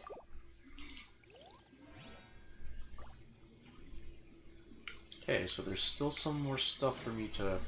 Uzumov? No, something over here. Hey, what are these papers scattered all over the ground? Are they registration forms or something? Maybe not. Every page has the Fontaco symbol on it. Maybe it's some flyers from the company. Let's take a look before anyone else shows up. Okay. But if someone catches us, they could accuse us of trying to steal the company's secrets, couldn't they? What are you afraid of? We're already convicted criminals. Oh, you're right. Guess there's nothing to worry about then. Let Paimon have a look here. Without assistance from the Fontaine Research Institute, development of the new product has been slow, and some researchers on the project have voiced concerns. We have no choice but to let the new product undergo the first phase of promotional trials without a designated name or packaging. We will adjust the direction of future development according to feedback. We have decided to only conduct closed, small-scale trials for the time being. Sure doesn't seem like anything unusual. The company is just trying to develop some new products besides Fanta. But it sounds like things aren't going well at all. Let's put these papers back where we found them and make it look like nobody went through them. Okay, good. New products under development. Fanta's internal report suggests that they're starting a new trial of an as yet unnamed and unpackaged product. The product has to undergo a trial because even Fanta's own employees have a lot of reservations about it. Man, I flubbed that. I was doing great up until because I saw as yet. The "and as yet" like fried my brain. Where are we going? Something tells me I'm going back to the dormitories. Or not. Okay, fine. I'm gliding all the way over here at the coupon cafeteria. Plunging attack. We ended up here without even thinking about it. Want to grab something to eat? Let's end the shift. Alright. But remember that we bought this time with coupons, so let's make better use of it next time. Okay. Oh, just a regular meal set. Guess Paimon shouldn't get her hopes up. What would you like to do this afternoon?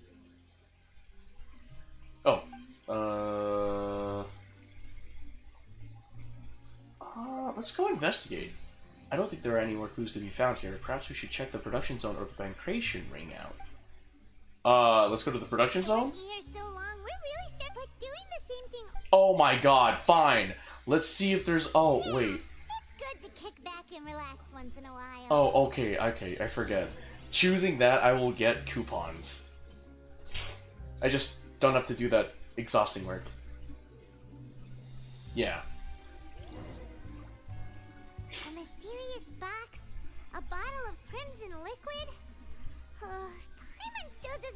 make of it. How many days has it been?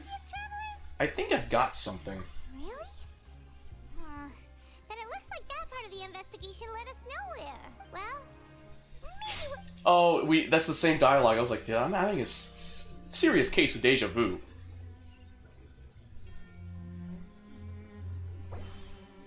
Okay, I did all the objectives. Complete the following... okay. Okay, so we've investigated 2 of the hidden rules. I didn't think this prison would have so many weird things going on. We better pick up the pace with our investigation, otherwise we'll never get anywhere. Let's spend some coupons to skip our shifts so we can go investigate. Yeah, let's skip work for now and put our time to good use. Okay, where are we going now? Lost in the...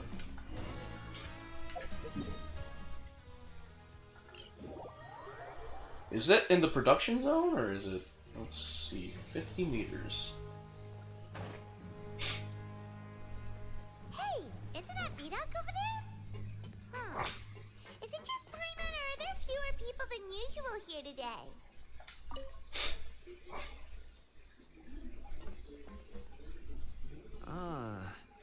Seeing you at this time must mean you've already saved up a lot of credit coupons. Yeah, maybe. Or at least enough to skip work. Seems you're getting into the swing of things around here. We're getting by. My goal is to become the next Duke. Impressive. Very impressive. So, now can you tell us about the hidden rules you know? If that's what you want to know, I guess you couldn't have come at a better time. Huh? What do you mean it's a good time? Leonid and those other pesky broke urchins have all gone to work in the production zone. I wouldn't want them listening in without paying up. We get it! Just tell us already! So, you know those pipes that make strange sounds? Don't ever, ever go near them at night.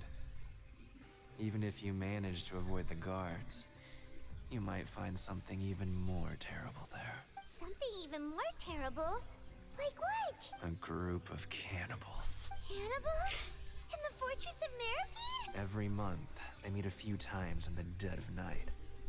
Rumor has it they might be connected to the people that have disappeared here. But what's even scarier is that they have a special proclivity. Since they have no way to dispose of the leftover remains, they have ways to transform them into other forms and keep them in the fortress forever. Paimon might already know what you mean by other forms. So that's what's going on here. Oh, Paimon's stomach doesn't feel so good. Is that really true? There's still a chance that what we saw isn't connected to cannibals. You two look pretty skeptical. No matter. Learning the truth behind dark secrets isn't necessarily a good thing. I've got things to do too. I suggest you just act like I never told you anything. Okay. Bye. Traveler, can we just trust him on this one?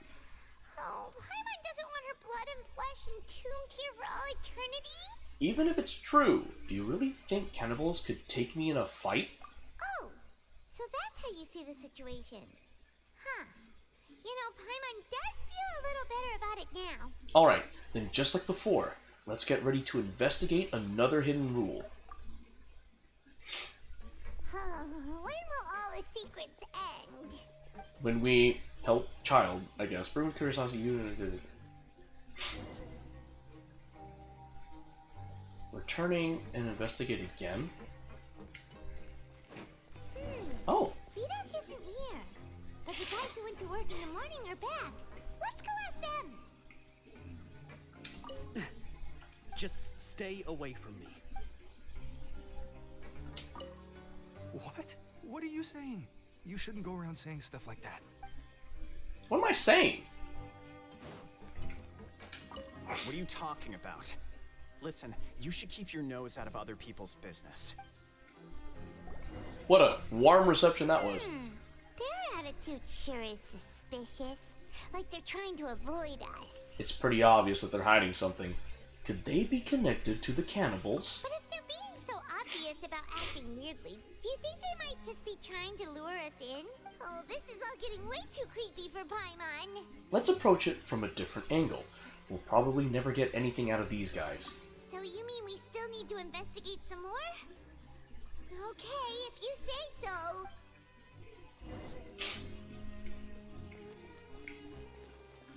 Okay, ask the guards at the dormitories. Yeah. Scatter. Yeah. Skyward. Scatter. Oh, Fielding. Hello, Fielding. What do you want? Criminals like you ought to be working right now. Catch my drift. We just want to ask you a simple question. Have you ever discovered anything odd during your nighttime patrols? Why are you asking about something like that? Whatever happens at night isn't your concern. All you need to worry about is getting enough sleep. Well... You see, sometimes we hear strange noises at night. Right! We've heard it happens a few times every month. Paimon has sensitive ears, so it makes it hard to sleep. Really? I see. But it's not like I'm on duty every night. And now that you mention it, I recall my colleagues talking about something like that before. They say that strange things tend to happen at night on pipe cleaning days. Lots of us don't willingly take those shifts. So, what happens at night on pipe cleaning days? And they just conduct regular cleaning of the fortress's drainage facilities. There are 3 pipe cleaning days per month. And it just so happens that today is one of the scheduled days. You can try to confirm the sounds tonight if you want, and if they're real, then I can report the issue to my superiors for you. Oh, okay. Then we'll keep both ears out tonight. And if that's all, then I'll be leaving now. I advise you not to try anything funny, though. Even if I'm not on duty tonight, someone will still be watching you. Don't worry, we don't want any time added to our sentences. Oh, he left. So what do you think about the pipe cleaning days he mentioned? Those might be the days when the cannibals are active, but it might also be nothing. Just the pipes being cleaned. Right, both are a possibility. But Fielding did say that tonight is a cleaning night. No reason not to find out the truth for ourselves. I knew you would say that. Alright, sounds like we'll be up all night tonight then. Paimon just hopes the guards don't catch us. Yeah. Skyward. Scatter. Yeah.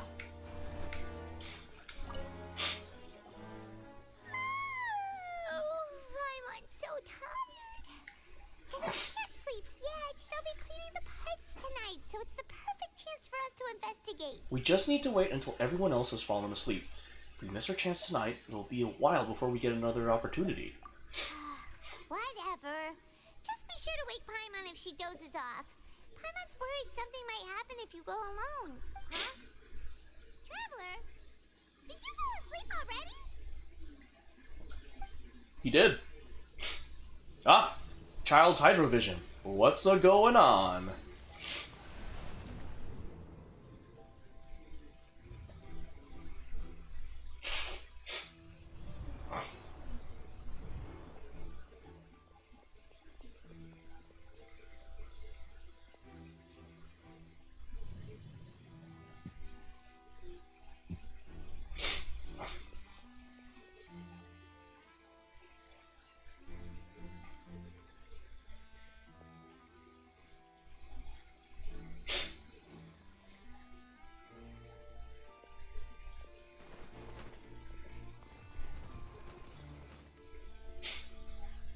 Oh!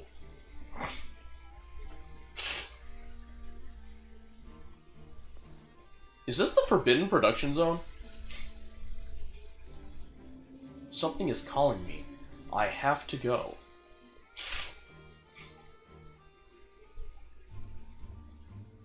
Well, now we know where Child went. Traveler, come on, wake up! I saw Child in my dream again. Oh, it looked like you were just peacefully sleeping to Paimon. Well, what did you see this time? Investigating the pipes tonight is the right call. Child escaped via the pipes. Really? So we're finally starting to figure out what actually happened. But what about the cannibals? How do you explain them? I'm sure sure we'll find out soon enough. Okay, well, it's about time for us to get moving. Just be careful to avoid the patrolling guards.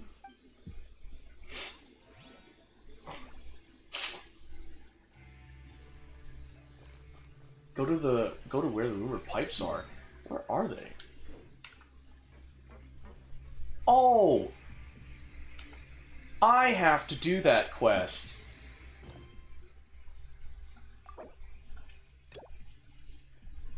Wait, no, hold on. This one. Okay, there it is. I need to go there. Did I just shut down? Oh my god, hold on. This. Okay.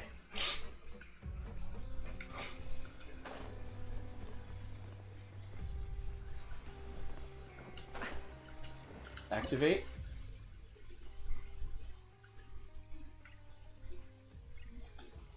Oh. Wait a minute.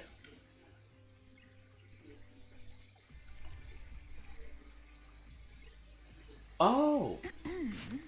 To free a minority from their supervisory duties, the road to freedom has been blocked. No matter who you are, please, tell me.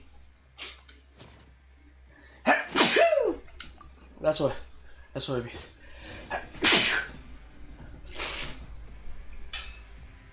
Oh my god.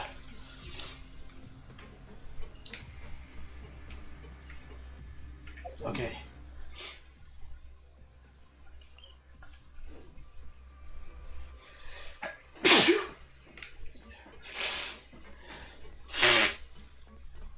Oh my god.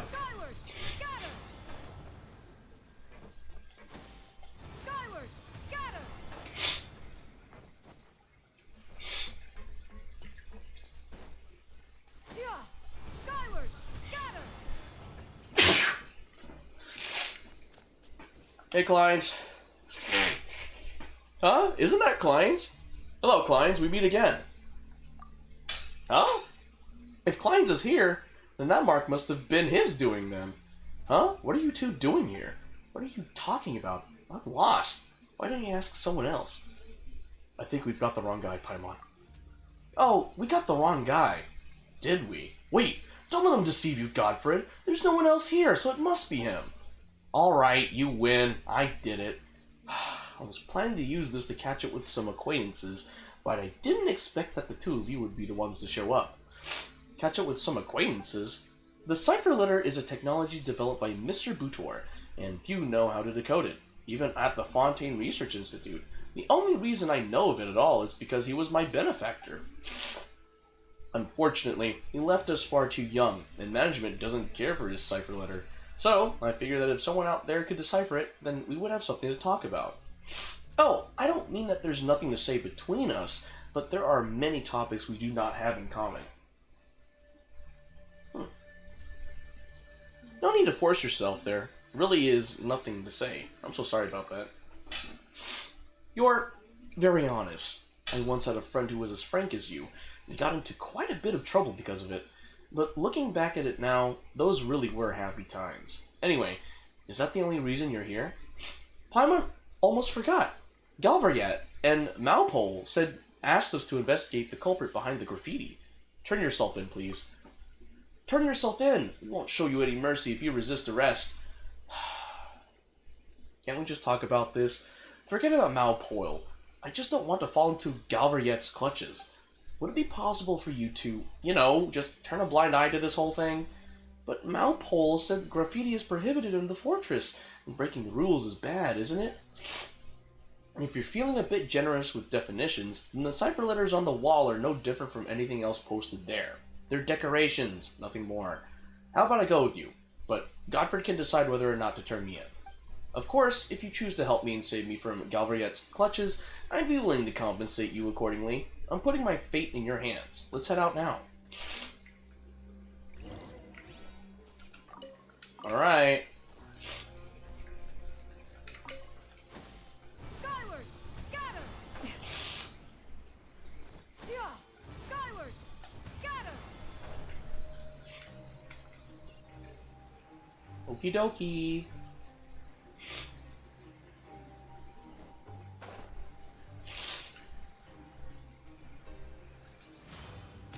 Heyo.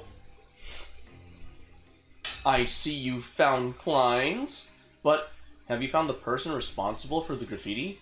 Or at least any clues? Well, about that. This requires a professional. Klein's, have a look. Klein's, is this the special mark you mentioned before? Let me see. Oh, doesn't it look like a lot like a gear? Where else could such a huge gear come from, except the Fontaine Research Institute? It's from the Institute, and so are you.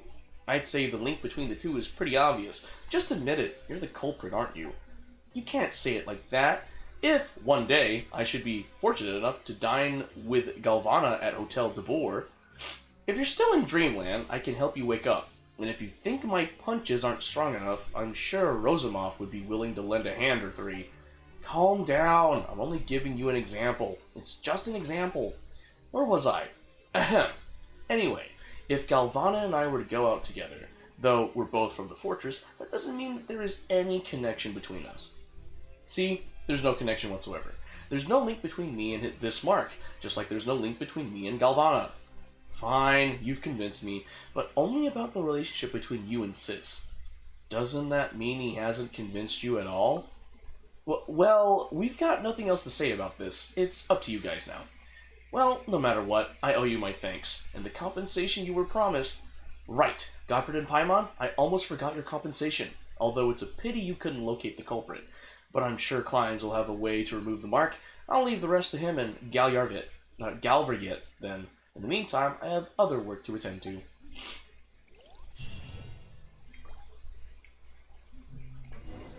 Okay, now I can. Which, I'm pretty... Hold on. Yeah, I'm pretty sure it was over there. Okay. Teleport waypoint. Teleport. Whoa. Whoa. Oh, I'm on a stealth mission. My bad. I'm so sorry. Careful. We'll get in trouble if the guards catch us. I did not pay attention to that. I am so sorry. Can I? Skyward, scatter. I mean, I have Shenyan, so I'm not that scared. Skyward, scatter.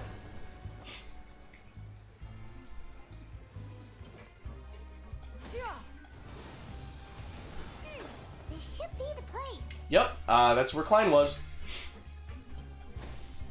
Skyward, scatter. No one can catch an Adeptus. I'm too fast. What? I know you. You were the ones we saw. Huh. You've got guts showing up here. You know who we are, right? You'd better leave now. Ain't nobody coming here to save you. Enough with the theatrics. What you say? All those rumors about cannibals and hidden rules were started by you, weren't they? Yeah, so what if they were? If you push us, we can make those rumors a reality at any time. Hey, what's the point of all those rumors anyway? What exactly are you trying to do? I don't have to tell you anything. If you turn around, go back to the dormitories and act like you never saw anything, then I'll pretend that you never showed up here. Yeah, scram. Nothing worth seeing here. There's something calling me. I have to go. Huh? What did you say? Isn't that exactly what Boss said when he left? Hey, do you know our boss? Yeah, Child Tartaglia. One of this is Naya's Fatui hair bidgers. Oh, we had no Can't idea our believe I boss said was that. such a big deal. He always kept his identity a secret. So, did he have you come here to find us? Oh, so you're Child's crew here? Seems like he had no problem fitting in. I'm a friend of his. We came here to learn what happened to him. We're the only ones who heard him say those words when he left that. Oh, JXZ Stream ZX. Thanks for the first time chat. And yeah, sure, follow for follow. Hold on, I got you. Hold on. Can I do something? And follow. Hey, yo! JX, thank you so much for the follow. I appreciate that very much. I hope you have a wonderful rest of your Saturday, bro. All right. I guess that's proof enough for me. I believe you. Wow, those those dreams of yours sure come in handy. We gave him the business for a while and would always give him a hard time when he first came to the fortress of Maripede. But here in the fortress, the strong will always earn respect. He was working the longest hours and racking up wins in the Pancration Ring. You could always see how amazing he was, even when he was teaching us a lesson. So eventually, we all decided to follow him. But one day, he suddenly told us that he had to find a way to escape this place, no matter the cost. He said it was because he heard that call again. And as his crew, if the boss wants something, then it's our job to get it done. So, we got to work and used the hidden rules that were here to make up and spread the rumor about the cannibal rule. We just wanted to give him a better chance of escaping on a night after the pipes had been cleaned. Oh, thanks to your rumor, nobody would want to come anywhere near here, prisoner or guard. Wow, it sure is easy to exploit people's fear of the unknown. But hasn't Child already escaped? Why are you all still coming here after pipe cleaning day? Because as far as we know, the pipe he went into isn't actually an exit. It should be a dead end. It leads to an abandoned factory area. Oh, I've been Even there. if there were a way to escape from there into the sea, we're still way too deep. No one could ever reach the surface alive. But Boss still insisted on going in. It's like he was obsessed about it. Only people with visions can swim through the So waters we of told Fontaine. him that we'd pretend as if he never existed while he was gone, and that if he wanted to come back, he should wait for nighttime on a pipe cleaning day. That way, we could meet him here and help cover the whole thing up. So you come and wait here through the night a few times a month just because of that promise? Yeah, but it's been so long now. We already know in our hearts that he must have managed to escape somehow. Is it also possible that something unfortunate happened to him? Paimon, it's Child. Nothing could ever defeat Boss or slow him down. It's one thing we know for sure. Okay. Paimon was just brainstorming possibilities. Can you take us there? We want to go to the spot where he left. All right. Keep quiet and follow us. Okay. Yay! Alright, hold on. I gotta pause because it is 11 and I need to get some food in my stomach. I will be right back. I'm just gonna eat my fries from Whataburger and I'll be back.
Hello.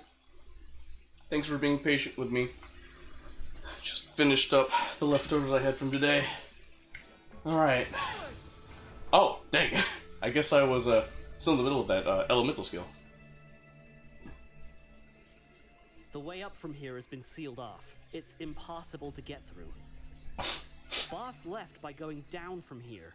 It wasn't full of water at the time. Later, we came back hoping to have a look. That's when we found out it had been completely flooded. It's impossible to navigate unless you're an extremely skilled diver. Do you think Child got trapped by the water? Not likely.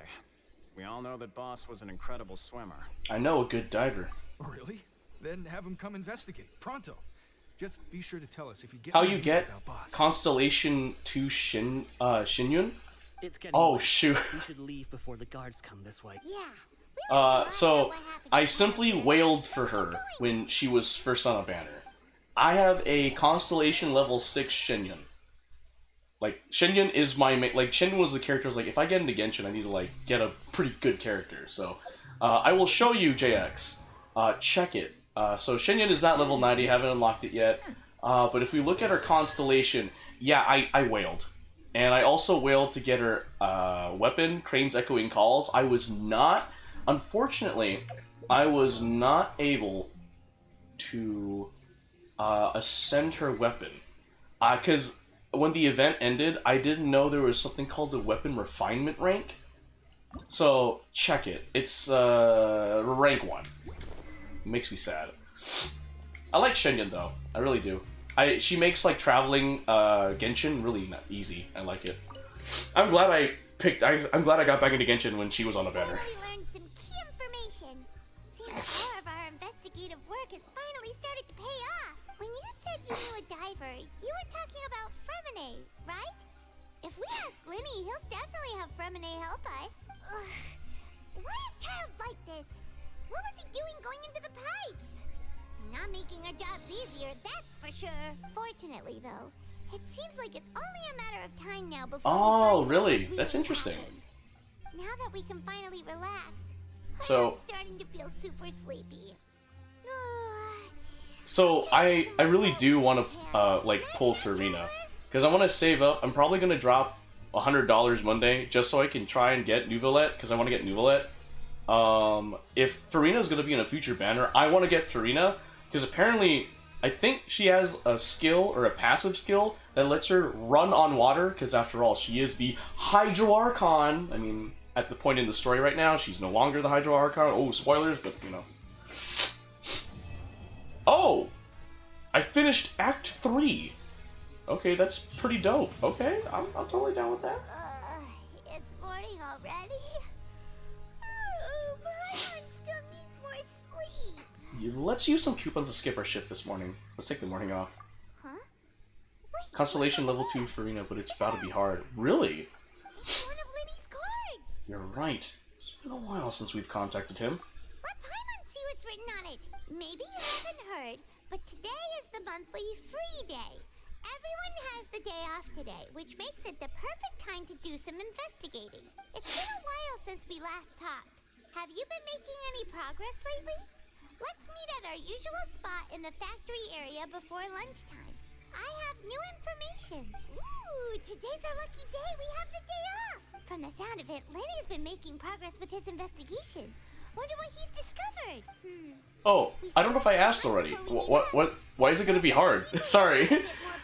I don't know if I asked it already. Cataclysm's Quickening, Act 4. Huh.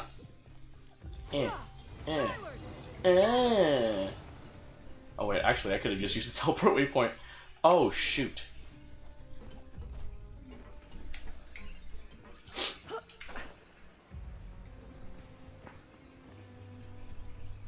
Oh, you're not a whale like that? To be fair, I don't plan to be a whale like that, because, well, to be fair, because if Raiden goes in for a 4th time, I will definitely whale, because Raiden is one of my favorite Genshin Impact characters. And that's fair, JX. I wailed for Shenyun because I saw the importance of having Shenyun as a character that is playable in your team, because she helps you traverse to that very easily. I'm just glad I pulled her. She is like my DPS healer. If you ask me, those pompous parasites on the surface act like they're all a bunch of aristocrats. Do any of them give half a hoot about a bunch of dogs like us? Hey, speak for yourself, mate. I'm no dog. Yo, Zach, welcome to the stream. Hi. Hope you're having a good Saturday so far. Oh, you think you're special or something? If you're here, then you're just a convict like the rest of us. I've heard that even if you're released after serving your sentence, going back to life on the surface ain't any better. Once a criminal, always a criminal. Or marked for life. Oh my gosh, Shenyan, Farina, Yellen, and Ganyu? I want to get Yellen and Ganyu. I want to be able to at least pull them. Because during the Lantern Rite, I bought Ganyu's Lantern Rite skin, but I don't have Ganyu. Oh, back from Shadowverse? So you're doing pretty good? Oh, that's awesome. I'm glad you're doing good. What did you play for the Shadowverse tourney? And also, I'm okay. So today, I went to the Andes Custard 300 race at the Texas Motor Speedway, Zach. Because one of my friends, Keishi, got 8 tickets from a Andes Frozen Custard giveaway on Instagram. So she basically gave like 3 of her friends, me included, 2 tickets. So we could all go with her and have a +1. And I brought Crimson Rose with me as a +1. So I had that, and then allergies was killing me, and then you missed it. My nose was bloody on stream, and I clogged it with some tissue. And now I'm here, playing some Genshin. I'm probably going to stop around, like, midnight, though, so... Anyway. I don't buy that. But, yeah, JX, that sounds like a very good Spartal team. I have played Farina, and, gosh, Farina's fun to play. I love Farina's Elemental Burst. What kind of filthy bilgewater are you spewing? I have family up there. You best shut your sewer hole with talk like that. Oh. Listen, things ain't so great on the surface, but who said It was just that you have pre-release? to leave? Oh, okay, so you... You can still Oh, stay was it... here and work even after you've served your sentence. Not bad if you ask me. So the pre-release, is it one of those, like, pre-release tourneys where you just have, like, all you get is, like, X amount of packs, open them, and you have a little mini-deck? Is that what you're saying, Zach? And also... Oh, it went... Oh, you did? So I forget what's that called. Because I remember... I've done that before, I just don't remember what it's called. I did that in a card shop that no longer exists.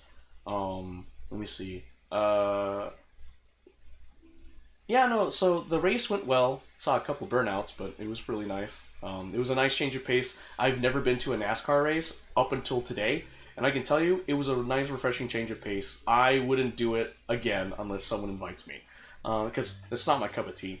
It was cool to see cars, though. Just go around the track, I guess. Yeah, and the nosebleed, yeah, it resolved itself, so it's good. So yeah. Who wants to live in the ruddy overworld anyway? Oh, I bet. It is fun with friends. I ride a car that doesn't exist in this craft. What? What makes you think they want to hire someone like you? That's one of the great mysteries of the universe, how someone as useless as you is so confident. Whoa. Sounds like they're really unhappy about the overworld. Speaking of which, Paimon never heard anyone use the words overworld or underworld when we were living up there. Is it only something the inmates down here say? I think you're right.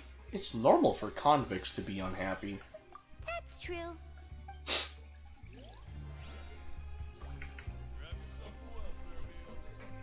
Yeah, skyward, scatter. Okay, what's over here? Whoop! There's a group of people over there. Let's go listen in. So I said, that's not a faucet. Hey, who are you two? Why'd you come over all of a sudden? Oh, sorry for eavesdropping. Sounds like you were talking about something private. What's the matter? They're just looking to join in on our fun, that's all. Hey, don't pretend like it's okay for them to just interrupt us like that. Fine. You're lucky we don't mind extroverts that much. Oh, wait. Oh, Oh, I thought Baiju was one of the original ones, like from the Leeway arc. Oh, so Baiju came in 3 updates ago. Oh, Hoyo knows no one pulls for him. Why did they bring him? I bet it's for fan service, because I know there's I'm pretty sure there's quite a number of people that likes Baiju. I like Baiju. I might pull Baiju if I have the chance, but man. Thanks, you guys are really nice. Oh, his rerun was 3 updates ago? I mean, yeah, but I feel like it's just for fan service and for the small community out there that likes Baiju, based on what you're saying. You hear that, Quisto? What nice! Your expressions tell me you're looking to hear some juicy info, am I right? But before that, it just so happens that I know you two. Really? Are we that famous? You're kidding. How often does anyone get a personal tour led by His Grace himself? Practically everyone was talking about it. Word has it that you also caused quite the kerfuffle. Ah, it was just a little mistake. A little mistake, huh? I like the way you put it. You see, people with a good attitude can join our group anytime, unlike some of the others here. Your group? I'm Quisto, and this is Lavaroon. People usually call us the Bombshell Bros, but don't worry, we're not playing with bombs or anything. It's just that our information is always so explosive, and we blow minds on the regular. Oh, crazy. So, you two really like to gossip? Ooh, you sure know how to embellish. Oh, I got so much followers from streaming since 2020. So I was streaming in 2020, and then I took a break, like about a 2-year break, and I got back into streaming around August last year. So, and I just kept streaming, and eventually people started following me. Granted, in the beginning, I had a lot of friends that I told, like, hey, I'm streamer, and so they followed me on Twitch. So, yeah, that's how I got followers, having friends that support me and just streaming. Over time, you'll get followers. It's just, when you start off, it's hard. No, you don't get it. Knowing intelligence will make things better for you here. For example, knowing who's working with whom. Zach, how dare you? You're rude. How dare you? That's mean. Sure, fill us in. Oh my Archon, I'd love to know. Please tell me. Whoa, all this info's worth something, you know? You should prove you're worthy of it. I don't mind him. Quisto's always this way. Just play nice and say something to massage his ego. The welfare meals. Talk about the welfare meals. We ate the most incredible welfare meal recently. Right. That meal we had yesterday. Oh, I'm sorry to see that, GX. Paimon can still taste it whenever she closes her eyes. Is that so? To tell you the truth, I've been helping out with making those welfare meals. I've been working as a kitchen assistant for about a month and a half now. Oh, so you're the one who made those delicious steaks. Amazing. You could be a professional chef. You are correct. I am a true professional. In fact, that's the spirit, JX. Not enough about that. Since you like my cooking, I guess that means we share similar tastes. Listen carefully. This little bombshell will help you learn what's really going on here in the fortress. Huh? Did Lavaroon just wink at me? It seems he's saying, don't be upset. He's a good fellow. Listen, kid. The power structure within the fortress is quite complicated. The Overworlders couldn't care less about us down here. We're basically dogs to them. You've already met the one person here you should never cross, the Duke, Risley. Risley, that's how you say it. And if he doesn't care about something, then he often doesn't bother dealing with it. Those who have the Duke's attention get all kinds of special perks. Even better treatment in the infirmary. I know who you mean. It's that courier character, right? I don't think there's anything useful about him at all. Why does he visit the infirmary practically every day? Is it normal for anyone to be going in and out of there so often? If you ask me, he's a just Hoyo creator? To get out of work. 7,000 primos every banner? I didn't even know that. Thanks for the info dump, JX. But did you know that Churia was a talented researcher from the Fontaine Research Institute before he came here? There's no denying that. I don't care if he was a researcher that could turn dirt into Mora. Once you're in the fortress of Maripede, you're just another inmate like everybody else. Ah, interesting. According to Quisto, a person named Jiryu frequents the infirmary. I should take note of that. Speaking of which, the last time I saw him, he was passing To the by Hoyo creators TikTok and sign up? I also heard they started arguing in the library and got into a fight, right? Guess that's just how terrible of a guy he is. You mean he hit a woman? Wow, I never imagined he was that bad. But that Lorvine's also quite the odd one, you know? She's always gabbing away, got into a fight with a man, and she also got sent to the infirmary. Oh, it takes like 15 to 20 days to become a Hoyo creator? Sick bay every couple of days too. Wait a second. You don't think? Do you think could it be that they're secretly meeting to go on dates? But it's really hard to Oh, for them to respond. After all, I do remember Interesting. seeing Lorvine beat Juria to a pulp that one time. And we might be overthinking things. So, Jiryu had a confrontation with a girl named Lorvine, who also frequently visits the infirmary. I'll remember that too.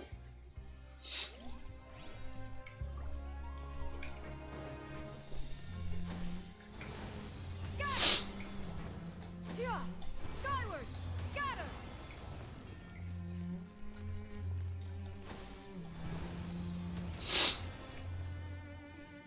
Hey, you over there? Who? Me? Yeah, you. Say, do you like playing card games? You know, like Genius Invocation TCG? Even people down here play that game? You TCG players are like mint in the wild, literally sprouting up everywhere.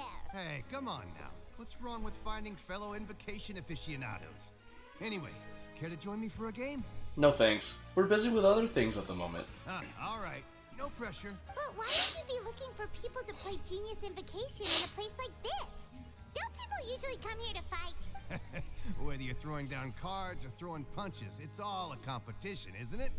It's all the same in my eyes. There are lots of card players here in the fortress. When I saw you, I immediately thought, hey, even outsiders from other nations play cards. So I came over to say hi. Would you mind chatting with us for a moment? Sure. Great! Since you've been here longer than us, you need to flex your seniority a little bit, right? Maybe you could start by telling us newcomers some stories about this place. I thought you would have already heard everything by now. All right, then. Did you have anything specific in mind? Or do you want me to just pick a topic? Why don't you pick? We'll let you know if we've heard it already. All right. Have you heard any strange rumors since you've arrived? Yes, we have. Then did you know that there are some people who are always gossiping over in the corner? You mean Quisto and Lavaroon? Yes, so you've already met those two. They're quite a pair. They always keep an eye out for the latest happenings and gossip about everything. I've never seen anyone with more time on their hands. I heard that they used to be a chef and a bartender before they were sent down here. You know how bartenders are, always chatting with customers. And chefs love to pass the time just hanging out when they're not cooking. Good to know. Do you have anything else to tell us? Let me think. Sounds like you want to hear something a little more tantalizing. Oh, did you know that the Duke was also a convict in the fortress of Meripede before? Huh? Wait, are you serious? That's right. The Duke was an inmate just like you and me. Seems he was exiled here for committing some crime. Who knows how he ended up rising up to become the warden, though. To go from an ordinary inmate to becoming the manager of the whole place? I'm not gonna lie, I kinda respect that. By the way, do you happen to know anything about a forbidden zone? A forbidden zone? Sounds like something that someone just made up. I've never heard of that. Where did you hear about it? It's just a rumor we've been hearing, but no worries if you've never heard of it. Do you have anything else you can tell us? Anything else? Not that I can think of, but I'll be sure to tell you anything interesting I hear next time.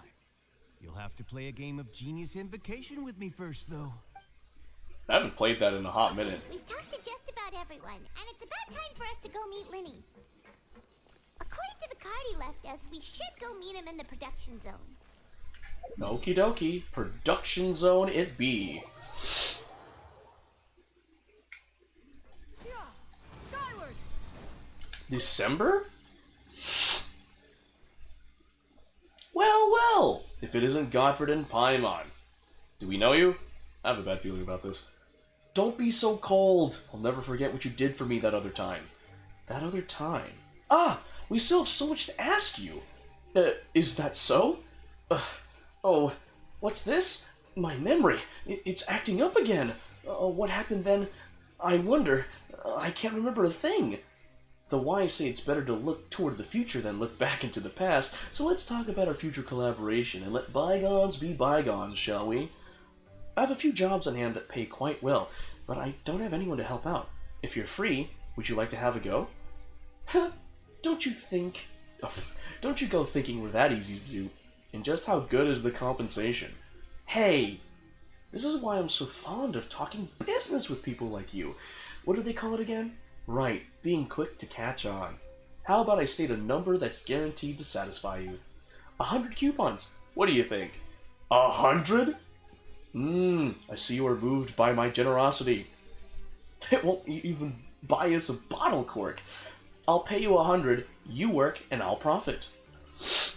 Whoa! Is that what you were planning? Am I not being generous enough? You youngins really are so... You just don't know what's good for you. You should know there are hordes of poor wretches who'd give an arm to do easy and profitable work like this. December, you slippery little fraud. I finally caught you. Last time I caught you hanging around the mailroom, you were also swindling newcomers into commissions for you for a fraction of the actual fee. Godfred and Paimon, you didn't fall for his lies, did you? I'm devastated! We've already been tricked once! Then I'm too late. Anyways, don't believe a word he says. He targets newcomers or anyone unaware of the rules and cheats them. There's already a long list of victims. My word! Swindle! You make it sound so awful. Is there any difference between us? Don't you guards use coupons to make people do miscellaneous work for you too? We don't pocket a portion of their compensation. What are you hinting at? Don't slander me without any proof. Oh, you want to see some proof?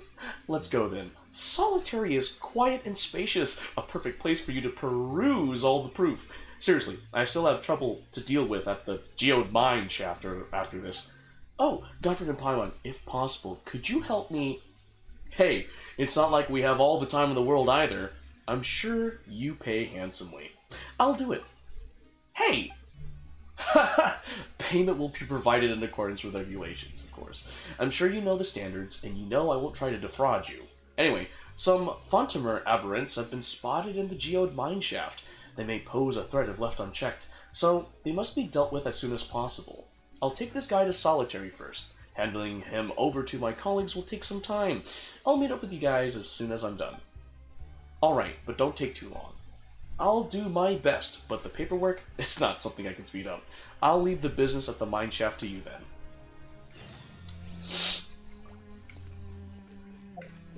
Cool. I am going back to this. Wait, what? Oh, I thought I was... But I'm in the production zone. Well, I guess they wanted me to just go to, the entrance to the production zone, I guess.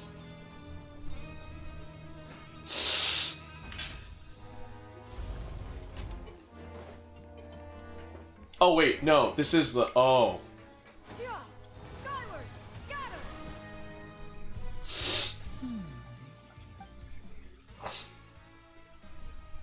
Huh?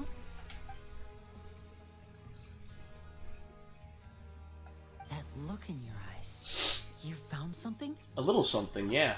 Hey, this is no time to be modest. Just tell him we found a boatload of information. Oh, as expected of the legendary duo, you have my full and undivided attention. You summarize your findings to Lenny. Huh. I'd have never guessed that myself. The rumors swirling about this place are unreliable after all, and Master Child probably went missing because he found a way out. He is a harbinger after all. I suppose he's much more resourceful than I initially gave him credit for. Unfortunately, this isn't enough for our final report to Father. We need to find out Master Child's exact whereabouts. Father told me that even though Master Child said he was just coming to Fontaine for a vacation, he actually had some personal reasons. His agenda might be linked to his disappearance. The most important thing right now is to catch up to him. His escape route is already flooded, so we'll have to test someone with professional diving skills to chase after it. Well, when you put it that way, it's obvious that only Fremine would be up to the task. Bingo! Is he around? He's working today. Coming here as a group would have attracted too much attention. I'll talk to him about it later. Please do. We're counting on you. Thank you. It's the least I can do. We're all in this together, so it's only fair for us to fulfill our end of the bargain. Honestly, I'm far more impressed by you guys managing to collect all this information right under Risley's watchful eyes. Collecting information has always been our strong point. Really? Now, let me think. To find out more information, Fremine will have to retrace Master Child's original route. And if he's to do that, he'll have to set out on the next pipe cleaning day at the earliest. That's 6 days from now.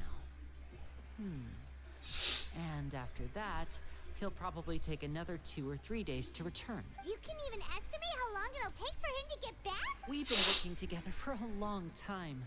We know each other's capabilities like the backs of our hands. Traveler, what say you to meeting here 9 days from now? We'll be able to pick up Fremine while we're at it, too. Sure. Oh, and there's just one last thing we'd like your help with. Though we can just sit back and wait for Fremine's report on Master Child's whereabouts, we still need to make more progress on the investigation of the Forbidden Zone. Fremine's no master of disguise. Lynette's still working on getting intel from the other areas, and I'll need to spend some time helping Fremine prepare for his diving mission. So, you are the only ones we can count on. What do you want us to do? Will it be hard? Well, I won't call it easy per se, but I think you'll be able to pull it off. That's sweet. Listen carefully. You'll need to find an excuse to get into the infirmary and investigate the room and environs. You've mentioned several sketchy-looking people always meeting at the infirmary earlier, so it probably has something to do with the secret we're hoping to uncover. You've already met the head nurse, so she'll be less suspicious of you. Investigate the internal structure of the infirmary and any active dealings within, and pass those on to me alongside anything else you're able to discover. But also, there's no need to take risks. Don't forget, safety always comes first. Sounds good. I'll give it my best shot. Did you only say that because I'm an amateur? My apologies, I just started rambling out of habit. It was almost as if I was talking to my younger brother. But that's not a bad thing, right? But what if I'm the older brother? All right, then we'll head out as soon as we finish our prep. Let's go our separate ways for now, then. Don't forget, we meet here again in 9 days. Stay safe. Roger Dodger. Our doing some prep with probably being slowly approaching for me. Oh, okay.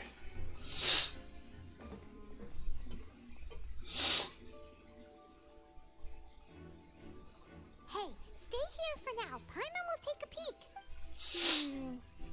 There seem to be several people inside. Let's try to eavesdrop on them first. You and Paimon hide in the corner, try your best to eavesdrop on the people inside the infirmary. Several people appear to be engaged in conversation, but you only manage to catch. It's not impossible.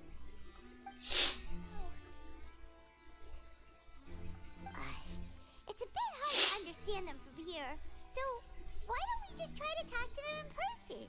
Let's go as soon as you're ready. Yeah, okay.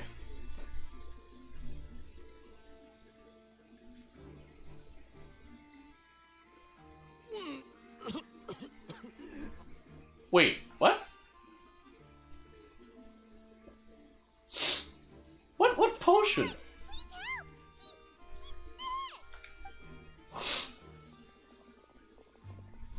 Whoa, are you okay? Oh my! What's wrong, little one? There's no need to panic. Take a deep breath before you begin. The traveler started complaining of a stomachache, and then nausea, and then collapsed onto the ground. Paimon doesn't know what to do. Freezing limbs, twitching fingers, and pale complexion. Could it be poison? Let me take a look. Please, lie down over here. Ooh, my stomach really hurts. Don't worry, I'll get you to the bed safely. Here, hold on to my shoulder and walk slowly.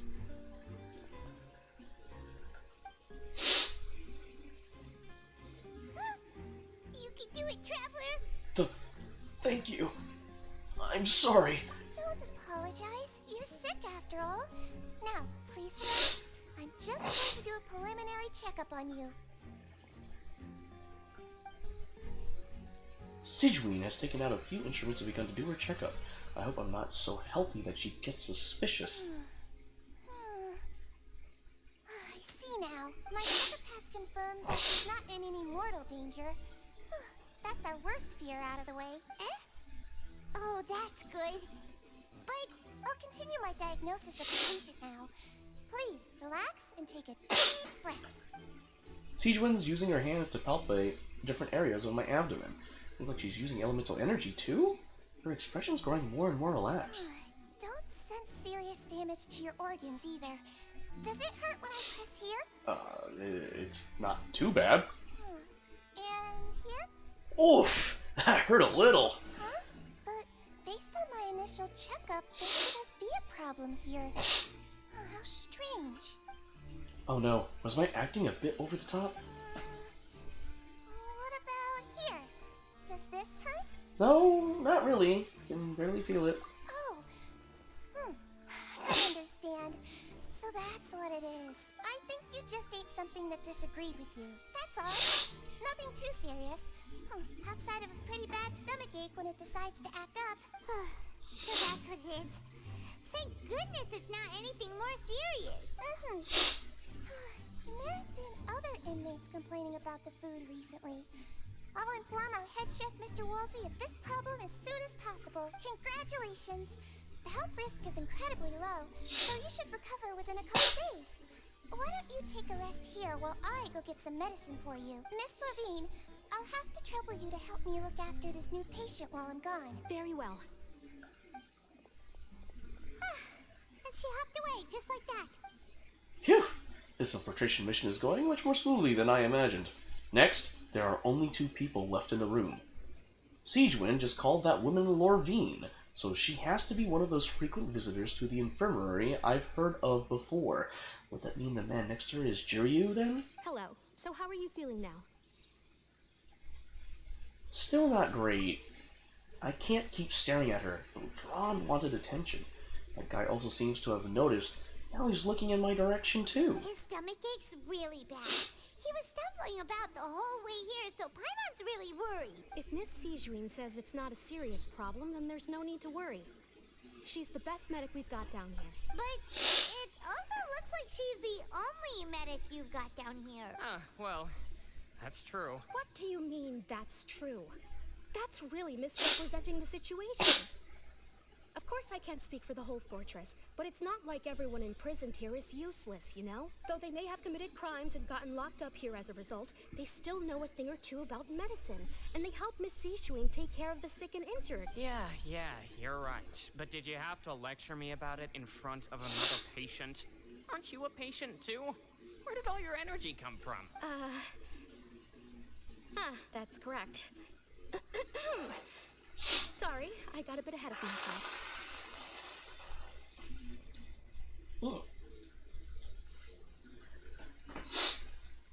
Are you two also sick? We've been sick a while. I come back every once in a while for checkups and to pick up the medicines Miss Sigewinne prescribes for us. That's just the nature of chronic illnesses. As for her, you could say she fancies herself as Miss Sigewinne's capable helper because she learned a bit of medical knowledge ages ago. Please watch your mouth, Mr. Jurier. Don't forget that you are the primary reason I have frequent heart palpitations. Hey, don't start arguing now. She's in love with him? Civil at least. These two seem to have a pretty terrible relationship and only ran into each other because they came here to pick up their meds at the same time.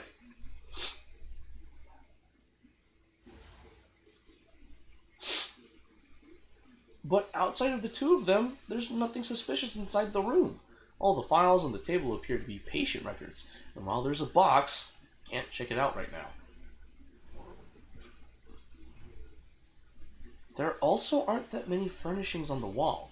Huh? Wait, there seems to be a movable hatch on the ground over there? Hey! There's no need to fight! Everyone will be released someday, so there's no need to argue over silly things like this!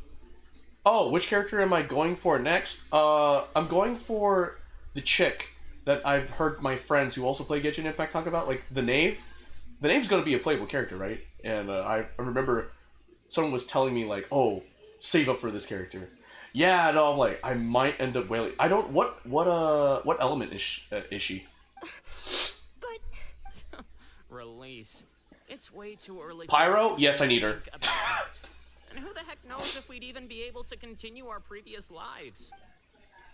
The presence of the movable hatch isn't strange by itself, but perhaps it's my adventurer's intuition speaking. But isn't it a bit strange that there's a movable hatch here of all places? She's so cool. Yeah, I saw her in the story earlier.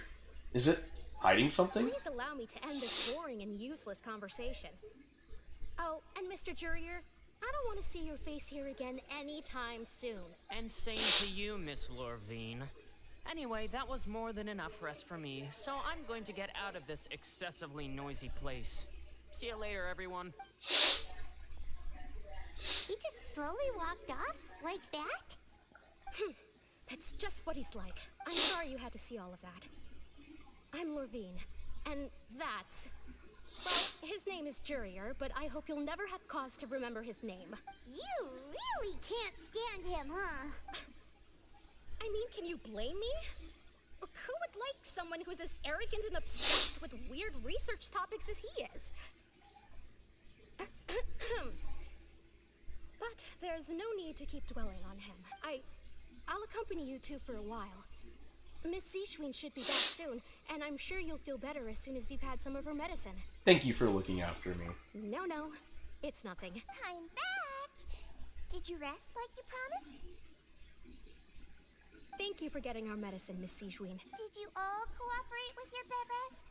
I trust that nobody got up to walk around. Good. Here, this should be 2 days' worth of medicine for you. Take 1 pill now, and then continue your bed rest. You take the stomachache pill that Siegeween gave you. Miss Lorvine, I left in a bit of a hurry just now.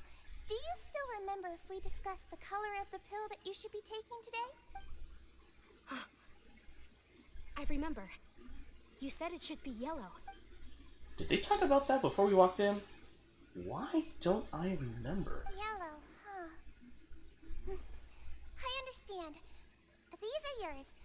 Please, make sure to go to bed early after taking them tonight.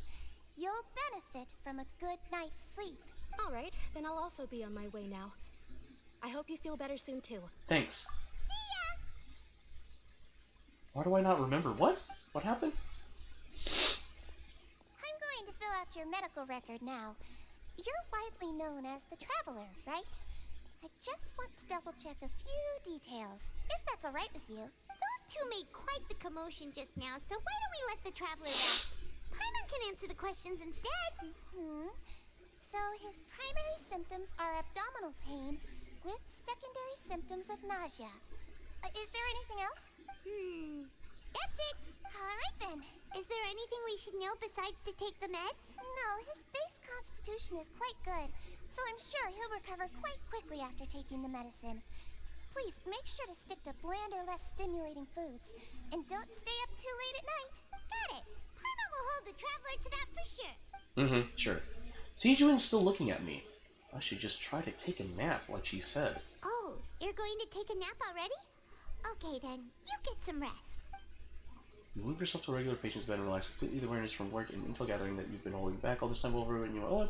You can, however, still catch some hints of Paimon's conversation with Sijuin. We've been to lots of places together. He may look a bit under the weather now, but he's actually super strong. So you're the best of companions. But don't worry, he'll recover soon.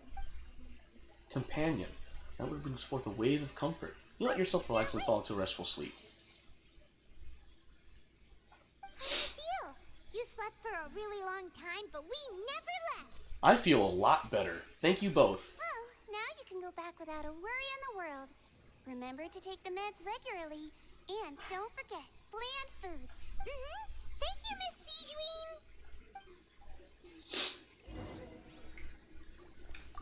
Seems like a lot of people have been coming down with an upset stomach lately. I'll need to address that. Okay, return to the dormitories. Scatter! Yeah! Skyward! Scatter! Whoop! Whoop! Woo! Oh shoot. Ah! I'm jumping all over the place. Skyward! Scatter! You really are something. To be able to fall asleep like that and even sleep talk the entire time, you scared Paimon half to death! Did I say something I shouldn't have? No, but you kept mumbling things along the lines of, Pyron, don't take my grilled fish, and put down the Adeptus Temptation now! Paimon talked with Sijwin the entire time you were asleep. She seems like she's just a sincere nurse, and Paimon didn't notice anything unusual in the room. Are you sure we're not going off track with the infirmary? Are we really off track, though? There are still a few weird things about the place. That movable hatch on the ground, as well as the question Sijwin asked Lorvine. And also, were they really talking about their meds before we walked in? Oh, and was Lorvine and Juryu's argument genuine, or were they just putting on a show? Paimon, hear me out. Whoa, you really are super thorough. All those tiny little suspicious things that Paimon didn't even pick up on. We've got to get the info to Linny. Over the next few days, you and Paimon work at your stations normal. During your shift, however, you manage to find and produce the right keywords relating to your suspicions on a piece of paper. Managed to say that. Nice.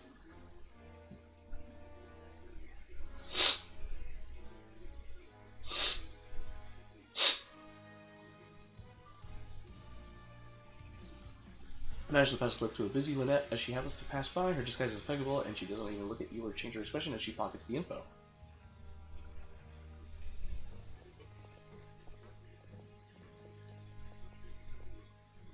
And finally, the promised 9th day arrives.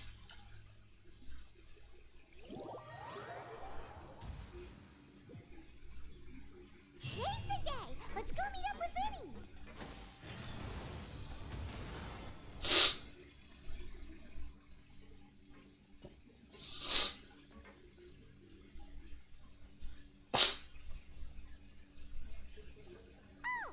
Hmm?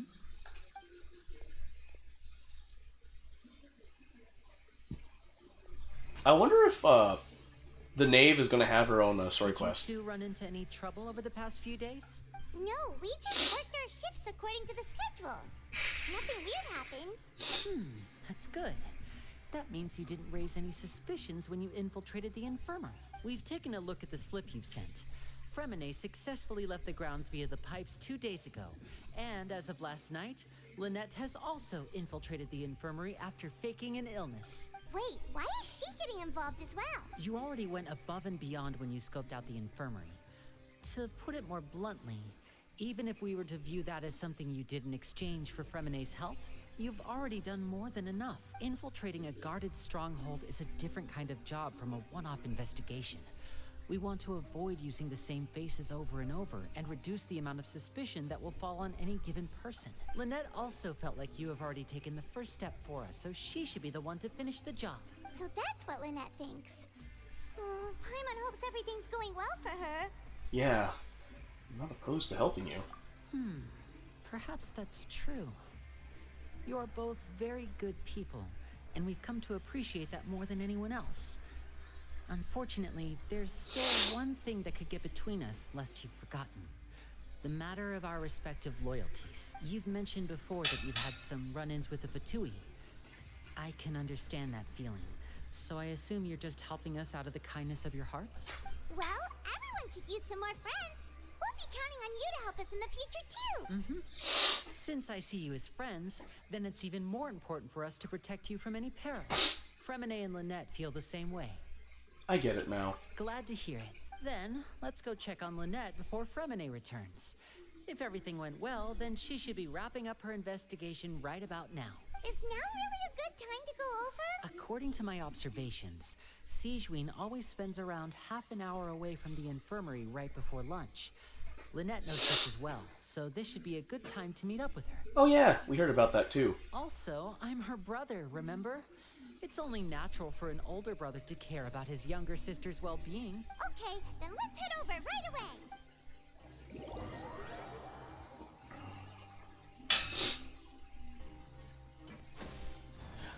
Oh wait. As much as I want to continue playing, it's time. It is midnight. Happy Sunday to you all. Alright guys.